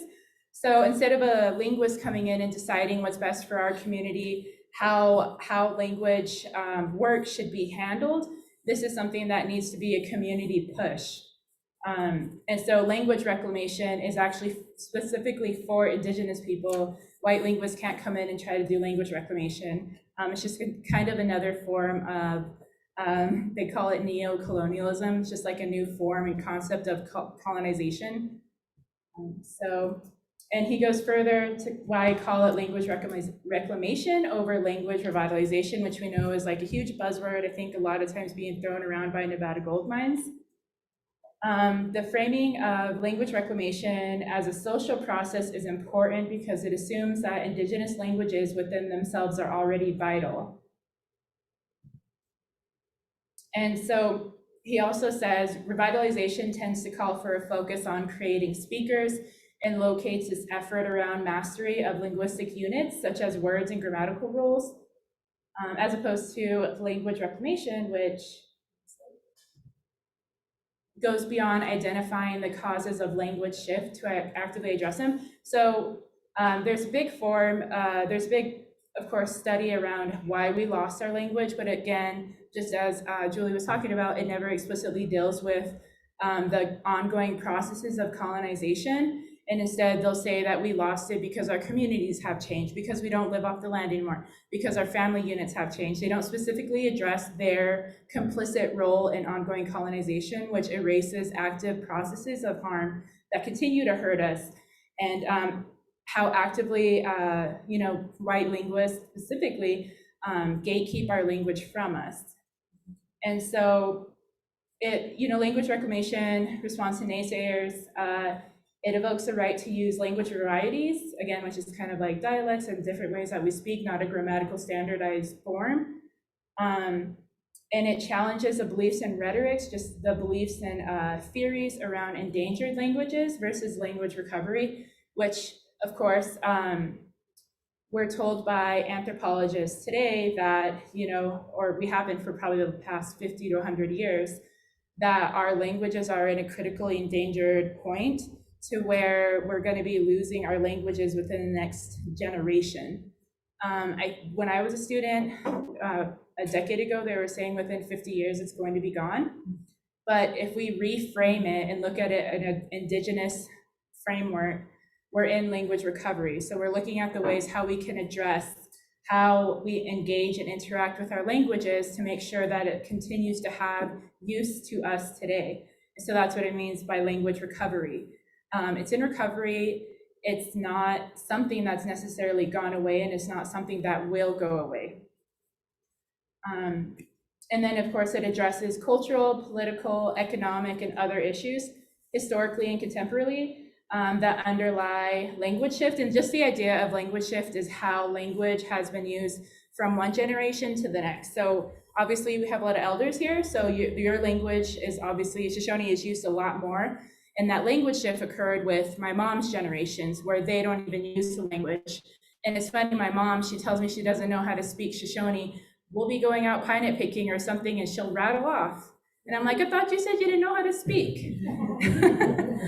So it's just that language shift is also something politically that happened. Obviously, you know, we got, in my mom's generation, she grew up in Yamba, and there's that little schoolhouse across from the administration building, one-room schoolhouse.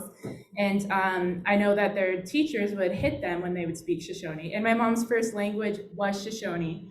So, you know, what type of shift had to occur to make her forget her language is something that we need to address and look at underlying reasons why that happened. And that's something that, you know, white linguists don't address because they are, you know, they are part of the problem.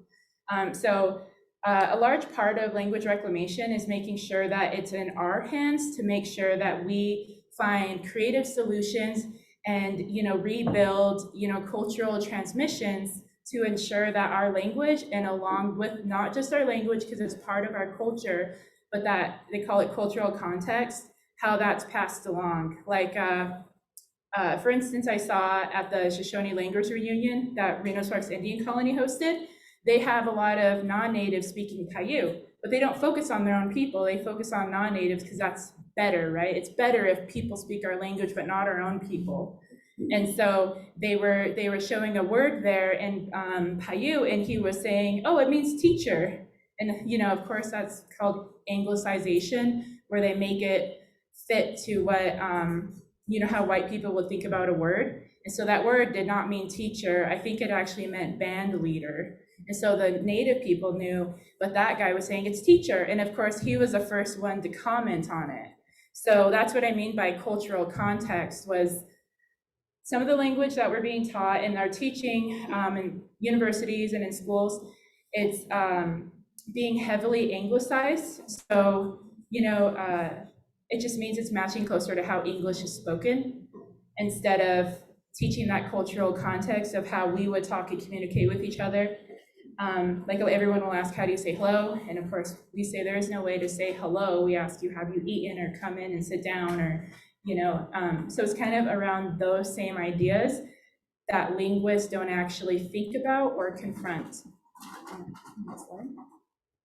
And so he goes on to talk about intellectual sovereignty, which of course I think we also have issues with this with universities. We call it intellectual property. So if a linguist has come around and interviewed or recorded, like Sven Lilleblad or Wick Miller came and recorded people, you know, that is actually property of the university because he represented the university. And so that intellectual sovereignty is us reclaiming that, that knowledge and making sure that it comes back into our communities. And he, you know, it goes also to like what we're talking about with not making sure that it's in the same form as English, but we teach it not in the proper way, but what's closer to how we would have traditionally spoken it and how our elders speak it today. And so he says intellectual sovereignty is the right to create, interpret, evaluate, and conceive without the willful assault of Euro-American languages, values, and social norms. And so he talks about reclamation and realized through like our words, reverence, respect, relevance, reflexivity, reciprocity, responsibility, rights, and relationality. And relationality is actually like an indigenous term and concept that talks about, you know, you can't just say something and speak for everybody. There's accountability to everything that's, you know, on the ground from bottom up. We have that accountability. So reclamation is also a part of our, you know, our responsibility, and to tend to the language in a reciprocal framework that gives back to the language, but also our people. And this is a newer term, Indigenous data sovereignty, that's being kind of, it's making its way in Indigenous academic circles.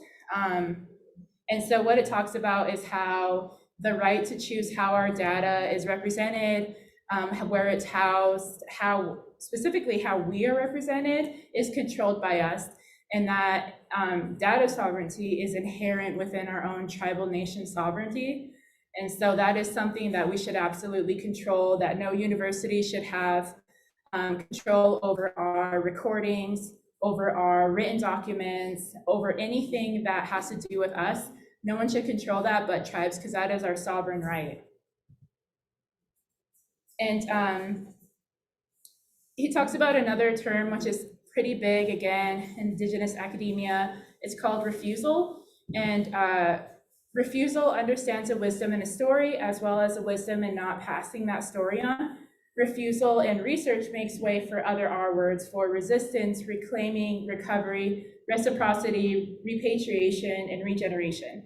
So the right of refusal, which is something that is pretty big, it kind of stems from the Haudenosaunee as well, who use it in it's called, there's a book called Mohawk Interruptus that talks about the Mohawk standoff that they had. I think it was called the Oka crisis.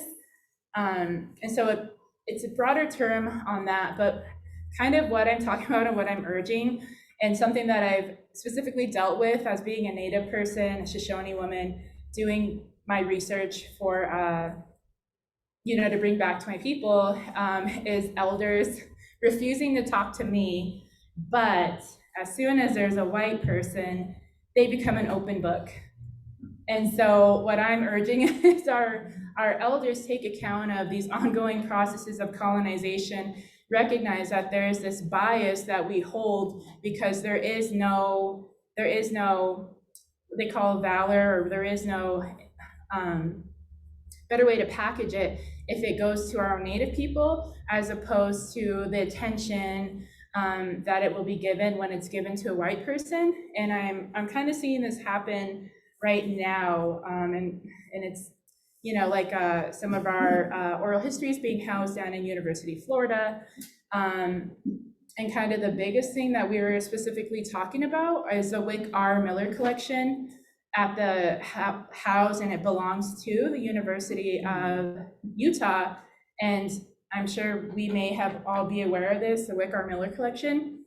And Mariana DePaulo, the principal investigator, the head linguist who owns that collection, and how she's been treating it, and specifically how, she's been giving money by Barrick and Nevada Gold Mine to effectively bastardize what we're talking about and misinterpret it very largely in many, many different ways.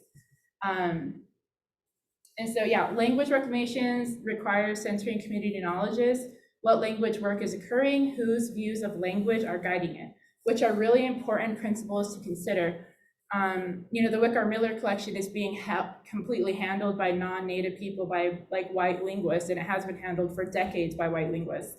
They're never asking us what we need or what we want out of it, which of course is a large return of the whole entire thing, and to set our own research protocols on how it is interpreted. So language reclamation makes move for whose views of language are guiding it, which again centers Indigenous knowledges, our own knowledges. And so Wesley Leonard, he is a linguist, he's taught at UC Berkeley. So this is a dominant approach in language sciences, which if you have any familiar with that, they break it down into phonetics, which is individual sounds, phonology, sound patterns, morphology, morphemes and words, syntax, phrases, clauses, sentences.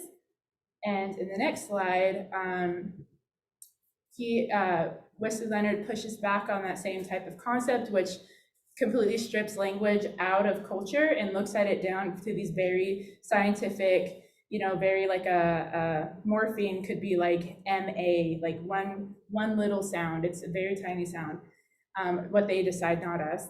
And so Sean Wilson is Cree, and he wrote this book called Research is Ceremony, Indigenous Research Methods.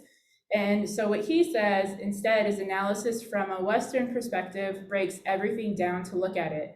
So you are breaking it down into its smaller pieces and then looking at those small pieces. If you are breaking things down into their smallest pieces, you are destroying all of the relationships around it, which is, again, what happens in linguistics. And so, again, with the ideas of decolonization, reclamation calls for undoing colonial assumptions and practices in language work.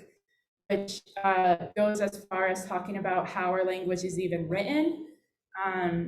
I've listened to recordings from the Wicker Miller collection that those graduate students at the Shoshone Language Project, again, not run by us, not informed by us, and I was looking at the writing system and it was wrong. What the person was actually saying to what they wrote was wrong. So they're the ones who are making up how we write and how our Shoshone language is looked at, which in my own research is a lot of it is very misinformed. And instead of going back to the original people, instead they'll look at, what Mariana DePaulo has written, or John Daly, or Dirk Elzinga. So this is a criticism on, what traditional linguists come into our communities and do, which is they share information. And I'm sure all of you have seen like the books that were created from and sponsored by Nevada Gold Mines Barrick. And so, and then of course the Shoshone language workshops that they would hold, that's sharing information. It's just something on the surface. It's pamphlet knowledge. And instead, if you use it in a decolonial, decolonizing framework, sharing knowledge is a long-term commitment. It entails sharing the theories and analysis which inform the way knowledge and information are constructed and presented. And this is one of the biggest criticisms, and I think this could be related exactly to what the Shoshone Language Project does. And so this person states that being handed some books and teaching materials at the end of a project is not language reclamation. Regaining the authority that comes with the confidence of language, confidence of knowledge and custodianship of the language is. And so I definitely wanted to share what he said, because Wesley Leonard is actually very formational about the theories that are indigenized, that are coming out of indigenous native linguistics. He's actually one of the strongest voices out in North America today, and we brought him here. It was his first time in Nevada, and he came here. And there's something larger that's happening in the Standing Rock Sioux tribe, that they were inspired by what he's been saying. And so we actually had an amazing native linguist here in Elko, Wesley Leonard, who of course, he's Miami, and their Miami language went extinct, and he pushed back on how that was regarded and recognized. So before I go into this slide, I just wanted to talk a little bit about why I have a gripe and a issue with what's happening at University of Utah in the Wick R. Miller collection. Wick R. Miller went around in the 60s to Nevada and Utah. And all of those recordings, which has a lot of our creation stories, a majority of them do come from the Go Shoot. Those are owned by University of Utah. And so for the past couple of months since February, I approached the Confederated Tribes of Go Shoot and asked that they would consider having conversations with University of Utah to get that collection back in their hands. And then even further, that they would be able to start an internship program with college students where they would go through this huge collection and start giving it back to the proper communities in whatever format is most appropriate. Because again, we talked about CDs and DVDs, a lot of that is defunct. So what's happening now is, putting it online, having it secured with a password so only our people can access it. And that is, our expressed Indigenous status sovereignty. And it's really our right, because that is our language, those are our stories, not the universities. And so the Go Shoot their attorney sent a letter to University of Utah about inquiring about all these resolutions that have been passed in support of Mariana DePaulo, and how even though they have been kind of treated as a collaborating agency, they were not treated as a collaborating agency because they were never given the final product. So they were given their support. So any grant, they need a resolution to go through, otherwise it won't be funded. And so, they gave their support and nothing was ever given back to the tribes. So they sent that letter, and Mariana DePaulo and the University of Utah doubled down saying that they own that collection. So this is, again, it's pretty big because our creation stories are in there. When I worked at University of Utah for a brief time, Wick Miller collected a lot of field notes, and I was reading over them, digitizing them, putting a hard copy onto the computer. And I saw things a lot about whose families were in Crescent Valley, how did they live. There's one story about this really poor family who couldn't afford anything, so they had to wear gunny sacks. And so they didn't want to go to school because all those white kids were making fun of them for wearing gunny sacks to school because that's all they had for money. That's all they could afford, was just that. And so there's so much cultural knowledge that he has in there. I also read something about how we treat our hair, that the Wicker Miller collection, University of Utah and Mariana DePaulo should not have. And so around this entire workshop, it was also to be like an awakening to tribal councils, saying that we need to get this knowledge back. It's ours. We need to assert our sovereignty and tell them they need to give it back to us. Because the way that they're benefiting from it, and I see it happening constantly, like I was just searching up Corbin Harney to look for his book. Did you know that there's a Yale researcher, he's in religion studies, who wrote a whole book on Corbin Harney? Who consented to that? Did his family consent to that? No. And on top of that, like I said, I looked at that. I was looking up Lily Sanchez's, I was trying to find her number so I could talk to her about my girls' camp, which is coming in a little bit. And I found that she gave oral histories, which is actually being housed in the University of Florida. It's publicly accessible, but how many of you know that? I come from Yamba, and right now, we're pushing that big broadband infrastructure so they could get internet. And I suspect that a lot of our communities here don't have regular internet access, and you have to pay for it through satellite internet by gigabytes. So are you gonna be wasting your time searching and trying to find out where information is or how it is presented? No, it's more accessible to white students than it is to our own people. And so this feeds into our futures. If we don't get these collections back, if we don't assert our sovereign right to our language recordings, to these oral histories, to whatever there is housed in these various places, what is left for our people? Our elders may have consented, but if they had passed, the period of consent is over. If they are no longer consenting adults, then that needs to be looked at again. And if the family gives permission, that's one thing. But I don't know how many universities have been approaching families asking to hold, our creation stories or this recording of our elder that we don't know about. And so this is something really big moving in Indian country and academia. Again, I am an academic. It's talking about indigenous futures, because in fact, we don't have one. What is left for our Native youth? What is left for our people? And so, in academia, it seems like a big cloud of self-congratulations. And for the large part, it very much is. People are getting degrees or PhDs. They're getting their PhDs, or getting their expert status off of our stolen knowledges. And that is something that needs to be confronted, because like Julie said, we're still here. We're not gone. And we still need to talk about consent about what is being housed. And so again, Indigenous futures is huge because we don't have one at the present day. How does it look for the kids of our future? The children coming up, what is there? So futurity is not just another way to say the future. Futurities are ways that groups imagine and produce knowledge about futures. This person is Hawaiian, and in Hawaii, they have language nests and they have Hawaiian run schools, K through 12. So they're teaching their language. They're bringing back the culture, the hula dance for their coming of age ceremonies to these young girls and to their young men, the people that they're producing. They have their signage all over the islands in their own language. And so that's their indigenous futures. They're making their stamp on the land, and yet Shoshone people are erased from what's happening.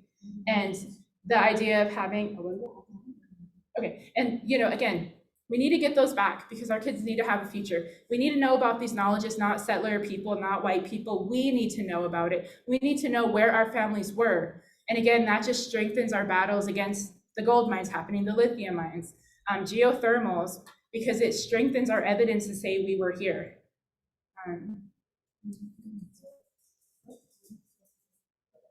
And so another person who shared was DeAndre Smiles. He's Leechland Band of Ojibwe. And he talked about data sovereignty and stewardship in Indigenous communities, again, because it's actually a huge thing. Indigenous data sovereignty is huge. And he shared about the Wallapai people we know who live in the Grand Canyon. Well, they were actually being studied without their consent on diabetes for like a blood study. They were giving their blood for something to look at, some other thing. But then those researchers were going back and they started saying, well, you know, the Wallapai have a huge risk and actually a huge population who develop type 2 diabetes, and we want to figure out why. So they went ahead and used the samples that they had, did their own research on the blood without telling the Wallapai people. That's not informed consent. And so that's kind of what this brings around. Again, Indigenous data sovereignty is having control over our DNA, our blood that is given, whatever we have material, but also, you know, physically. He says we understand political sovereignty in Indigenous context, right? Our tribal sovereignty, which is the right to govern ourselves based on our own cultural and political frameworks. Data sovereignty relates to our right to our own data, to control what data is collected from us and our communities, what is done with the data, who it is shared with, and what happens to the data going forward. And so he also talks about data stewardship, which refers to the ways in which we maintain data, how we preserve it, and making sure it remains available for future generations. And then again, thinking about questions of accessibility, future uses. How do we ensure that we have something to pass on to our youth? You know, doing oral histories within our own communities. You know, our own elders can start documenting this knowledge now to pass on to their people, not housing it in a university, which again, isn't for our benefit. And so he does talk about how do we ensure good practices by external agencies and researchers. One way is we establish structures of community oversight, such as institutional research review boards, which is something that if you're doing any research at a graduate level, that you have to go through. So the university decides if you're not going to violate someone's human rights. And yet our human rights, our Indigenous human rights, are constantly being violated by the university, who gives permission to these white researchers to come in our community, extract from our elders, take it back for their own usage. And that is establishing protocols surrounding use of data taken from community members, what is to be done with it during a project, what happens after the project is over. So I used to work at the Pyramid Lake Paiute tribe, and they actually had this. You had to go through the interdepartmental team before you want to go to council. So you had to write up what you wanted, and then they would approve it, and then it would go to council. And so they actually had to change up that policy to seeing the end product because of that movie that was produced about the Stewart Indian School and how their elders were being misinterpreted, again, as it being something positive and not about stating and speaking their own truth. And so this was something Jenny Davis, she's a Chickasaw linguist, she shared about bringing our languages home, repatriating language materials. And she shared about the Doris Duke Foundation. And I actually saw this yesterday about, it was University of Oklahoma giving back collections to whom it belongs to, even like the Seminole people who are, in Florida, they got back their collections. And it was through the Doris Duke Foundation using that grant that they were able to get those recordings, oral histories back to tribal control. So that's one way we can go about it, is if we come together, write a grant, maybe if you're Newe Knowledge Center, using the Doris Duke Foundation to get our language back. And then how we'll treat that, how we archive it, is something that we come together and develop. And that is exactly what the Chickasaw Nation has done. They got back their collections from like University of Ohio, and they treat it how they wanted to be treated and safe-kept in their own tribal departments, so it's accessible by their own people. And Jenny Davis, again, she's an amazing linguist, very, again, formative of like North American Native linguists and theory, and she talks about linguistic extraction. It's not only the collection of endangered and indigenous languages in ways that often render them inaccessible to their communities, but it's also the presentation of languages as objects or data without their complex and varied human context. And what she means by that is our language is stripped from us, treated as an object that is separate from our being. And it's completely removed out of culture, which, you know, settler people think that that's how you deal with things. You deal with it in terms of separation, which we know language can never be treated as something separate. It needs to be treated as a whole of our culture. And do you want to click on this? So I mentioned the Standing Rock Sioux tribe, and Ray Taken Alive, I don't know if you all have heard about him, making his rounds on Facebook. So he is Standing Rock Sioux, and he actually pushed his own tribe to oust the Lakota Language Consortium started by Wilhelm Maya and Jan Ulrich, who are both Europeans who play Indian in their home of Germany. You know how the Germans dress up as Indians and powwow and all that? Well, Jan Ulrich is in a movie on that from like the 80s. And so I was able to talk to Ray Taken Alive, and he talks about, you know, their struggle to oust the Lakota Language Consortium, because when he did research, when he tried to share what they produced, the Lakota Language Consortium, what they produced, he got a copyright notice. And he found out he could not share any of their materials because it was copyrighted, which led him to do further research. And he found out everything that the Lakota Language Consortium produced, 80% of it was copyrighted. So we keep letting in these non-native academics, these non-native, they call them non-governmental organizations. That's what they do. They take and copyright our language. And I think we can have, you know, we can directly think about this in the terms of those books that I just mentioned. How many pages is it Mariana DePaulo's name in those books? She didn't do the illustration. She did not do, obviously she doesn't speak Shoshone. She's a horrible linguist. She did not come up with that, but her name is on multiple pages and she adds that to her credentials. And so we could play a little bit because Ray does speak his own language here.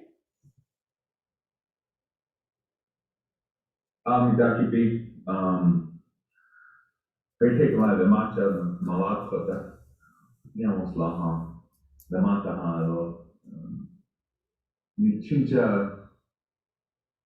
Yamini Chabuha, Chunchila, Henry Ray Taken Alive, Echiana, Wanietu,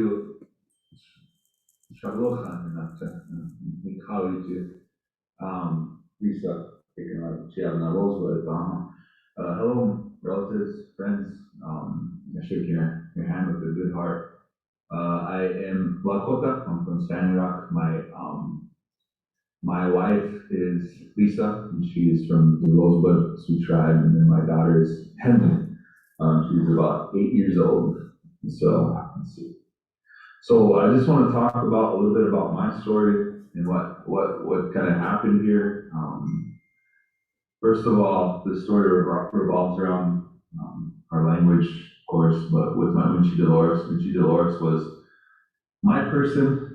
I know we kind of use that language, but my person, when it comes to the Lakota language, we would spend a lot of time together.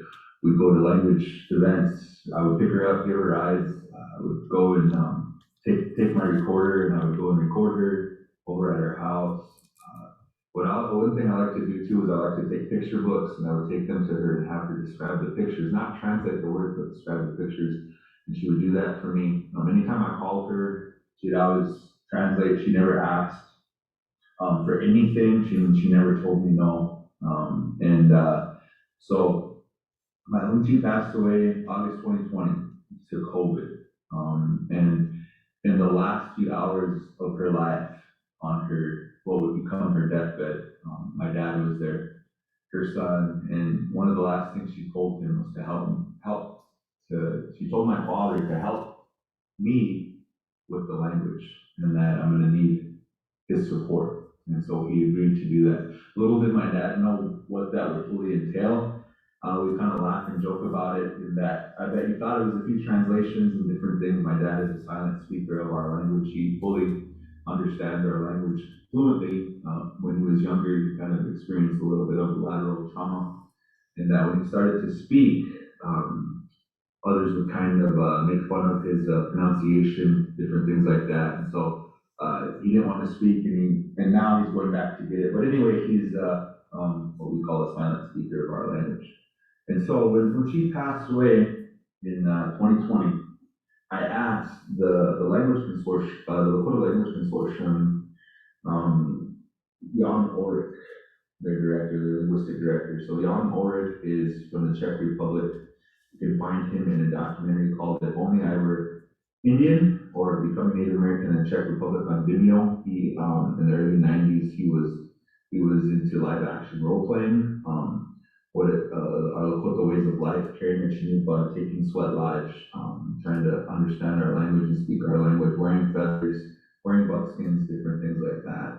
Even after the elders told him no, which he admits in the documentary, the elders told him no, but can't someone be genuine in this and that? And so he continued to do it anyway, even to the point of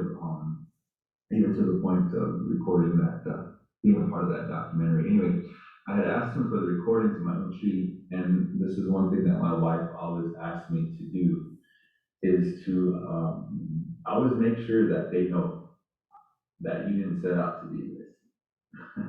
And because in the beginning of all this, the Lakota Language Consortium, they put out a lot of books. They put out a dictionary, they put out a grammar book. A lot of the narrative and the ways that I learned how to teach and different things was from teachers who learned from the Lakota Language Consortium.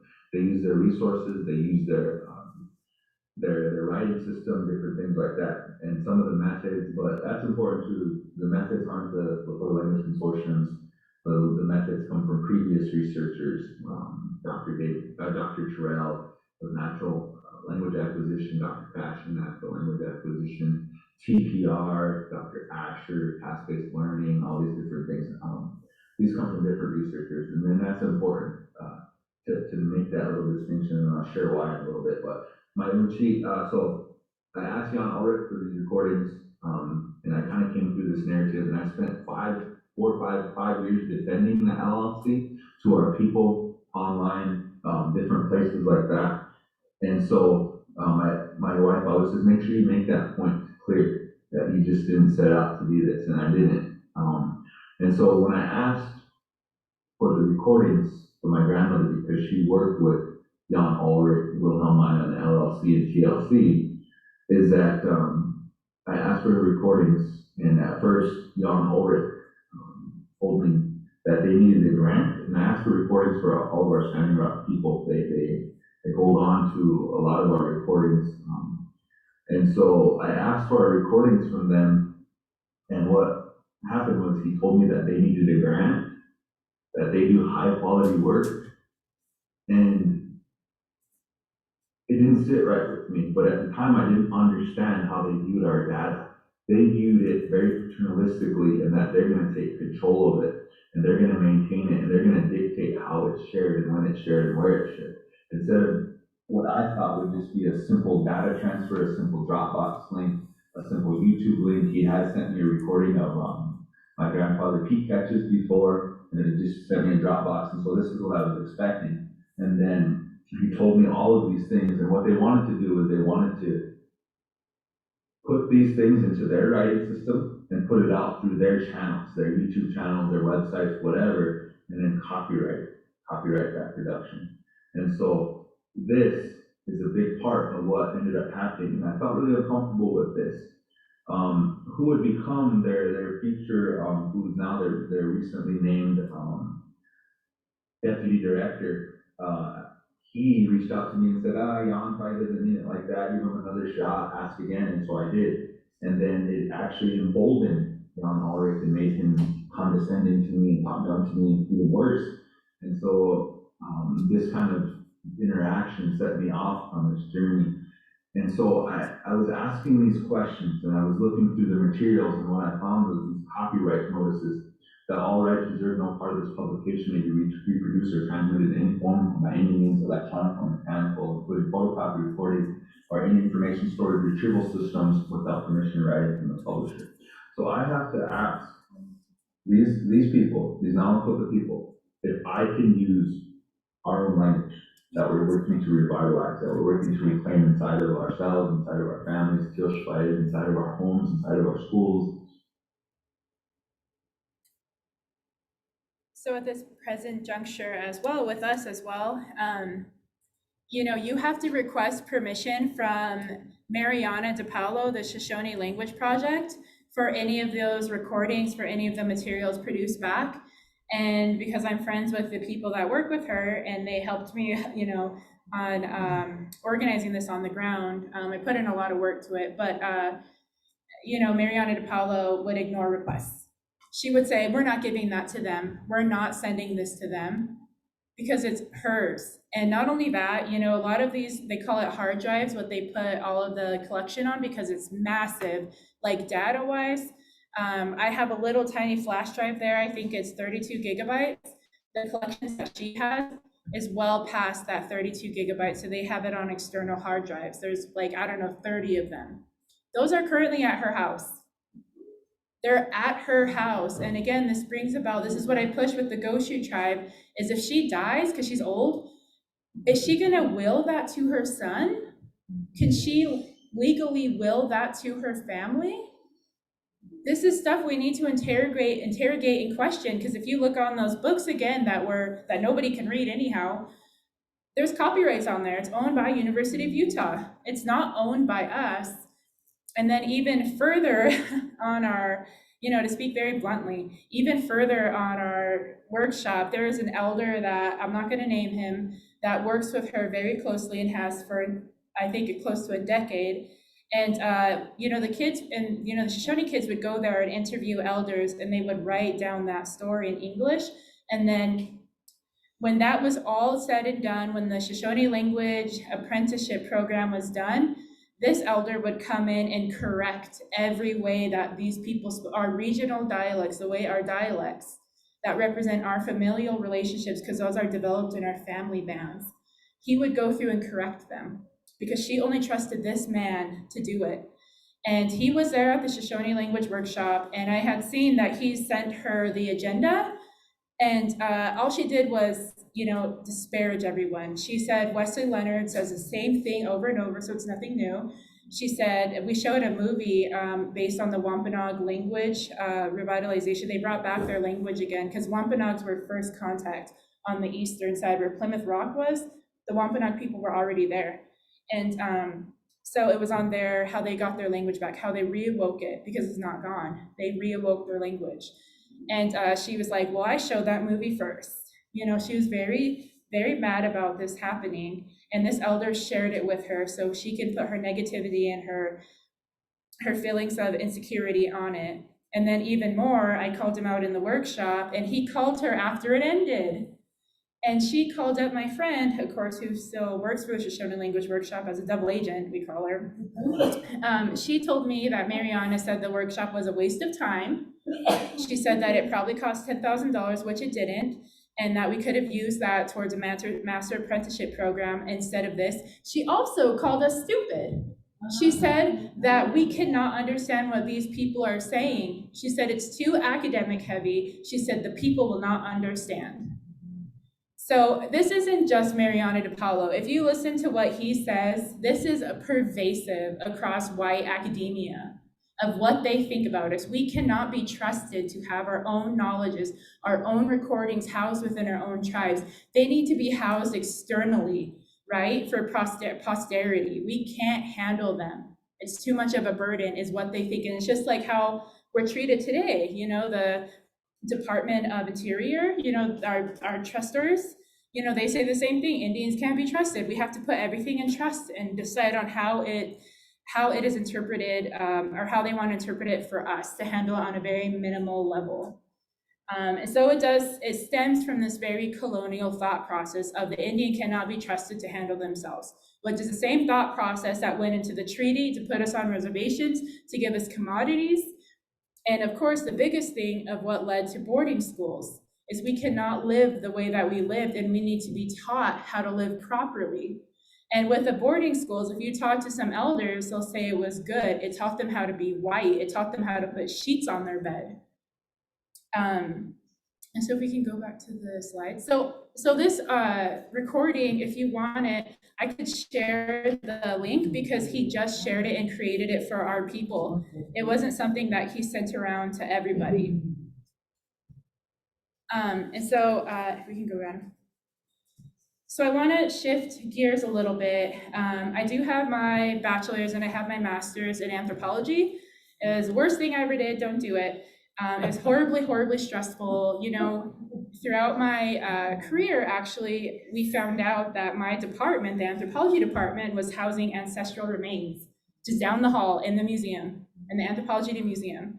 And so I did a lot of work to bring that out into the open. And now we have something more. The university needs to be pushed a lot more to give back. And that's what comes from our tribes. Again, our sovereign rights is to push them to do that. And so again, around the ideas of shame, my thesis focused on, you know, menstruation, or what we call coming of age ceremonies for our Shoshone girls transitioning to womanhood. And it's not, first of all, my thesis is never going to be accessible to the public. It's called impermanent embargo, which means nobody could access it. And again, that's our data, that those recordings from my Shoshone grandmothers, that stays with us and goes back into these girls. And so someone who is very pivotal, who came out the same time I was in graduate school a few years ago, is Kucha Risling-Baldi. She's Hoopa. And she came out with this book, We Are Dancing For You. And so it was amazing. She has a very good storytelling voice. She's very academic, but she's also very storytelling. And she was telling this story about, you know, one of her abusive relationships. And she was in the bathroom crying, like leaning against the door, crying to her mother, telling her, what did I do? And her mom was like trying to push back on what that guy had told her. And she said, no, Mom, he's right. I am nothing. And her mom responded to that, oh, Kucha, we should have danced for you. Because this is about the Hoopa flower dance, coming of age dance that her mom started. Her mom went through the archives. They started from their women in their Hoopa families. They went through all these archives, UC Berkeley, everywhere, to repiece how they did the flower dance. They brought back the songs, and then they actually did it for girls. And those same girls now, a few of them do have their PhDs. Kucha is one of them, you know, obviously it was her mom, she didn't have the dance, but Kayla Begay is Hoopa, she speaks her language, she has a PhD, she's teaching at Humboldt State, and Kucha is actually the department chair for Native American Studies in Humboldt State University, which I think is now part of the California school system, like Cal State, Humboldt, I think it's called now. But so I just want to use that as an example of how strong it is that we need to teach our girls in the right way, in the proper context of who they are. It's not anything shameful, and it's something we Shoshone women should never be shamed about. And this is why I talk about the idea of shame, is because I was taught, and I know my mom was taught, that it's shameful to menstruate. You had to hide it, right? And the way that we teach our kids today is that girls are dirty. No, we're not dirty, you know? Men are weak. They can't handle us at our power, at our state of power. And men don't have that natural transition like women do. And so that's why we have to be careful, is because we, again, going back to the patriarchy that was in there, it's all for patriarchy, which is around Christianity, who treat women as inferior, subhuman, and again, as if they're dirty, especially ideas around, they call it purity, those purity standards around menstruation.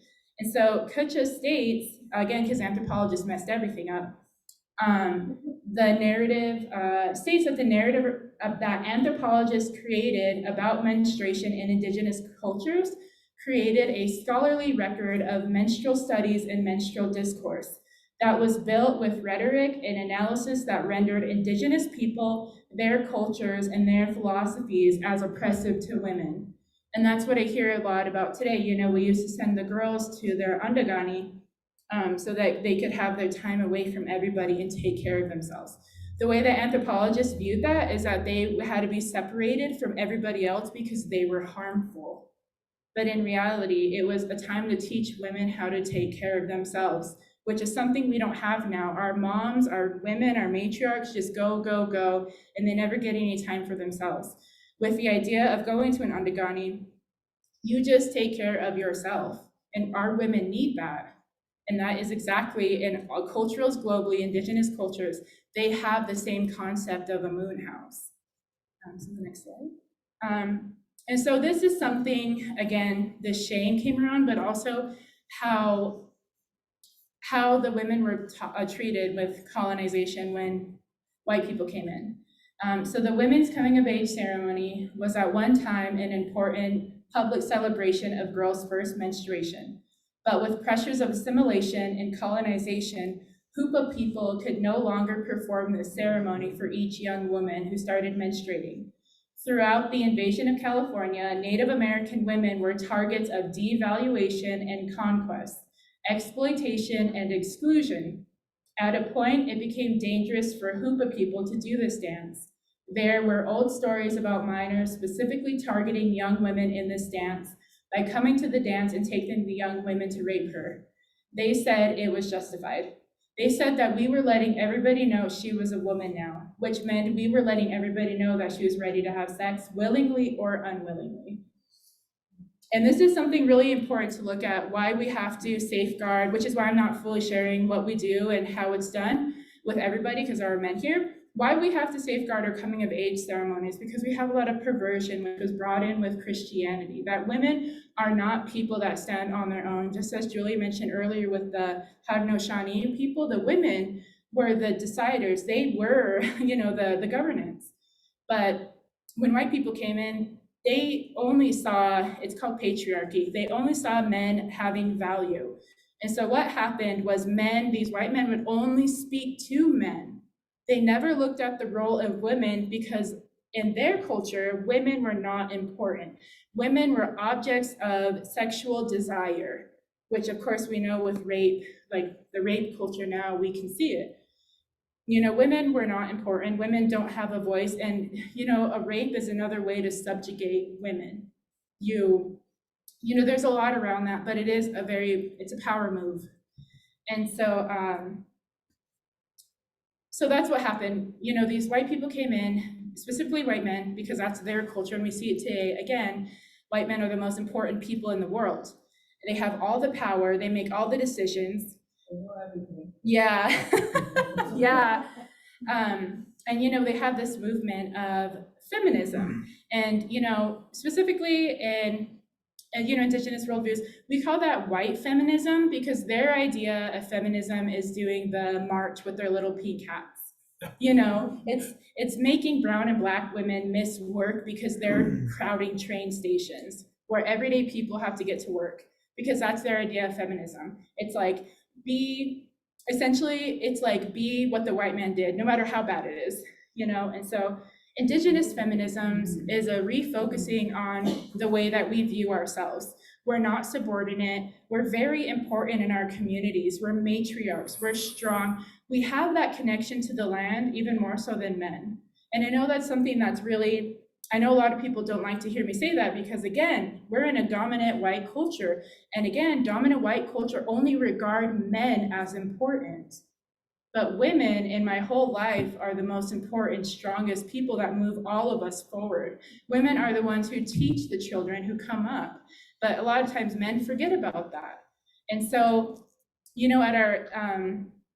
at our workshop, we actually had a Shoshone man, he's Timbisha, and he talked about that. Like, men need to start taking responsibility for each other.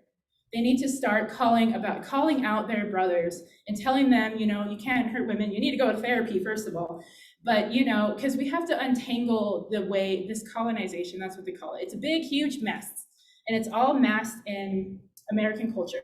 We need to start untangling that, pulling out the threads of what a Native man, what a Shoshone man is. He does not harm our woman. He listens to our woman. He's there for his children, That's something that women get stuck with, a total burden of raising children because men can leave, women can't. And so it's that type of refocusing that we need to have, looking through Indigenous feminism. It's not just for women, it's also for men. Because that feminism was a starting point of our culture. No life could happen without women.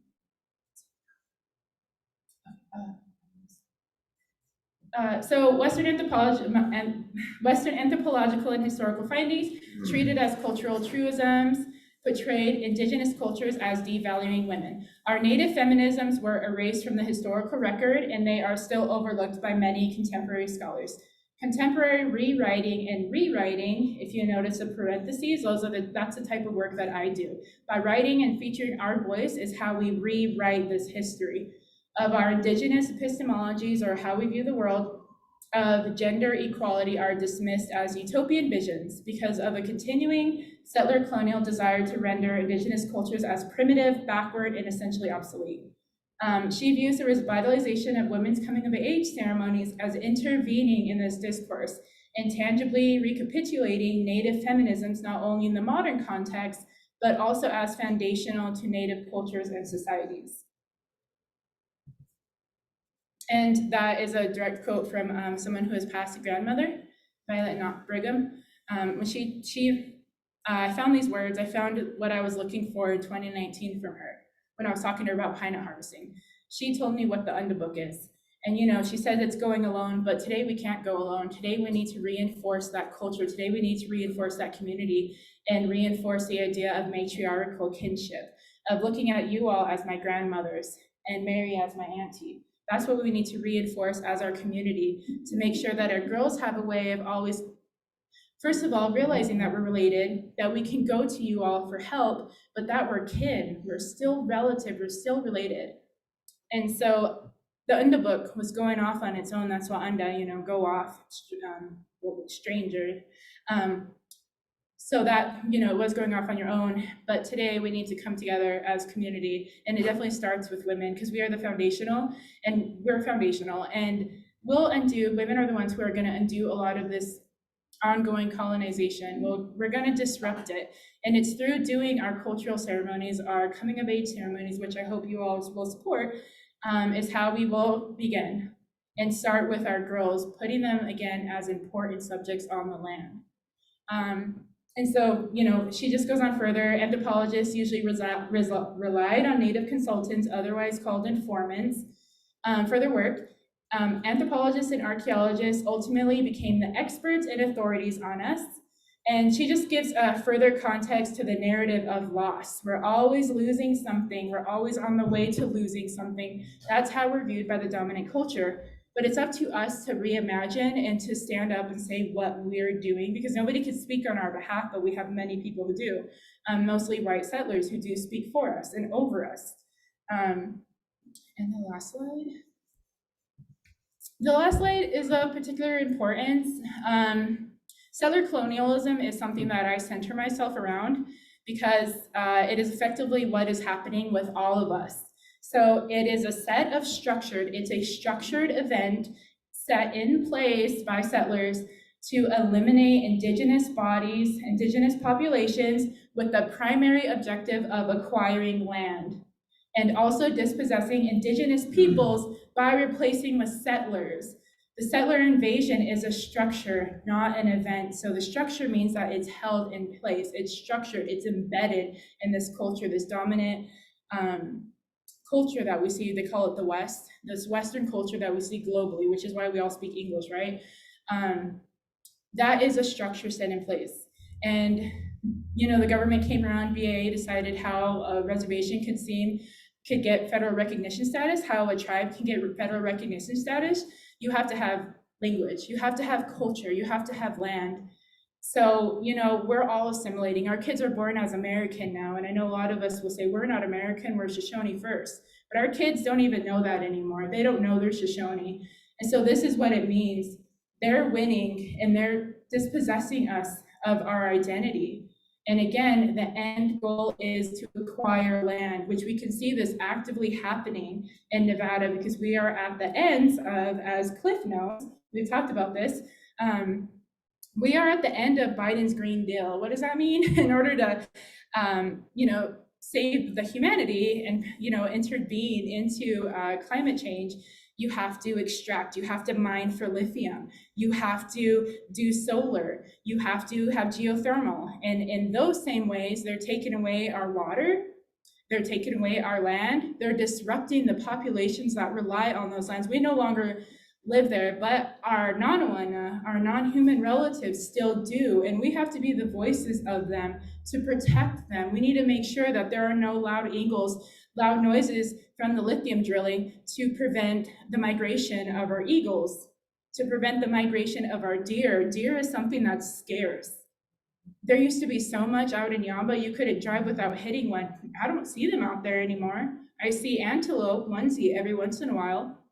But our resource, what they call resources, our resources are being taken away through Nevada Department of Wildlife, who gives these game tags. In all reality, we should be asserting our ancestral hunting rights, our Aboriginal hunting rights, to have a reciprocal relationship with the land, asking the deer to be our food, and then praying for them, for their populations to regenerate and taking care of them in that manner, which is something we need to pass on to our girls.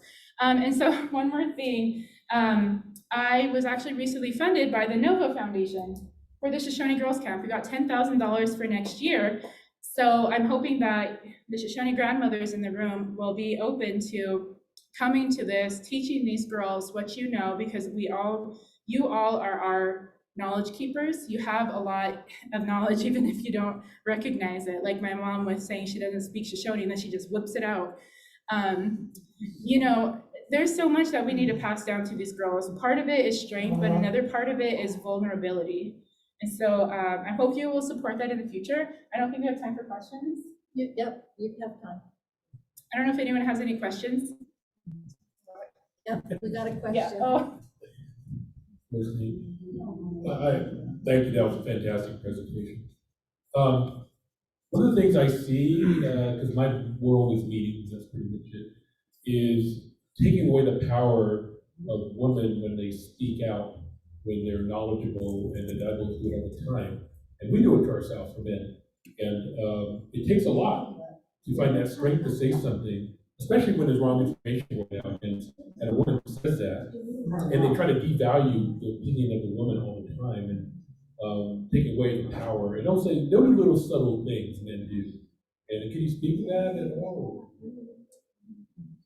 Yeah, that's something working for the Yamba Shoshone tribe that I come up with constantly with my counterpart in Duckwater, because he's a man. They'll listen to him more than they want to listen to me.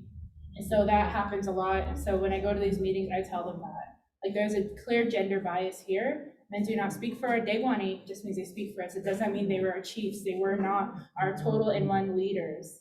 Women were the backbone, and we told them what to say.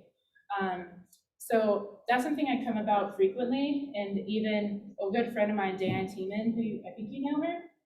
She's amazing. She's Burns Paiute. She knows so much. She's an archaeologist. She's getting her PhD. She knows so much, but her tribe constantly shuts her down. And she's out there changing how Oregon deals with tribes. She's amazing, and we're constantly being devalued in that regard, where one man will be put up on a pedestal, like, look what he did. There are 1,000 women behind him that got him to that point. And that's something that's not really regarded, is how this man, if he is an amazing speaker, how he got there. It's from the women, it's from his mothers, his grandmothers, his aunties, who put that labor into him. Are there any more questions for Marissa? I have to tell you, I learned so much from her. Yes, please give her a big hand. I learn so much from her each time she comes and talks with us, to us, and I really appreciate her knowledge, and she is one of the young people that I have high hopes in how we're going to be able to go forward here. So is there anything else that we can add to the what's next thing before we all depart? Does anybody have anything to say or add to the list? It's not as long as last year, yes. Let me write it down. Well, one thing I started talking about, and we talked about colonization, is, I'm pretty sure Indian tacos are not part of our natural cuisine. And I know a big thing right now is food sovereignty. And I'd like, you guys to also focus on cuisine and diet. This is ironically the diabetes center. But that's a big thing, especially as you go to climate change and the impact of water on our natural food here. But I think to be well, we need to be eating our natural food. And our wild carrots, wild onions, pine nuts.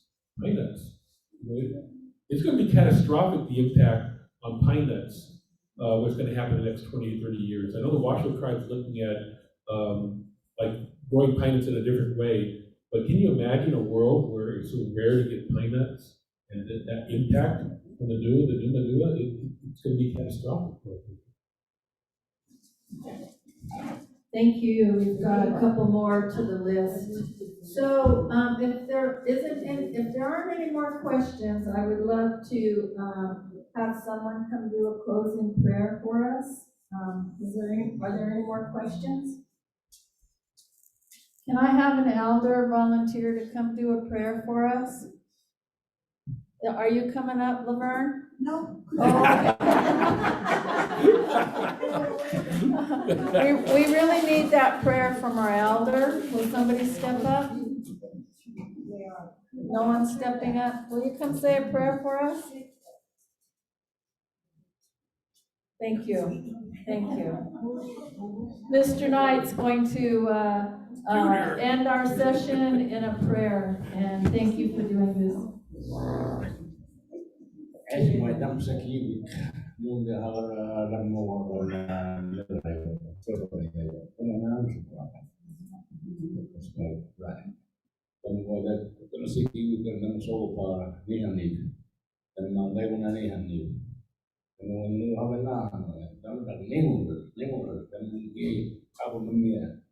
Go forward.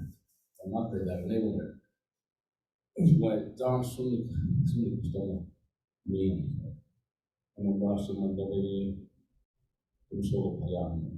And I'm not going to be and I will not me well the young up and the young up so that's the man.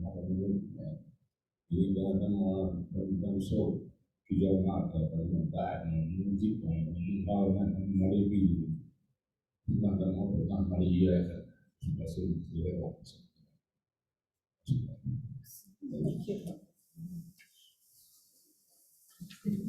Thank you. Just want to make a quick announcement. As I said earlier, next year is the 160th anniversary of the treaty signing.